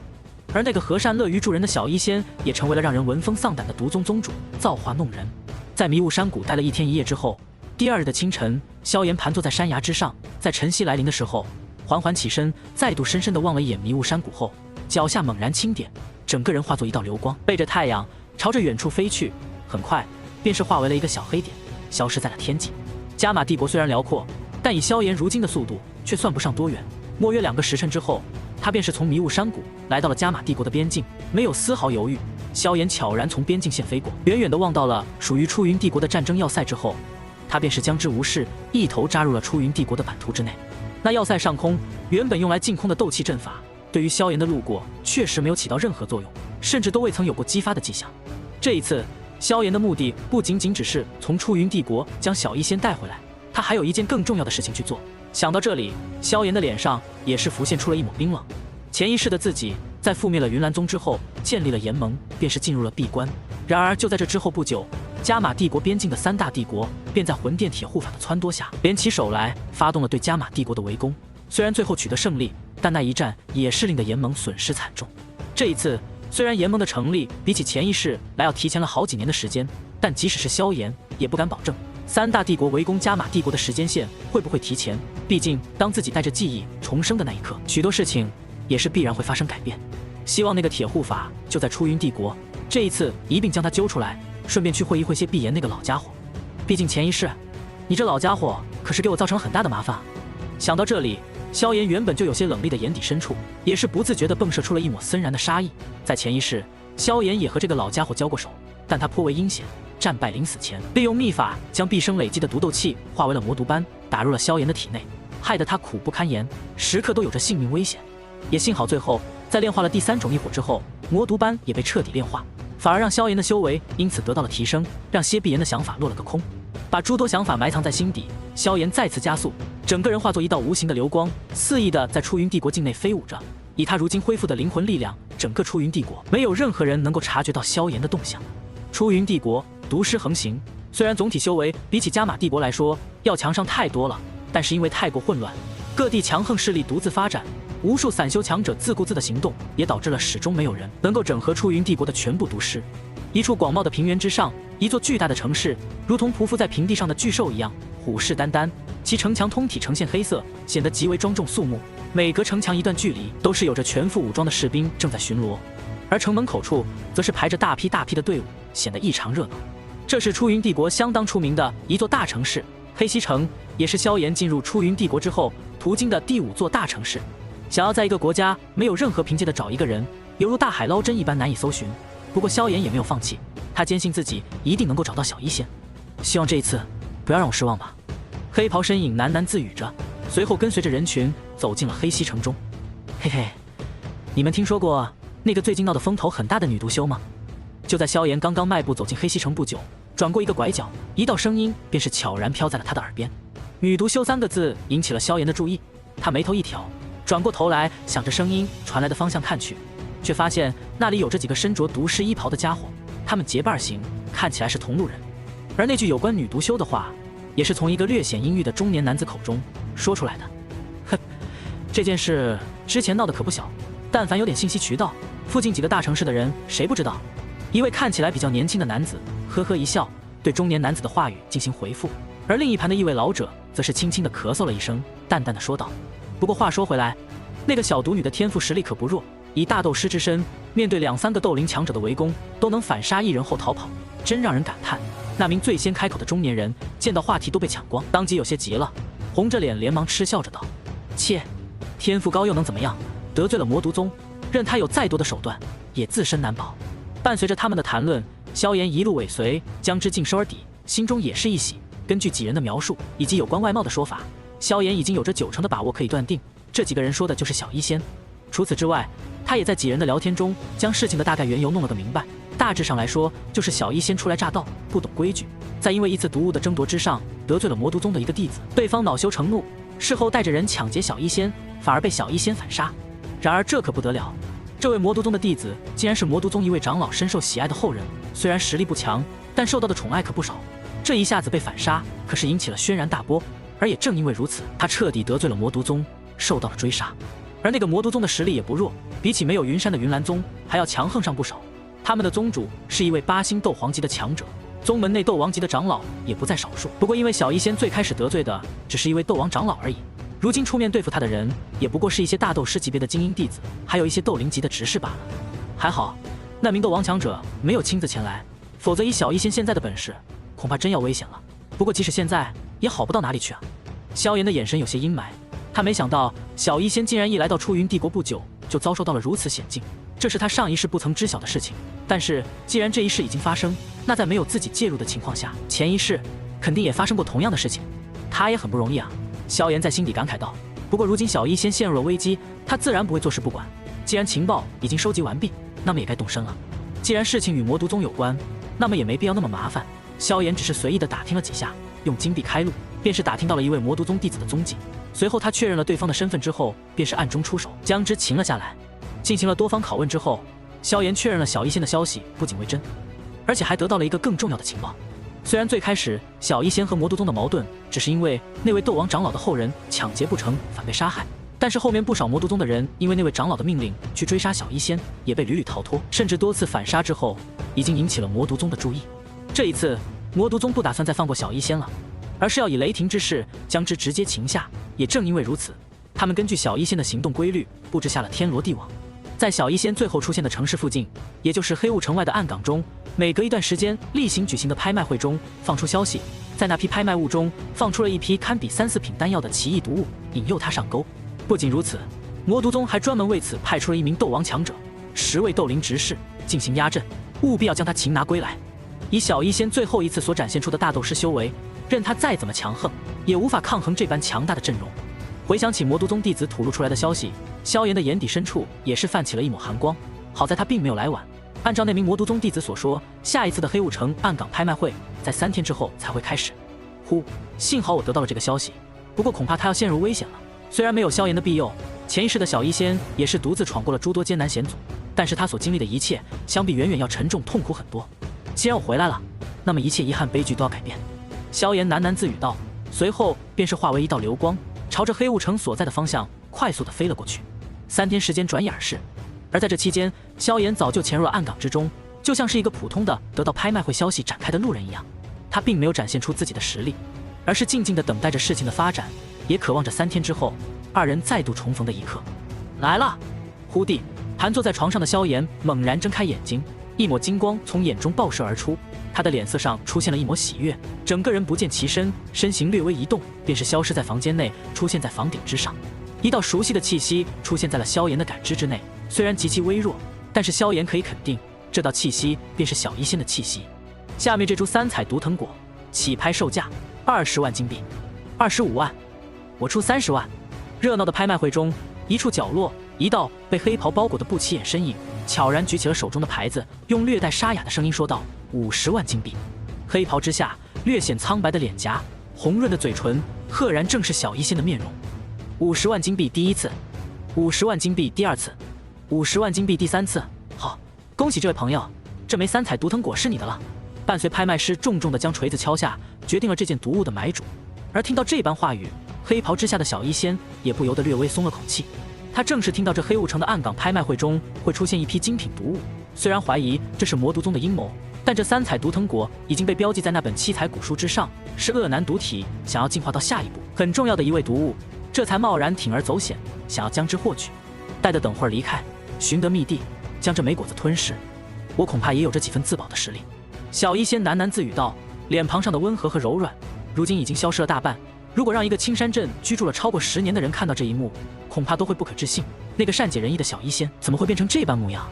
接下来的那些东西虽然珍贵，但以我现在的财力无法奢望，况且之前也貌似有些高调了。小医仙眼眸中闪过一抹莫名的光，默默地将自己的兜帽压低了几分，随后整个人便是在不引起任何人的注意下，悄然靠着侧边离开了拍卖会大厅。然而小医仙未曾注意到的是，在他离开会场之后，顿时有几个也在暗处的拍卖会观众纷纷对视了几眼之后，也是悄然起身跟出了拍卖场。高台之上的拍卖师眼底闪过一抹奇异的神色，不过很快这抹神色便是被掩盖了，毕竟这种事情在混乱的出云帝国很是常见，杀人越货而已，没什么好关注的。只不过可惜这个黑袍人恐怕要殒命了。短暂的在心底默哀了不到1秒钟的时间，拍卖师便是再度举起锤子，看向了一旁侍女托盘之上的物品，开始发出了响亮的声音，高喊道：那么接下来下一件拍卖物品是……拍卖会场之外，拍卖行中有着3-3两两的毒师，他们大多是已经获取了自己心仪的拍卖品，亦或者是过来闲逛的毒师。只不过有一帮人抱着团，来势汹汹，似乎是来者不善。而此时此刻的小医仙刚好从会厅将自己拍卖下的拍卖物取出，打开了盒子确认一番后，便是悄然松了口气。还没等小医仙陷入放松，下一刻一道声音便是突然响彻拍卖行，让其不由得浑身紧绷起来。呵呵呵，小毒女，你果然来了。话音落下，突兀的那一群来势汹汹的人群围在了他的身后，堵住了出口。而小医仙的心口却是不由得一跳。糟糕！黑袍之下，小医仙的俏脸不由得浮现出了一抹惊慌的神色。虽然他很是警惕，但经验也过于稚嫩。魔毒宗略施小计，便是将他拖入了圈套当中。转过身来，手中的2枚毒囊直接丢出，随后猛然炸了开来，一时间淡黄色的毒气弥漫了开来。若是对付普通的大斗师斗灵来说，这些毒物足以让他们忌惮，但很可惜，这里是出云帝国，几乎能够修炼斗气的人都是毒师的帝国。小医仙的毒囊并没有起到太大的作用，反而激起了他们的凶性。当即有人低喝道：“该死！一起上，抓住他！上啊！”对于这种阴险的女人，不用讲江湖道义。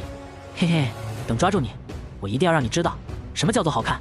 一瞬间，3位靠得最近的魔毒宗弟子直接冲着小医仙扑了上去，3种不同颜色的毒斗气顿时激发，一瞬间地砖都被踩碎。而面对3人的联手进攻，黑袍之下，小医仙的脸颊上也是泛起了一抹凝重的神色，没有丝毫犹豫，他连忙拍出那看似白嫩纤细的手掌，脚下微动，后发先至，以一个诡异的角度来到了3人的身前。砰砰砰，伴随着3道拳肉交击的闷哼之声几乎同时响起，那3位一同扑上去的魔毒宗弟子当即喷出一口鲜血，远远地抛飞了开来，随后重重地砸在地上，顿时让剩下还想上去的几人脚步停滞了下来。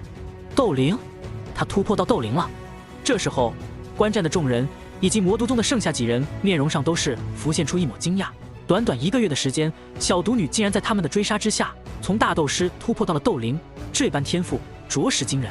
就在众人都以为魔毒宗这一次的追杀要再度无功而返的时候，一道苍老的声音便是缓缓响起：“小毒女，老夫承认你的天赋极佳，不过想要从老夫手底下逃出暗岗，异想天开。”话音落下，一道身着白色衣袍的老者便是负手而立，从魔毒宗诸位弟子身后走出，伴随着他的一步步走出，他周身的气势也在不断暴涨，让小医仙的脸色阴沉了下来。远远围观的毒师们也是有人不由得惊呼出声：“斗王强者！”这句话语飘出，落入了小医仙的耳中，更是让他的心底猛然一沉，一股巨大的绝望感顿时压在了他的心头。如果说只有这些斗灵魔毒宗弟子的话，虽然逃走极为艰难，但小医仙也并不会绝望。但如今一尊斗王长老的出现，便是彻底打碎了他的想法，毕竟他才刚刚踏足斗灵不久啊。小医仙沉默了。那位魔毒宗的斗王长老出现的第一个瞬间，便是彻底堵住了他能逃跑的所有路线。如今的他已经陷入了绝境，短短1个月，便是从大斗师进入斗灵啊。那名魔毒宗的斗王长老打量着小医仙，不由得咧开嘴笑了起来，开口道：“小毒女，你要是肯拜老夫为师，老夫保你没事，并且还会花很多资源培养你。”而面对魔毒宗长老的招揽，小医仙并没有答应，因为他早就摸清楚了这帮人的本性，这位他一定不怀好意。难道又要使用那个了吗？小医仙的眼神中闪过一抹阴霾，颤抖的手想要再度解封恶难毒体，释放其强大的毒素。我看今天谁敢动他！一旁的萧炎围观了一阵后，看到小医仙面临此绝境，总算是忍不住出手了。他已经看出小医仙想要做些什么了。上一世，小医仙也应该经历过这种磨难，不过看样子应该是付出了巨大的代价后，才想尽办法逃离了此处。想到这里，萧炎不由得浮现出了一抹心疼的情绪，看向小医仙的目光也不由得多了几分怜惜。自己重生归来，一些事情的轨迹已经发生了改变，再这样下去，说不定小医仙也会有什么意外发生。他已经该出手了。况且如今的场面已经到了萧炎可以忍受的极限了。看着自己的挚友在面前遭受到危险，即使没有种种因素，萧炎也会毫不犹豫地出手相助，不是为了别的，只是为了自己的那颗心。区区一个斗王，谁给你的勇气？敢动我的人！伴随着一声一声暴喝，一道巨大的漆黑物体燃烧着，夹杂着破空声，猛然从远处飞出，随后砸在了小医仙和魔毒宗众人的面前，宛若一道3-8线一样，将2人分开。轰！那道巨大沉重的漆黑物体落在地上，顿时将地面砸得皲裂出道漆黑庞大的裂隙。一瞬间，整座拍卖行似乎也被这庞大的力道砸得颤抖了一下，让那群围观的众多毒师一个趔趄，差点摔倒在地。还有高手！一时间，有人惊呼出声，而那名斗王长老也是抬起眼睛，看向了来者的方向，目光略微低沉了下来。他感觉到自己的威严被狠狠地挑衅了。不过相比起他们，小医仙却是死死地盯着那横在他面前的漆黑巨齿，其上的纹路相当熟悉。一瞬间，小医仙整个人不由得有些激动了起来。难道是他来了？下一秒，只见一道漆黑身影猛然自远方窜出，3两个起落之间，便是穿过了人群，落到拍卖行之内。先是带着几分凶厉的看向了魔都宗几人，随后便是目光温和的看向了小医仙。真的是你，萧炎？看着那道坚毅了几分，但却依旧熟悉的面容，小医仙不由得紧紧捂住了嘴巴，带着几分惊喜与感动出声。上一次自己陷入绝境的时候，也是他的出现将自己拯救出去，没想到如今自己再度面临类似的情况，想要拼命的时候，依旧是从前的那一位少年出面。是我，这段时间辛苦你了，还好我没来晚。萧炎微微点了点头，温和地说道，无视了周围还在虎视眈眈的魔都宗弟子，以及那一位斗王级的长老，似乎他们并不存在一样。而相比于萧炎的放松，那位魔都宗的斗王长老此时此刻心底也是出现了短暂的疑惑，这个突然冒出来的小子到底是何方神圣，竟然敢插手魔都宗的事情。一瞬间，他的脑海中开始了急速的思索，想要从记忆中搜寻萧炎这个名字到底跟哪些人有关。不过即便是他思考了许久，也没有想清楚萧炎的身份到底是谁。另一旁的小医仙也是在陷入了极致的感动和惊喜后，像是想到了什么，连忙冲着萧炎说道，你快走，这里很危险，不要管我了。萧炎当初和自己分别的时候，也不过是刚刚突破到斗师，如今不过是2年多的时间，再次相见，即便他再怎么天才，如今又能有多强？恐怕跟自己差不多，已经是极限了吧。2人联手，正常情况下也绝对不会是一名斗王强者的对手。萧炎为了自己白白搭上一条命，不值得。而面对小医仙的谨慎和担忧，萧炎并没有答应，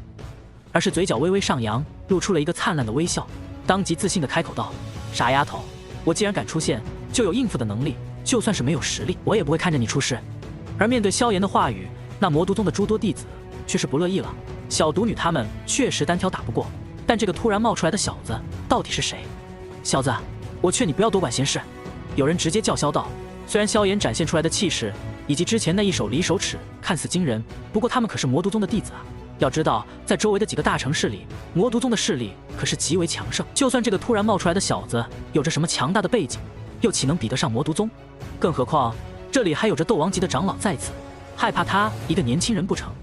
面对魔都宗弟子的叫嚣，萧炎缓缓转过身去，面庞由之前的温和变成了冷漠，一抹寒光也是从眼底闪过。望着魔都宗的那帮人，他平淡地开口道，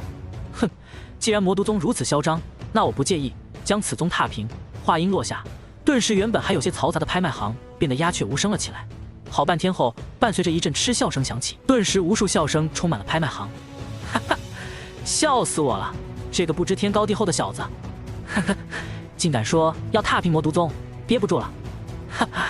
这恐怕是我今年听到过的最有趣的笑话了。一时间，无数嘲讽和嘲笑便是落在了萧炎的身上。区区一个看似不足20岁的青年，如今竟敢大放厥词，他到底有什么本事，胆敢如此妄言？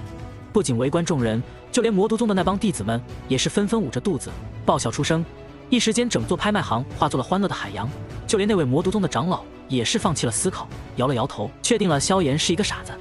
而小医仙却露出了些许惊骇的神情。别人不了解萧炎，他还不了解吗？要知道，萧炎从不会说出没把握的话来，时不时说大话，你们很快就能看到了。摇了摇头，萧炎低喝一声，随后一步踏出，整个人的身形化作了一道残影，转瞬间出现在了那还在狞笑的魔都宗长老面前，一拳轰出。一抹杀意在萧炎的眼底浮现，眨眼间他便是跨越了几十米的距离，诡异地出现了魔都宗那位斗王长老的面前。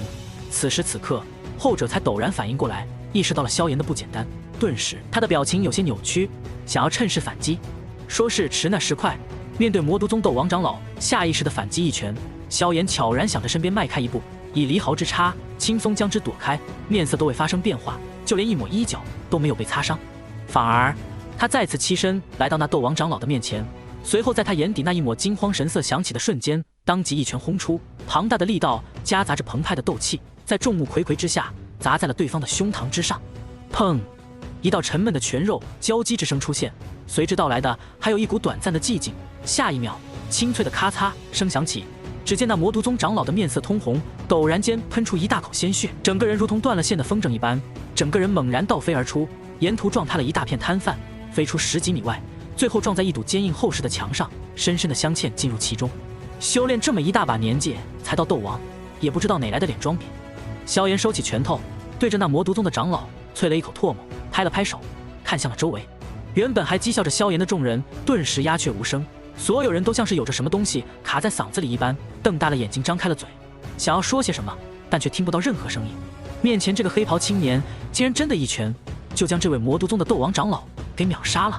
一瞬间，这个刺激的消息冲击着众人的心神，让他们不由得怀疑自己是不是处于梦中。然而当他们的视线回望，看到那镶嵌在墙壁中只有进的气没有出的气的魔毒宗斗王长老，便是知道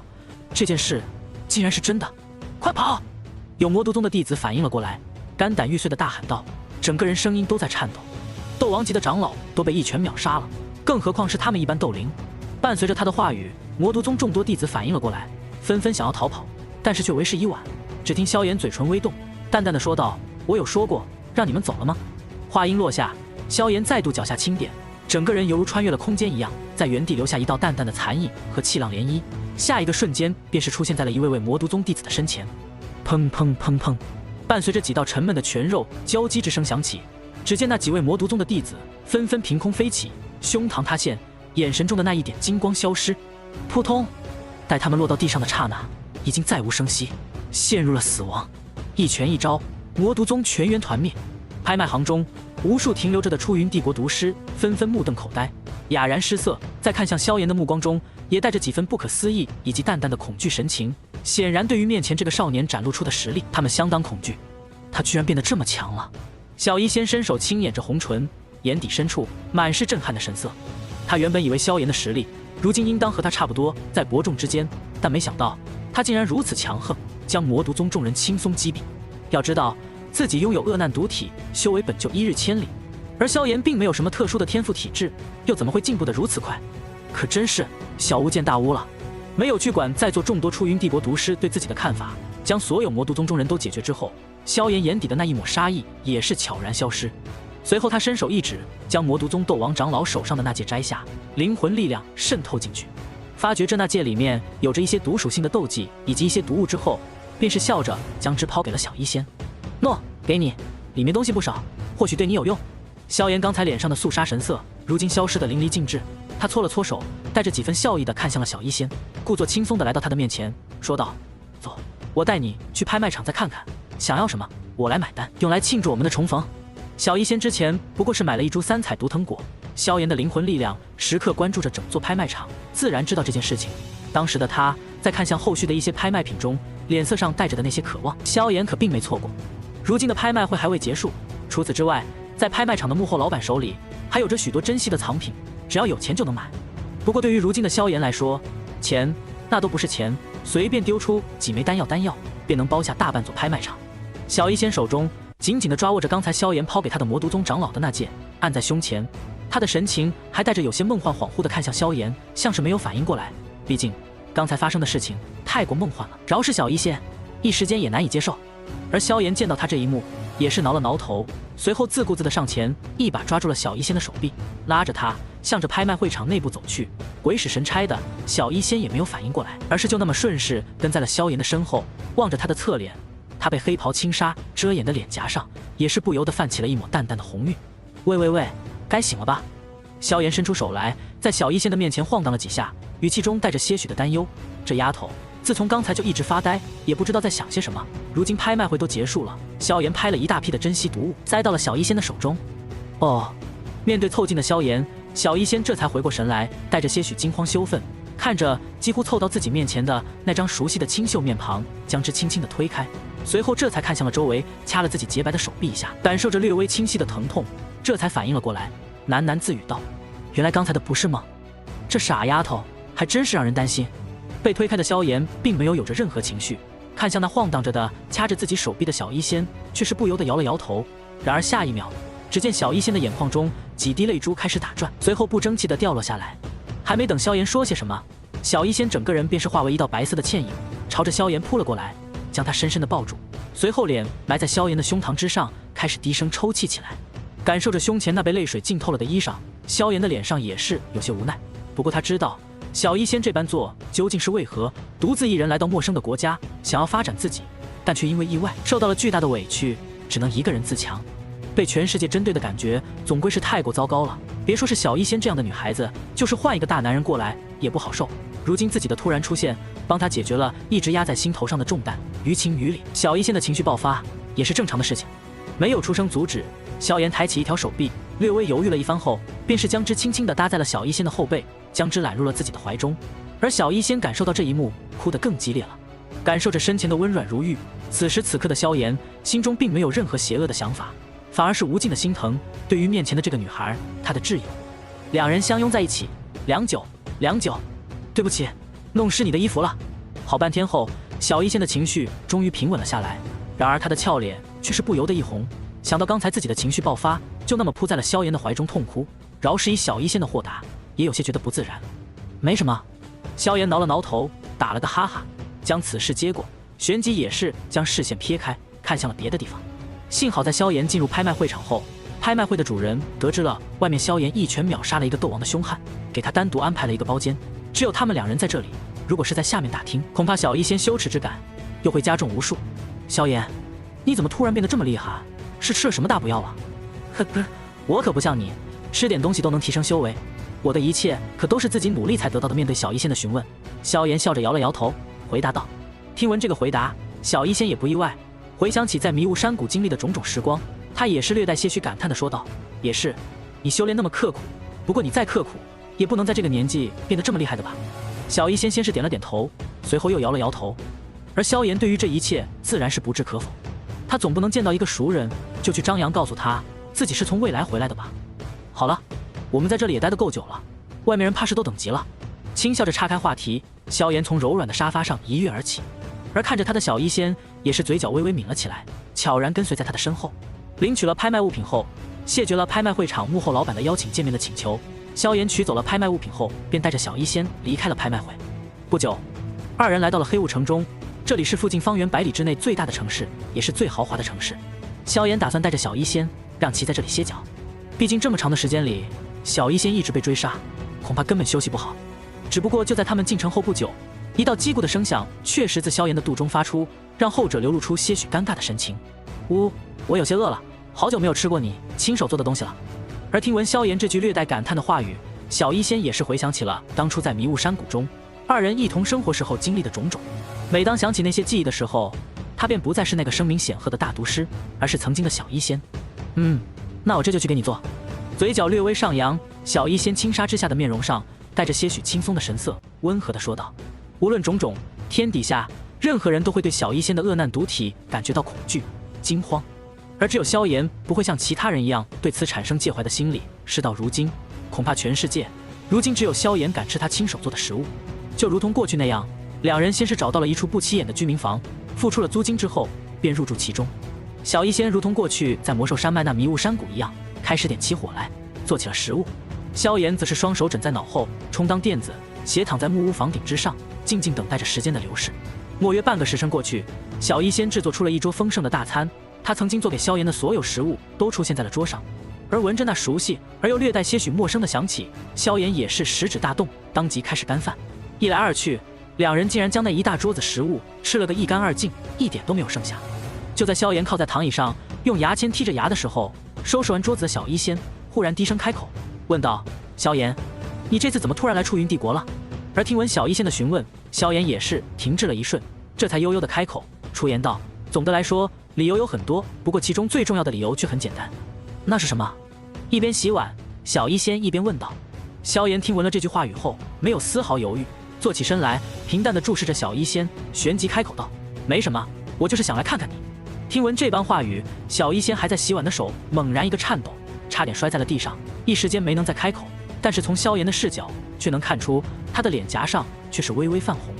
对了，之前你不是说还有很重要的事要做吗？现在完成了吗？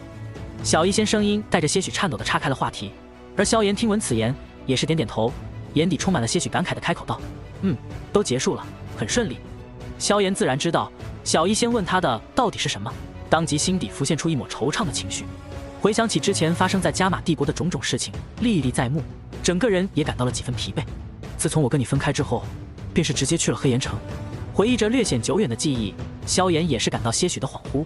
回想起来，距离那个时候已经过去了好几年的时间了。轻轻甩了甩头，他将自己和小医仙分开的这段时间发生的事情进行一个简略的述说，同时隐去了一些关键性的东西，比如说药老的存在，再比如说自己潜意识的记忆之类的那些东西。这些年来你过得也不容易啊，不过听起来挺精彩的。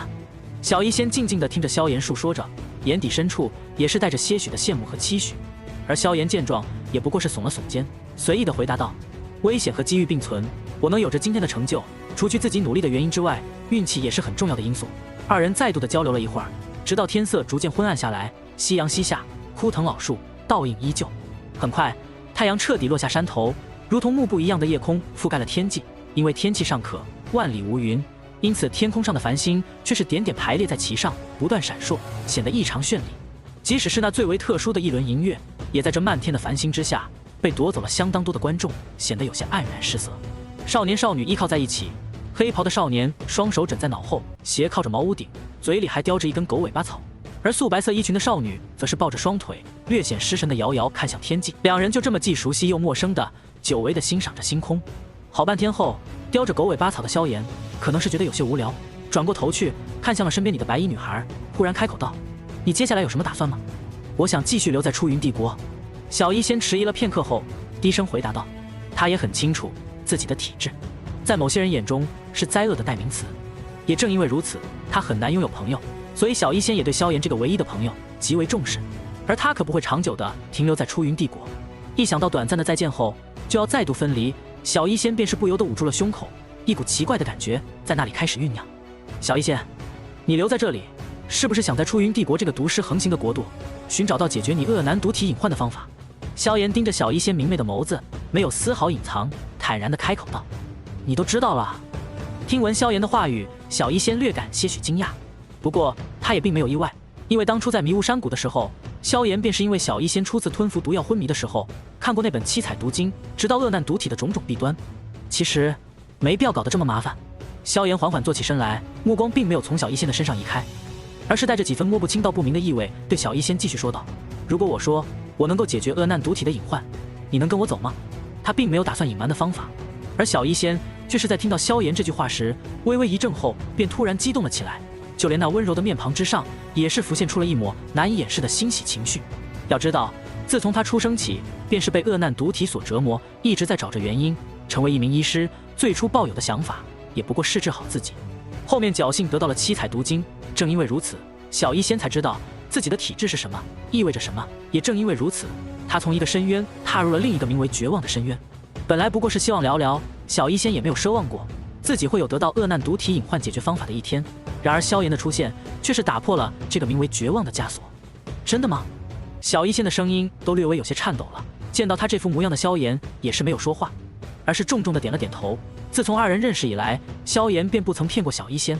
而后者也始终相信着他。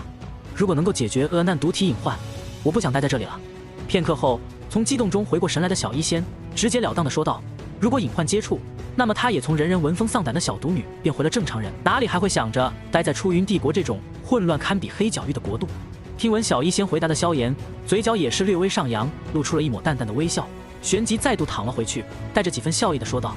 那好，等我处理完出云帝国的一些其他事情之后，就去准备帮你寻找解决恶难毒体隐患的材料。”小医仙不出意外地答应了萧炎的请求，而后者也是因此，心底的一块石头放下，顿时轻松了不少。来到出云帝国最重要的事情办到之后，萧炎这才有心情去思考接下来的事情。而听闻此言，小医仙却是被勾起了不少好奇，明亮的眸子眨了眨，其中充满了些许困惑的情绪。萧炎不是第一次来出云帝国吗？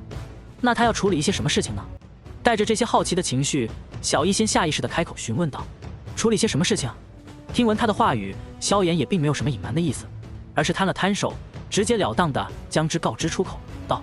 首先是魔毒宗，这次只是一些小喽啰，那些曾经想要加害你的人，我一个都不会放过。等处理掉魔毒宗，我还要去一趟万仙山，见一见老朋友。”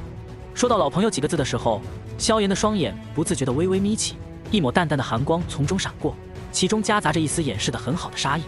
听到萧炎要为了自己出头去魔毒宗报仇，小医仙的心底再度泛起一抹感动的情绪。不过当萧炎提起万仙山的时候，他的面色却是不由得微微一变。万仙山乃是出云帝国一个曾经老牌宗门万仙门的总部所在。虽然这10几年来万仙门的影响力逐渐削弱，但是出云帝国一些真正的强者都知道，万仙门才是出云帝国最强的宗门。小医仙也是偶然才知道这个消息，算是略微了解了一下这个隐秘的宗门。然而仅仅是管中窥豹，便是让他心惊不已。即使是追杀的他上天入地难以喘气的魔毒宗，如果说跟万仙门对比起来，那也不过是一个小孩和大人的对比。其中不仅拥有着斗宗级的人物，甚至现任门主都是斗皇巅峰的存在，门内的斗皇、斗王长老不计其数。一想到萧炎处理的事情要涉及到这尊出云帝国最强大的宗门，小医仙的眸子中便满是困惑和震惊。有些事情，我日后再向你解释。明天我们就去魔都宗总部吧。面对小医仙的疑惑，萧炎自然知晓，不过他也没有解释太多。还是那句话，毕竟总不能将万仙门未来跟我会有仇这句话说出口吧。而面对萧炎的推搪，小医仙也表示理解。毕竟每个人都有着属于自己的秘密，不想分享给别人也是应该的。又是聊了一段时间后，临近后半夜，两人也感觉到有些倦意上身，于是回到茅草屋中开始歇息。这一晚是小医仙这段时间以来睡得最安心的一觉。之前他每天都在竭尽全力的躲避追杀不说，还要担忧被察觉身份，除此之外还要努力的提升修为，寻找开法厄难毒体需要的毒药，身心都很是疲惫。现在有着萧炎陪伴在身边，他终于能够安心休息了，叽叽喳喳。伴随着麻雀的叫声，很快第一缕来自清晨的眼光便是穿透了那略显薄弱的雾气，唤醒了大地万物。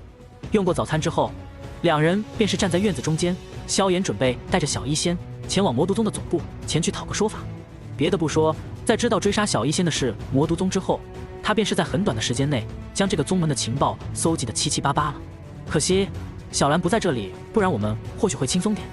小医仙略带几分遗憾地说道。小兰便是那只蓝色巨鹰，也是小医仙的魔兽好朋友，只不过他生活在魔兽山脉，没能跟随过来。呵呵，无妨。萧炎呵呵一笑，随后轻轻地搂住了小医仙纤细堪称盈盈一握的腰肢，后者也是身形轻轻一震，便是任由了萧炎的动作。站稳了。伴随着萧炎的话音落下，下一秒他便是一步踏出，衣衫无风自动，就那么凭空踏上了天空，凭虚而立。在天空中短暂地辨认了一下方向之后，两人便是化作了一道流光，朝着天边飞去，很快便是化为了一个小黑点，消失在了天际。黑水山脉是出云帝国比较出名的连绵山脉，到处都是天然的巍峨漆黑巨峰。而在这黑水山脉最为高大的一座山头之上，便是魔都宗总部所在。此刻魔都宗议事大厅内却是有着人影耸动，一位神色有些阴霾的老者手中掐着一封信件，好半天后才冷哼一声，森然开口道：算那个小毒女运气好，不过这个自称萧炎的小子究竟是何方神圣？另一边，另一位气息摸约在斗王水平的光头男子则是带着几分随意的开口道：哼，老五，你这次算是栽了，还葬送了一名宗门斗王长老，等宗主出关要你好看。而那被光头男子挤兑的老者脸色越发越阴沉了，冷哼一声，也不与他争执，当即道：哼，不论如何，这个萧炎也要挂在通缉名单上，胆敢出手护持那小毒女，这两人肯定有什么不为人知的关系。虽然出云帝国地域极为辽阔，大城市之间因为地形原因变得很是遥远，但以萧炎如今的速度，不过是1个时辰左右的时间，便是横跨了大半个出云帝国，带着小医仙来到了魔都宗高空之上。向下望去，只见在那高耸的山头之上，被人为的削去了大块，显得极为平整。而就在那平地之处，赫然伫立着诸多古朴的建筑物，显得别样，具有韵味。而在那鳞次栉比的房屋群中央，则是有着一座极为广大的广场，占地莫约上万平方米，上方还有着三三两两的弟子成群结队的盘坐修炼。而在广场中央，还竖立着一道足有7、8丈高大的石碑，其上刻印着3个血红色的大字：魔都宗。侧过头来，轻轻捏了捏小医仙的手掌，萧炎深吸一口气，旋即将视线投入下方，冷喝道：交出所有迫害过小医仙的人，否则我灭你整个宗门。声音如同滚滚惊雷一般，在斗气的作用下扩散开来，霎时间便是笼罩了整座山头，其中夹杂着深深的怒意，就是整座山峰也是有些颤抖。而就在萧炎出生之后的短暂几秒，便是有着一道身影突兀地出现在了魔都宗的上空，和萧炎遥遥对立，观其气息竟然有着8星斗皇左右，观其面容莫约在中年左右，身着一身碧绿的衣袍，他赫然正是魔都宗的宗主华老怪，也是名声响彻出云帝国的强者之一。只不过此时此刻的他早就没有了那副淡定，反而显得极为惶恐不安，只因为在他面前的那2道身影，尤其是那个黑袍青年，竟然没有凭借斗气双翼就那么轻松地踏足于高空之上。斗宗强者，华老怪瞳孔紧缩，心底浮现出一抹苦涩，但他还是连忙拱手，对着面前的黑袍青年略带几分惶恐地开口道：不知前辈有何要事？你们魔都宗做了什么？自己不清楚。萧炎当即冷哼一声，丝毫没有给华老怪面子，而是双目微微闭合，淡淡的开口道：从现在开始，1炷香的时间，交出所有参与过追杀小医仙的人，否则魔都宗也没必要存在了。华老怪整个人冷汗直冒，这段时间里他沉迷闭关，压根不知道下面的人做了什么，刚才也不过是感受到了一股强大的气势出现，不得不紧急出关来面对。看对方的样子，明显来者不善，这让华老怪嘴里苦涩不断，整个人都是猛的。不过很快他便是反应了过来，对着高空上双目位微微闭合的青年拱了拱手，整个人便是落到了广场之上。来人啊，告诉我，你们这段时间都做了些什么好事？见到华老怪落下，周围不少长老执事都靠了过去，而华老怪也是直截了当的暴喝出声，说出这样一番话，整个人显得极为恼怒。他怒视着众人，也不知道自己闭关的这段时间，这帮家伙们到底是因为什么才能惹上这样一位让他也觉得瑟瑟发抖的强者。我不知道啊，这段时间里我们也没有做出什么出格的事情吧。魔都宗排名靠前的几位长老回忆了一下，纷纷摇了摇头，旋即表示此事跟自己无关。而那位光头的长老却是挠了挠头，带着些许莫名的意味，深深地看了武长老一眼。那位武长老此时此刻整个人却是陷入了深深的惶恐之中。若是说别人不清楚魔都宗这段时间到底招惹了谁，那他可是最为清楚不过的，更别说那来人还是直接喊出了小医仙3个字。要知道那个被追杀的小毒女原本的称呼好像就是小医仙啊。宗主大人，貌似前段时间负责宗门内事务的人好像是武长老啊。带着些许阴阳怪气，光头长老出言提醒道。而顿时在座所有魔都宗之人的视线都移到了武长老的身上，他的额头霎时间就布满了细密的汗珠。秃子，你在说什么鬼话？武长老佯装发怒掩饰，而他的神色大变，对于熟悉他的在座几人来说自然而然瞒不过去。还没等几人动手，华老怪当即冷哼一声，脚下猛然一点，顿时巨大的斗气枷锁浮现，将武长老束缚在了原地。老武，发生了什么？都说出来，现在不是让你和老四扯皮的时候。华老怪的威压传来，带着些许的寒意，死死地盯着武长老。而武长老面对真正生气的魔都宗宗主，也是没了丝毫脾气，当即低声说道：老夫不过是报仇而已。很快他便将事情和盘托出，在周围弟子以及光头长老的补充之下，华老怪顿时了解了事情的起因经过。为了自己的子侄报仇无可厚非，但你切不该万不该惹到这般强者。华老怪脸色一寒，这名8星斗王级别的长老为了给自己的后辈报仇，将小医仙列入了宗门追杀名单。而那个小医仙并没有伏诛，反而屡屡令魔都宗弟子吃亏，更是在昨天有着一位新晋的低星斗王长老为此事陨落。老五啊老五，你真是瞎了狗眼！知道此事的华老怪双眼怒火直冒，恨不得一巴掌将武长老拍死，但一想到上面还在注视等待着事情结果的萧炎，便是只得压住自己的想法。事情是你惹出来的，你自己去解决吧。华老怪低喝一声，一掌轻飘飘地拍出，打在了武长老的小腹，后者顿时一口鲜血喷出。不过更让武长老惊骇的是，他的丹田已经被这一掌打碎了，一身斗王修为被毁。执法队，将所有前段时间参与过武长老发布任务的弟子都给我擒下来。惊变发生，下一秒华老怪再度暴喝出声，一时间魔都宗内部鸡飞狗跳出来，大约花费了5分钟的时间，所有曾经参与过追杀小医仙的魔都宗弟子都被找了出来，足足有着20多人，连带着武长老一起被众多魔都宗弟子围在了中间。华老怪擦了擦额头的冷汗，当即缓缓将身子弓下几分，抱拳行了个礼，对着高空之上朗声开口道：这位前辈，所有参与追杀您女伴之人都在这里了。下一秒，只见前方空间波动涟漪，萧炎带着小医仙便是从中走出，看向了那被围在广场中央的20几人，顿时微微颔首，这魔都宗上下还是挺识时务的。轰！当即萧炎便是凝聚出斗气手掌，随后在众目睽睽之下，一掌猛然拍下，足足10丈大小的手掌砸在广场中央，顿时整座山都在摇晃，道道漆黑的裂痕蔓延了开来，将整座广场撕裂。烟尘散去，只见广场中央出现了一个深深的大手印，而之前在其中的所有人都是化为一滩滩血肉，你中有我，我中有你，不分彼此。参与此事的人虽然已死，不过你魔都宗还需要做出补偿。应该的，应该的。华老怪不留痕迹地擦了擦冷汗，连忙回复道，同时亲自带着2人朝着魔都宗的宝库走去。萧炎的那一巴掌看似简单，可是华老怪很清楚，即便是自己挨上那一巴掌，也绝对没有半点幸免的可能。花费一些代价送走这位凶神，是一笔值得的买卖。在魔都宗再度付出了一大笔极为丰厚的补偿之后，萧炎也是放过了对方，首恶已经伏诛，看在魔都宗识相的份上，他要懒得做那等灭门之事，而是带着小医仙朝着万仙门的方位赶了过去。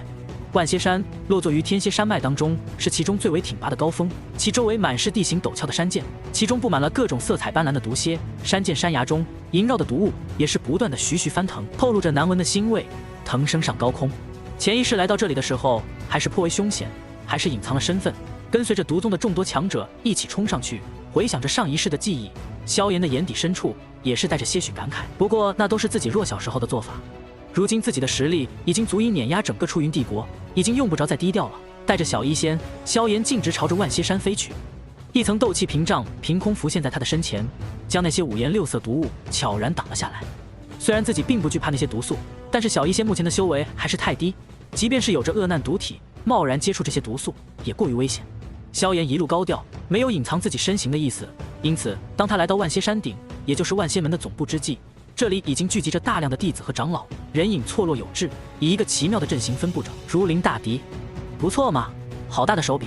萧炎环视了一圈，喃喃自语道：“不得不说，万蝎门的底蕴过于雄厚，光是斗王级的强者，一眼望过去便是不下20人，一个宗门的斗王强者数量便是超过了加玛帝国的总额，不得不让人感慨万蝎门的强大。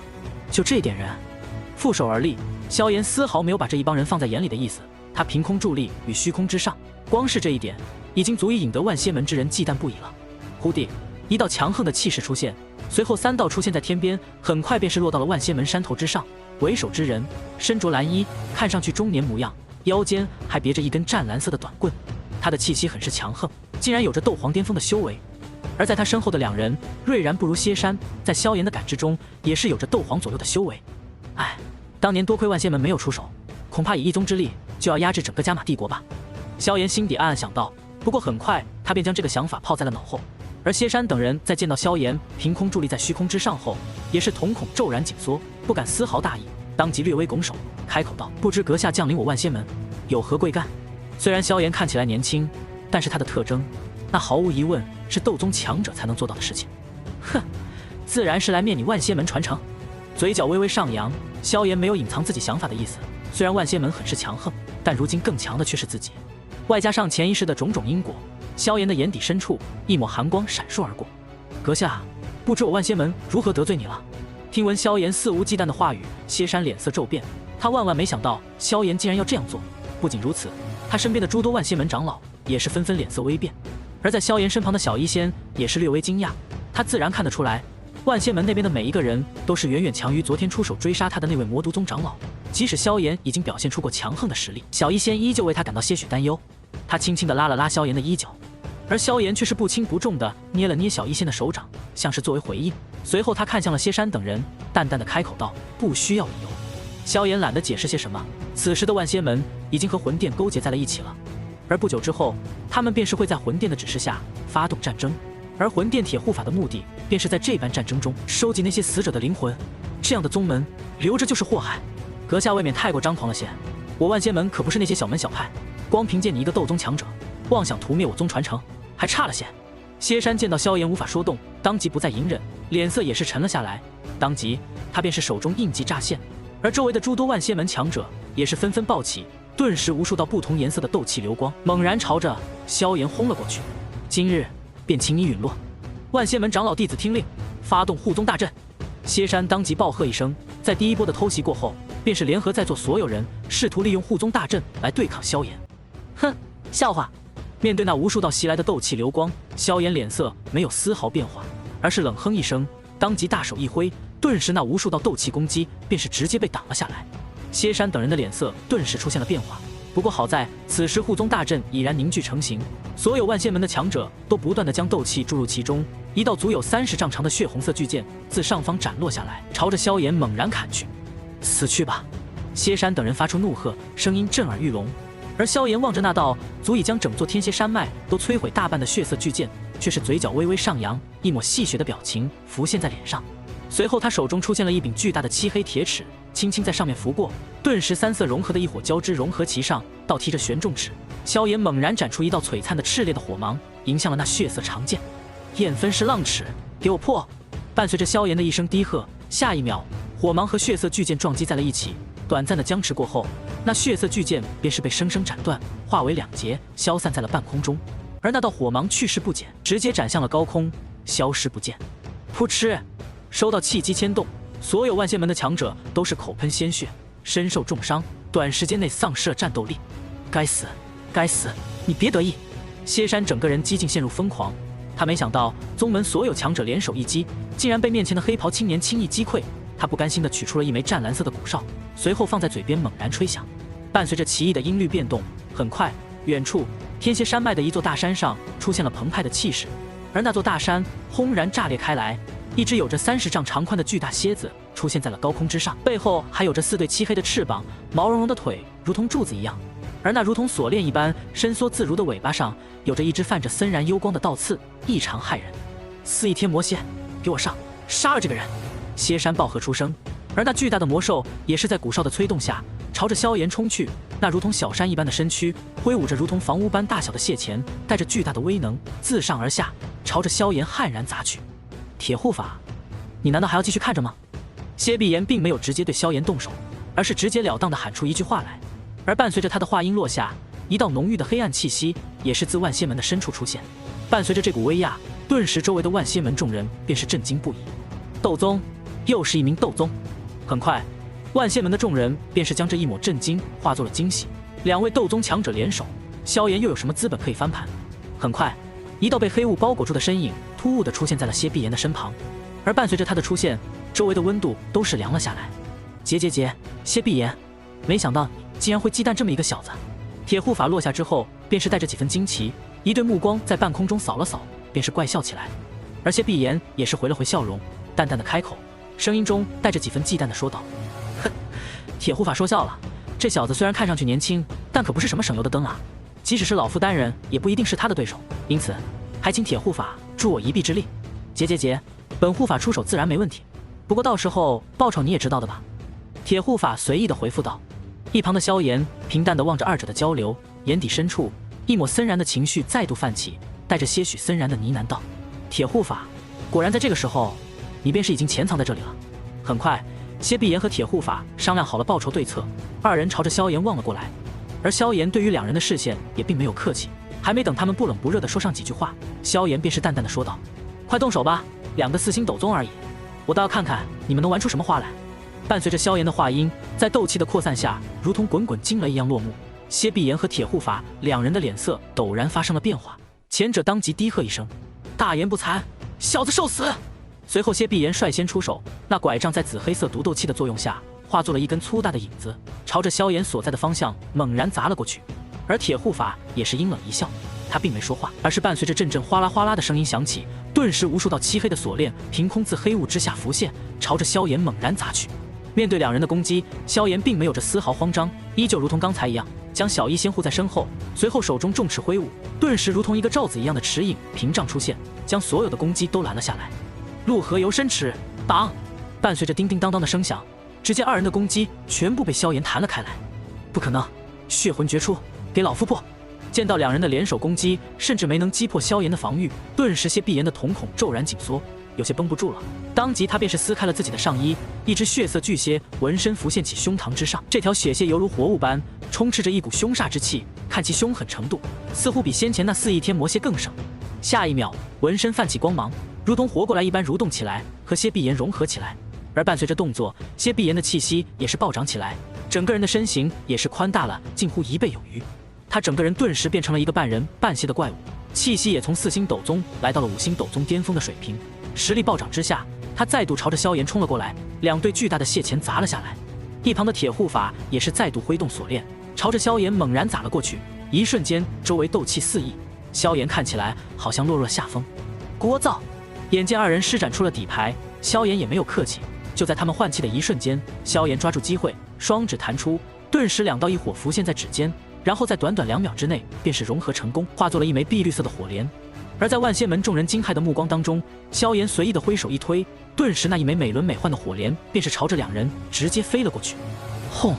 那一枚火莲炸裂开来，顿时周围温度飙升起来，卷熄了天地的巨大火团，将2人包裹在其中，就连空间都被这巨大的爆炸轰得波动了起来。伴随着爆炸余波的溢散，一瞬间，周围的山头顿时炸裂了开来，万蝎山之上的全部建筑物都被彻底吹飞，化为了一片废墟。下一秒，冷着脸的萧炎挥动袖袍，顿时那爆炸之后的巨大火团直接散去，而被那恐怖爆炸卷袭的中央，2道如同焦炭一般的人影躺在其中，丝毫不减之前的嚣张，观其气息，赫然已经濒临死亡。没有放过他们，萧炎再度挥动袖袍，打出2团青色的异火，瞬间包裹了2人。伴随着2道凄厉的惨叫，谢必言和铁护法便是彻底化为了灰烬，消失在斗气大陆之上。伴随着两人的身死，顿时谢山等人像是失去了精神支柱一样，软塌塌地坐倒在地上，失神落魄。身为帮凶，你们也死有余辜，下辈子投个好胎。没有犹豫，萧炎对于万仙门的高层没有手软，所有斗王之上的存在当即被其逐一击杀。随后萧炎大手一挥，声音如同滚滚惊雷，在斗气的扩散下卷袭了整个万仙山，不含任何情绪地说道：今后出云帝国便是没有万仙门了。顿了顿，他又继续宣布道：给尔等半个时辰的时间离开此处。对于那些实力还不到斗王的万仙门众多普通弟子，萧炎并没有去管，他们不过是一些普通人罢了，威胁不到什么。况且首恶已经伏诛，萧炎也懒得多造杀孽。宣布了这个震撼人心的消息之后，萧炎便是顺着潜意识的记忆，带着小医仙朝着万仙门收藏宝物的宝库方向走去。虽然里面的东西他看不上，不过对于小医仙来说却是很珍贵的收藏，而且其中也蕴含着不少修炼资源，功法斗技可以给带回去加玛帝国，丰富炎盟的库存。想到这里，一道妖娆的倩影便是出现在了萧炎的脑海当中，让他不由得摸了摸鼻子。一处广袤无垠的奇异世界，这里的天地能量浓郁程度远高于加玛帝国的任意地方。不仅如此，其天空上竟然是血色作为主调，并没有日月星辰等诸多天体的存在，但却能够将整片大地照得透彻。这里是魂界远古8大种族之一的魂族大本营，也是由魂族曾经的斗帝亲自开辟的一大片空间。而就在魂界的最中心，有着一座极为高耸的建筑物，这建筑漆黑无比，犹如一座想要刺破天空的尖塔一样。而在这座塔的最高处，赫然有着3道身影的存在，一道身影犹如文若书生一样羽扇纶巾，面容温和；另外一道身影隐藏在黑色的火焰当中，但那奇异的火焰并未扩散开来，而是犹如凝固了一般，覆盖在他的身上。至于最后一道身影，则是半跪在2人面前，异常恭敬地汇报着什么。那道羽扇纶巾的身影，原本面容还带着些许的温和，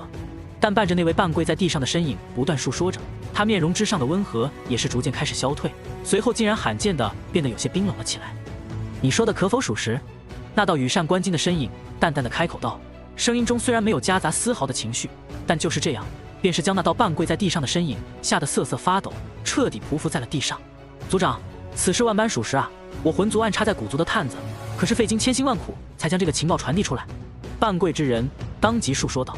而那位被他称作族长的宛若文若书生的羽扇纶巾之人，赫然正是魂族的族长，也是魂族的最强者魂天帝。算了，你且先退下吧。良久之后，魂天帝便是大手一挥，遣退了那名魂族长老。而这位早就步入了斗圣修为的魂族长老，犹如被大赦了一般，松了口气，当即退去。只是待得他即将彻底离开的时候，魂天帝则是再次开口，声音平淡地嘱咐道：既然萧族曾经的古玉已经到了古族手中，那你安排的那些人也从西北大陆撤走吧，那里已经没用了。我魂族千年谋划，绝不允许被任何人察觉。出云帝国最为让人震惊的消息也是扩散了开来，引起了无数人的议论。那横压在出云帝国诸多势力之上的，让他们喘气都是有着不少压力的万仙门，竟然解散了。一时间，出云帝国之内，只要有些实力地位之人，都是纷纷震惊了起来。而伴随着有心人的打听之下，便是能够了解到，万仙门是惹到了一名神秘的斗宗强者，导致高层全部被诛杀。这些消息越传越玄乎，引得不少出云帝国的势力都是低调了不少，生怕引火烧身。然而这一切的始作俑者萧炎对此却毫不知情，或者说即便知道，他也并不在意。萧炎已经带着小医仙悄然离开了出云帝国，回到了加玛帝国当中。萧炎离开加玛帝国依旧有了一段时间，算上迦南学院的各种事情，再加上先去了出云帝国一趟，已经足足过去了好几个月。而就在萧炎离开的这段时间当中，有着几大势力共同齐心协力运作起来的炎盟，也是彻底成为了加玛帝国无上的庞然大物。炎盟整合了全部的资源和势力，其实力和影响力之强，已经不单单局限于加玛帝国一偶之地，甚至周围的极大帝国也是隐隐有着听闻。萧炎带着小医仙很快便是来到了加玛帝都，在最为繁华的城市，沿着街道来到最为繁华的街道，沿着道路再度走了一段距离，便是可以看到一处偌大的院落。而在其大门之上，赫然挂着崭新的牌匾，其上龙飞凤舞的书写着几个大字，让街道上来玩的诸多行人不住的驻足观望。萧府，如今的萧家已经不是那个在乌坦城的小家族，有着萧炎带回来的诸多资源，再加上炎盟的存在，以及米特尔家族的帮扶，如今的萧家赫然已经成为了加玛帝国有数的大族。而为了发展，经过商议之后，也是从乌坦城搬迁到了加玛帝都当中。当萧炎拉着小医仙来到萧家附近的时候，瞧着那大院之外围满的人群，也是无奈的摇了摇头。旋即他便是带着小医仙在人群中穿梭，找到了一股僻静的地方，脚下轻点，便是轻松地从数人高的墙上悄然掠进院内。院子里正好有着几道人影存在，在见到有人飞掠进入之后，便是直接发动了攻击。而萧炎面对几道攻来的劲气，也是不闪不避，当即弹出了几道劲风，便是将之全部击溃。莫要惊慌，是我。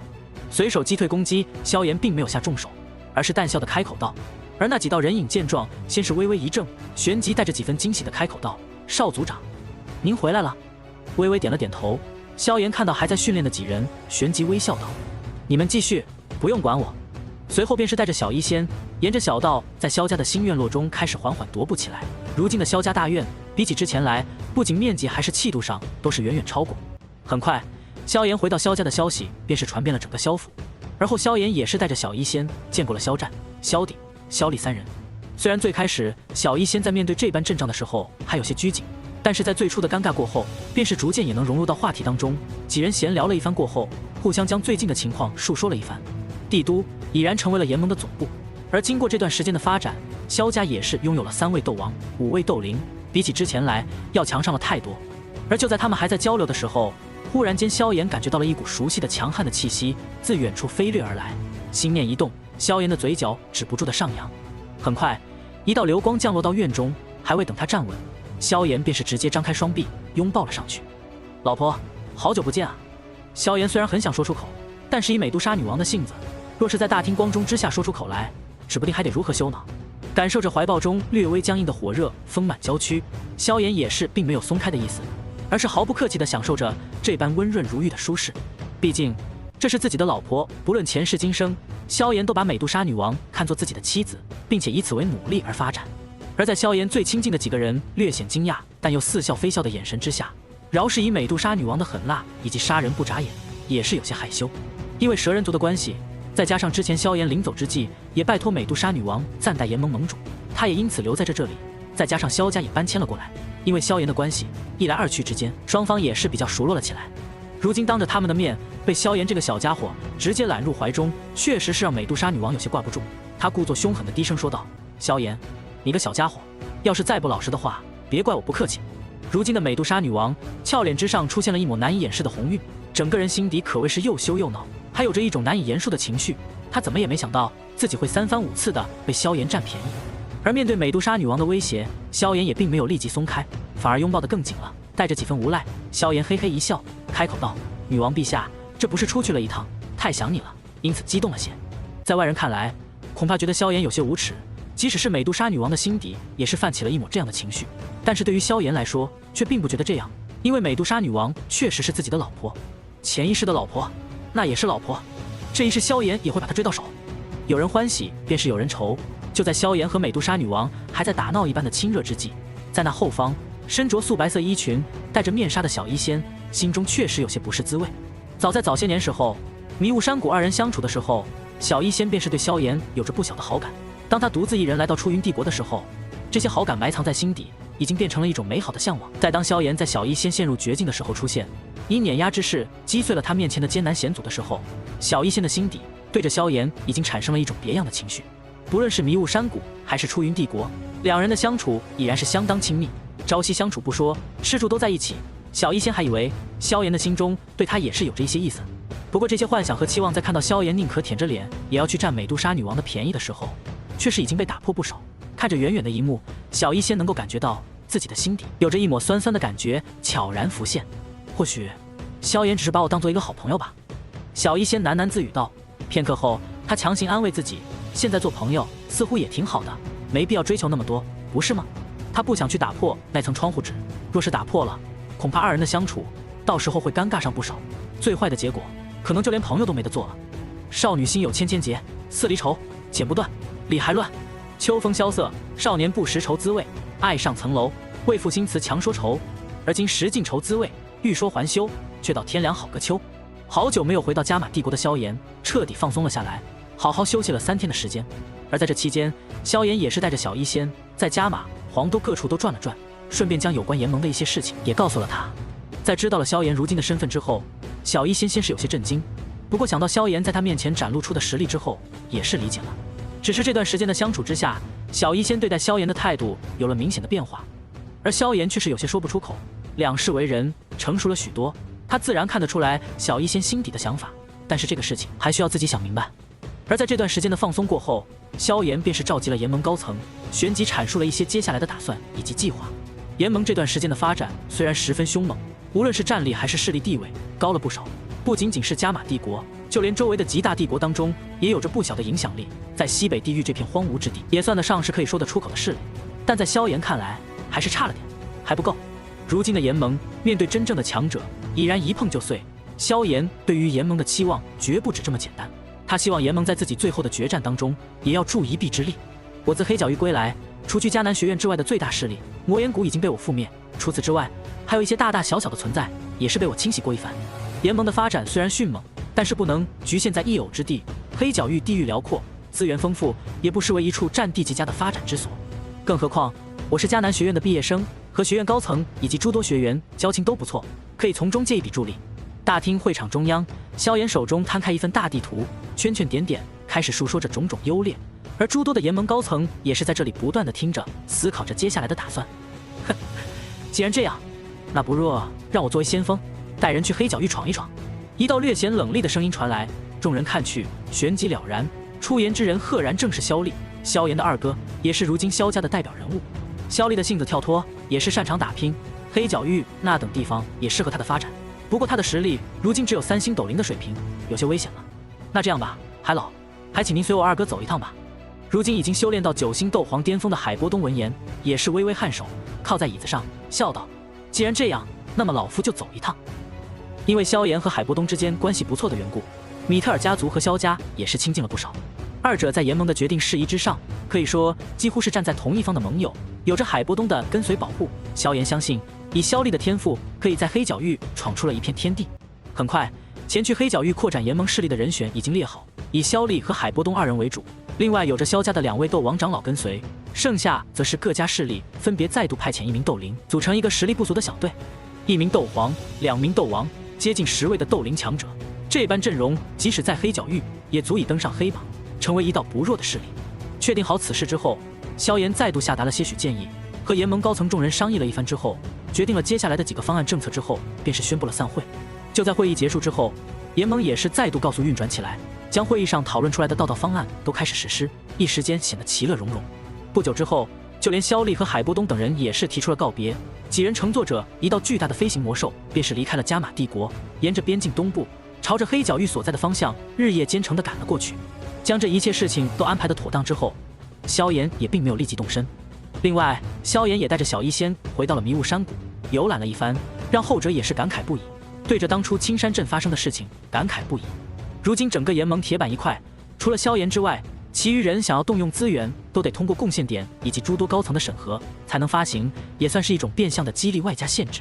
除去陪着二女一同游玩之外，萧炎也并没真的闲着，而是收集了大量的资源，开始为萧家炼制丹药。毕竟比起其他炎盟高层势力来说，萧家的底蕴太过薄弱了，而丹药资源能够极大幅度的提升家族实力。时间缓缓流逝，转眼间1周转眼便是过去，很快便是到达了萧炎为自己定好的离开加玛帝国的日子。这里虽好是萧炎亲自打造的大本营，让他心底里都是放松，不过加玛帝国终归是一个小地方，在这里资源有限，无法让萧炎得到稳定仗足的提升。想要快速提升实力，他必须得前往更加广阔的天地。所以萧炎的下一个目标便是前往中州，那里是斗气大陆的中心，天才强者辈出。不仅如此，无论是天地能量的雄厚程度，还是天才地宝的数量，都是远远超出了西北大陆这片贫瘠的区域。不过相比起前一世来，萧炎并不打算让自己的老婆独自一人待在西北大陆受苦，他打算带着美杜莎女王一同前往中州，共同游历提升。纵然萧炎接下来要走的路可能充满了荆棘危险，但是2世为人的萧炎却是相信，不论遇到了什么程度的困难，他都可以将之跨越。所以你要本王离开加玛帝国，与你一道前往中州，而是将之前打劫魔岩谷和万仙门的诸多功法资源都分享了出来，将之大半都添加到了炎盟的宝库之中，而另一小半则是放入了萧家的藏宝阁之中。在加玛帝国，萧炎又停留了足足1周的时间，固然是有着劳逸结合休息一下的想法，不过更多的却是想趁着这段时间和美杜莎女王联络感情。上一世萧炎凭借吞天蟒对自己的好感，外加上吞噬陨落星岩时候发生的一系列荒唐事情，这才和美杜莎女王误打误撞的在了一起。虽然最后也明确了双方的心意，但是如今自己重来一世，反而是有些难办。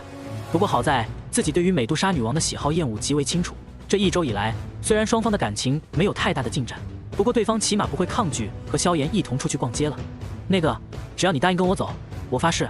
我会想办法为你找来9彩原石。想必你也应该知道，这东西代表着什么吧？9彩原石可以帮助吞天蟒将血脉晋升，提升到传说中的天地神兽9彩吞天蟒层次，可所谓相当珍贵。你竟然知道这件事？顿了顿，看着似乎想要转身就走的美杜莎女王，萧炎也是摸了摸鼻子，抛出了自己准备的杀手锏，轻轻地开口道。美杜莎女王的声音略微提高，表情上带着些许的惊讶。这等秘闻，就连蛇人族的长老都不清楚，就连他自己也是在觉醒了7彩吞天蟒的血脉之后，通过传承记忆才得知此事。考虑的怎么样？7彩原石乃是7彩吞天蟒陨落之时有可能会诞生的一种奇异矿石，对蛇族的血脉有着提升的作用。而当数百头左右的7彩吞天蟒肉身共同陨落在一处的时候，便是有可能诞生8彩甚至9彩原石。没什么，只不过如今的联盟局势已经稳定了下来，很长一段时间之内都不会遇到危险，你没必要留下来坐镇。萧炎耸了耸肩，略低几分轻笑地回复道。毕竟如今的萧家不过是刚刚崛起，相比起高阶的斗技功法来说，更加欠缺中间一部分的东西。要知道，在萧炎第一次离开家族的时候，萧家的最高级功法斗技不过是玄阶低级，就这还是历经了不少传承才保留下来的。美杜莎女王绝美的脸颊之上，柳眉竖起，充满了一丝莫名其妙的神情。不仅如此，她那被华贵的紫色衣衫包裹住的妖娆身躯，也是发散着别样的魅力，一颦一蹙间，足以定力不强的男性尸神。萧炎，你到底想做什么？萧炎带着几分笑意地看向了美杜莎女王。他知道，这等奇物对于后者的吸引力来说，不亚于恶难毒体之于毒药。美杜莎女王一定会答应下来。若你说的是真的话，那本王随你走一趟，又何妨？果不其然，半晌后，美杜莎女王便是微微颔首，答应了下来。她相信萧炎不会无缘无故的骗她。萧炎，你要去中州的话，若是不嫌麻烦，带我一个吧。一旁的小医仙紧紧地抓住衣角，带着些许渴望地看向了萧炎。如今的小医仙对于萧炎的依赖感已经到达了一个极致，而这位唯一的朋友想要去哪里，小医仙都会毫不犹豫地选择跟随。好啊，对于小医仙的请求，萧炎自然并无不可。除去美杜莎女王外，小医仙的恶难毒体也是一根卡在萧炎心中的刺。如今他已经收集到了3种不同的异火，以及菩提化体弦，除去7阶天毒蝎龙兽的魔核之外，可以遏制恶难毒体的毒丹、之法所需的材料已经全部集齐，刚好可以一同解决完美的完全受到自身掌控的恶难毒体，其潜力也是不可估计的存在。倒是美杜莎女王对于小医仙的一同前往感到了些许的不自在，冷哼一声，便是不动声色地站在原地。而小医仙虽然实力上和美杜莎女王差了不少，但是在这种时候却并没有放松，而是悄然向着身侧走了一小步，靠着萧炎的距离又近了一点，略带几分自嘲地摇了摇头。萧炎便是带着两边降落了下去，很快便是跟随着人流进入了城市当中。随后萧炎打头，带着2人在城中7拐8绕，直奔罗家的所在之地，直接展现出来了斗宗级别的气息之后，直接将整个罗家惊动。在与罗家老爷子交流了一番过后，萧炎3人便是直接得到了进入了空间虫洞的许可。我看看，这里应该距离天北城不远，我们可以先去那里从纳戒中取出的地图。萧炎将之拿在手指公看了看，随后略带几分无奈地说道：“这里是哪？我们不应该落在城市当中吗？”另一边的美杜莎女王并没有对此事发表看法，而是扫视了一圈周围的环境之后，随后眉头微微皱起，绝美的面庞之上有着些许的疑惑的神情浮现，悄然道：“3人就这样朝着中州开始出发。不过斗气大陆西北地域距离中州的距离何止几10万里，若是常规的飞行赶路，所要花费的时间恐怕要以年来计算。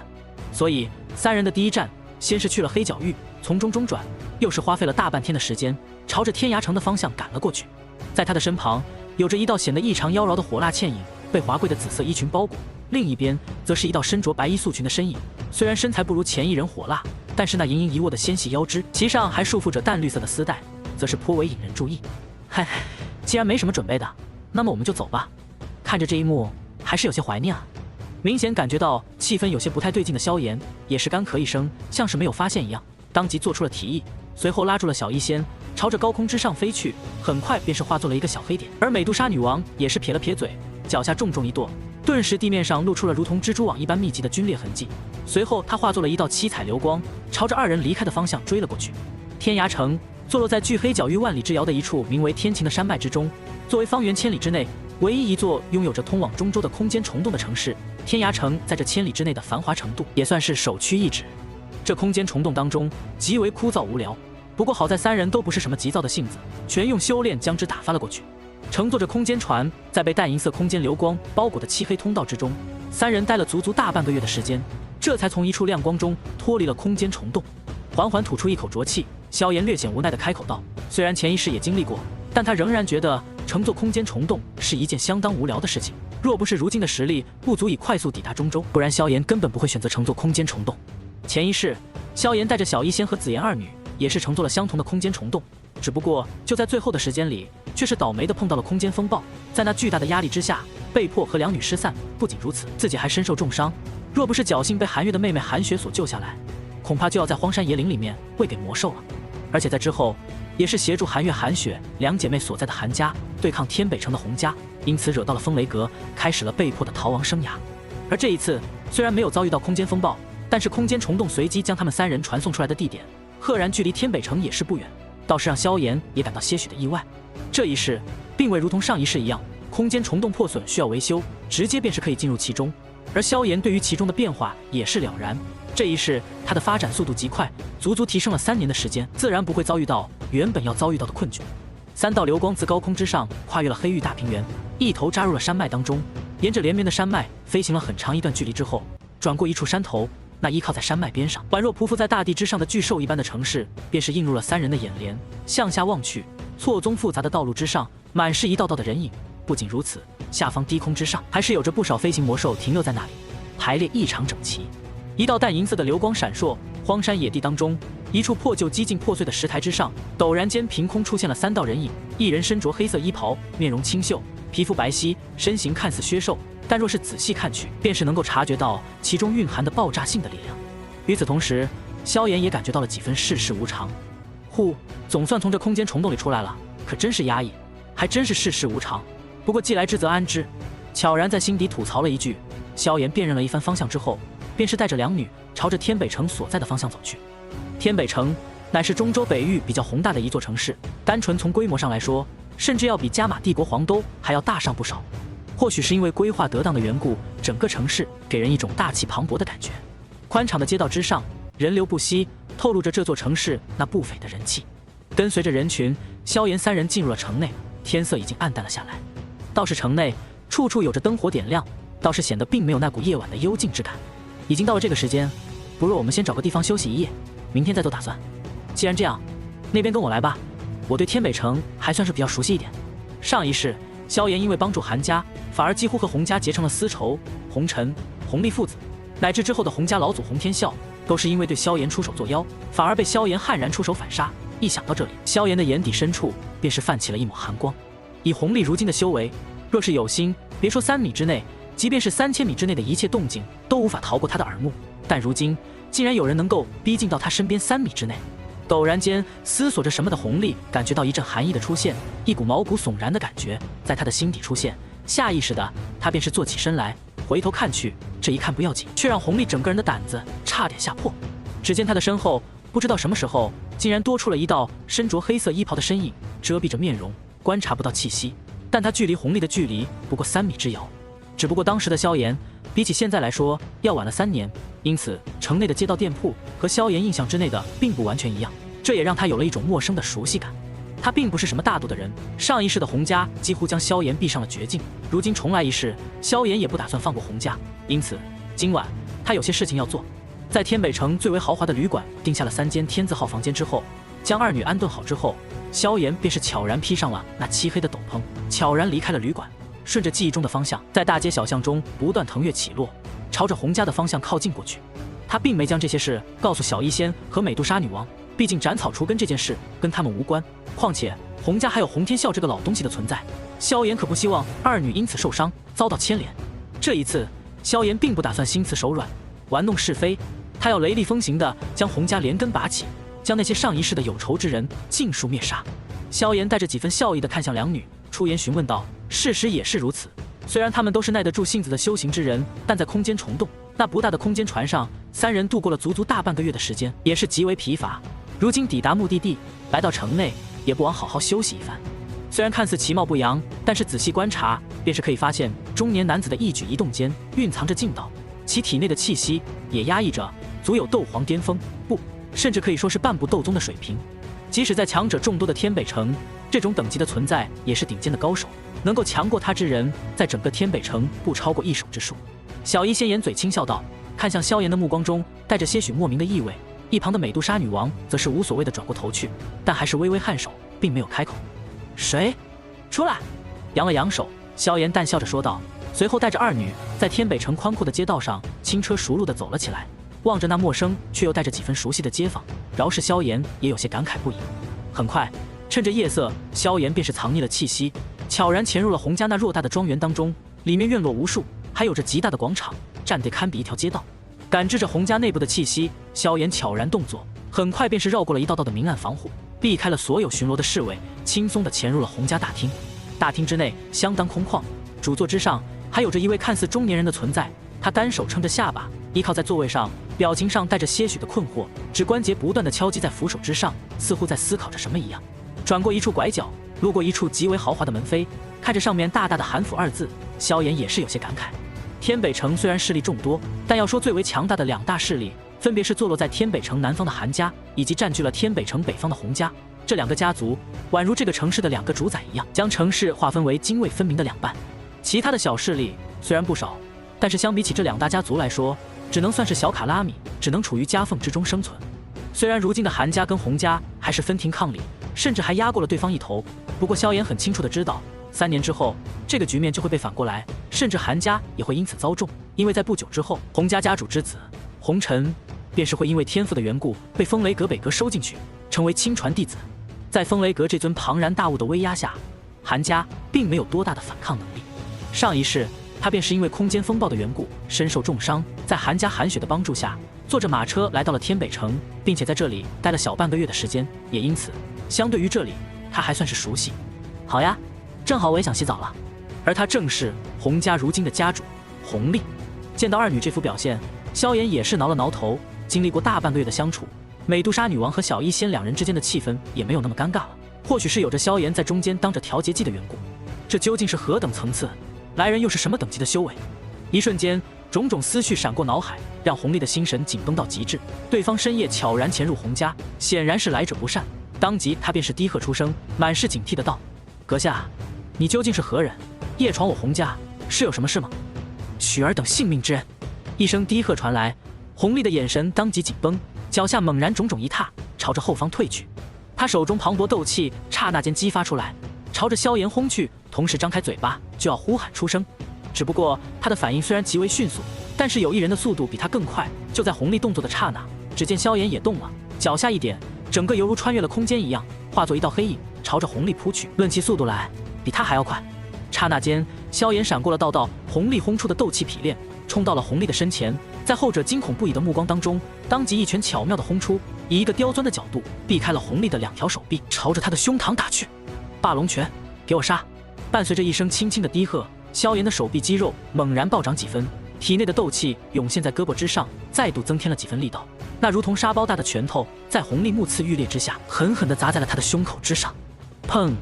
这边是洪天啸能够听到的最后一句话。下一秒，他整个人被炽热的火焰包裹，发出一声凄厉的惨叫之后，就化成了2半焦黑的尸体，倒在了地上，徐徐地燃烧着。感受到双方实力差距的洪天啸当即脸色大变，心中满是惊骇。然而还没等他反应过来，只感觉到周围的温度猛然飙升，下一秒，一团火焰便是生生将那化作碎石的密室融化，朝着洪天啸扑了过去。猝不及防间，洪天啸再度遭受到打击，喷出一口鲜血，只得飞了起来，妄图拉远距离，调整状态。然而等他从地底冲出的刹那，只听得一句年轻但又冰冷、蕴含着森然杀意的声音在他的耳边悄然浮现。萧炎虽然以雷霆之势斩杀了洪天啸，并未给他任何反击的机会，但是2者之间的战斗波动终究是引起了诸多洪家之人的注意。敌袭！很快，几道被生斗气双翼的身影便是赶到了现场，看着下方那化为废墟燃烧起来的密室，以及提着巨大漆黑铁齿的黑袍人影，顿时陷入了愤怒。敢入侵我洪家，找死！谁？看着那宛若死狗一样瘫软在地上的洪丽，萧炎的心底也是浮现出一抹快意来。将洪丽一拳秒杀之后，萧炎也是长长的舒缓出一口气，眼底的那一抹杀意淡去了几分。下意识的，洪天啸回过头来，只见一位身穿黑袍的青年手中提着一柄巨大的漆黑铁尺，其上还燃烧着3色的火焰，朝着他猛然砸来。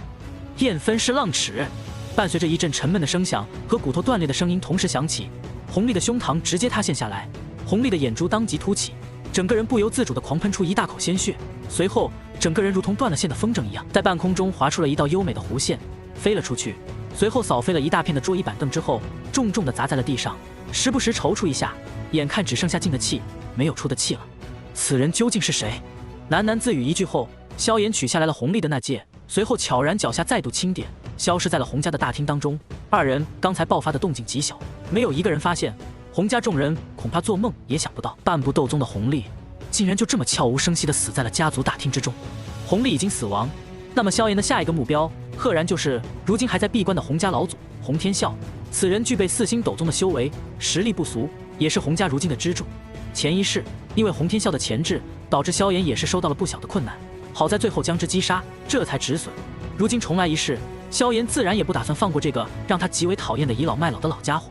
很快，跟随灵魂力量的扫描指引，萧炎找到了洪天啸闭关的密室，掂量了一下之后，萧炎并没有选择潜入其中。4星斗宗的洪天啸虽然远远不是萧炎的对手，但要是将之击杀，萧炎也不能做到一点声音都发不出。既然这样，那还不如正面墙上。念头通达，当即萧炎便是一步踏出，斗气和灵魂力量在身上凝聚爆发起来。而感受到这股强悍力量的洪天啸当即从闭关中退了出来，随后一个闪身就要离开密室。呼！但就在他要离开的刹那，一只被斗气和火焰包裹着的拳头便是已然从正门口打了过来，朝着他的身前挥去，还伴随着一声低喝：“8级崩！”什么人？前一世若不是你率先发难，我指不定还不用被逼入绝境。下意识的，洪天啸双臂交叉，但是在接触到拳头的刹那，依旧脸色大变。当即，他嘴角溢出了一缕鲜血，整个人倒飞而出，撞塌陷了整座密室，被埋在了下面。咔嚓！看着那被自己轻松斩杀的洪天啸，萧炎的眼底也是充满了些许复杂的神色。前一世的洪天啸出场时候有多么威风，如今就有多么狼狈。若不是自己当初利用了洪承洪丽父子作为阻拦，恐怕还难以脱身。就在这时，洪家内部诸多强横的斗气爆发，飞速朝着萧炎所在的方位赶了过来。杀了他！上！有人直接怒火上头，当即飞了上去，得意斗技挥出，朝着萧炎打了过去。而有眼尖的人却是发现了那在火海当中不起眼的一角，那里有着2瓣残尸在不断的燃烧着。根据些许特征，他们已经判断出那人正是洪家老祖洪天啸。而对于那些愤怒上头的洪家之人，萧炎也是没有丝毫客气，当即抓着漆黑重尺的大手一挥，随后叮叮当当的将袭来的攻击全部挡下，随后脚下一点，重尺猛然一拍，下一个瞬间，那几名胆敢出手的洪家斗皇强者当即狂喷出一口鲜血，倒飞了出去，重重的砸在了地上，生死不知。这一幕让得剩下的洪家之人胆肝欲裂，宛若陷入了深渊，只感觉到深深的寒意。这一尺拍出，洪家诸多斗皇强者飞出，生死不知。恐怖的实力差距让所有的人不由得口舌干燥，瑟瑟发抖，陷入了巨大的恐惧当中。而造成这一切的罪魁祸首萧炎，则是悄然扫视了一圈，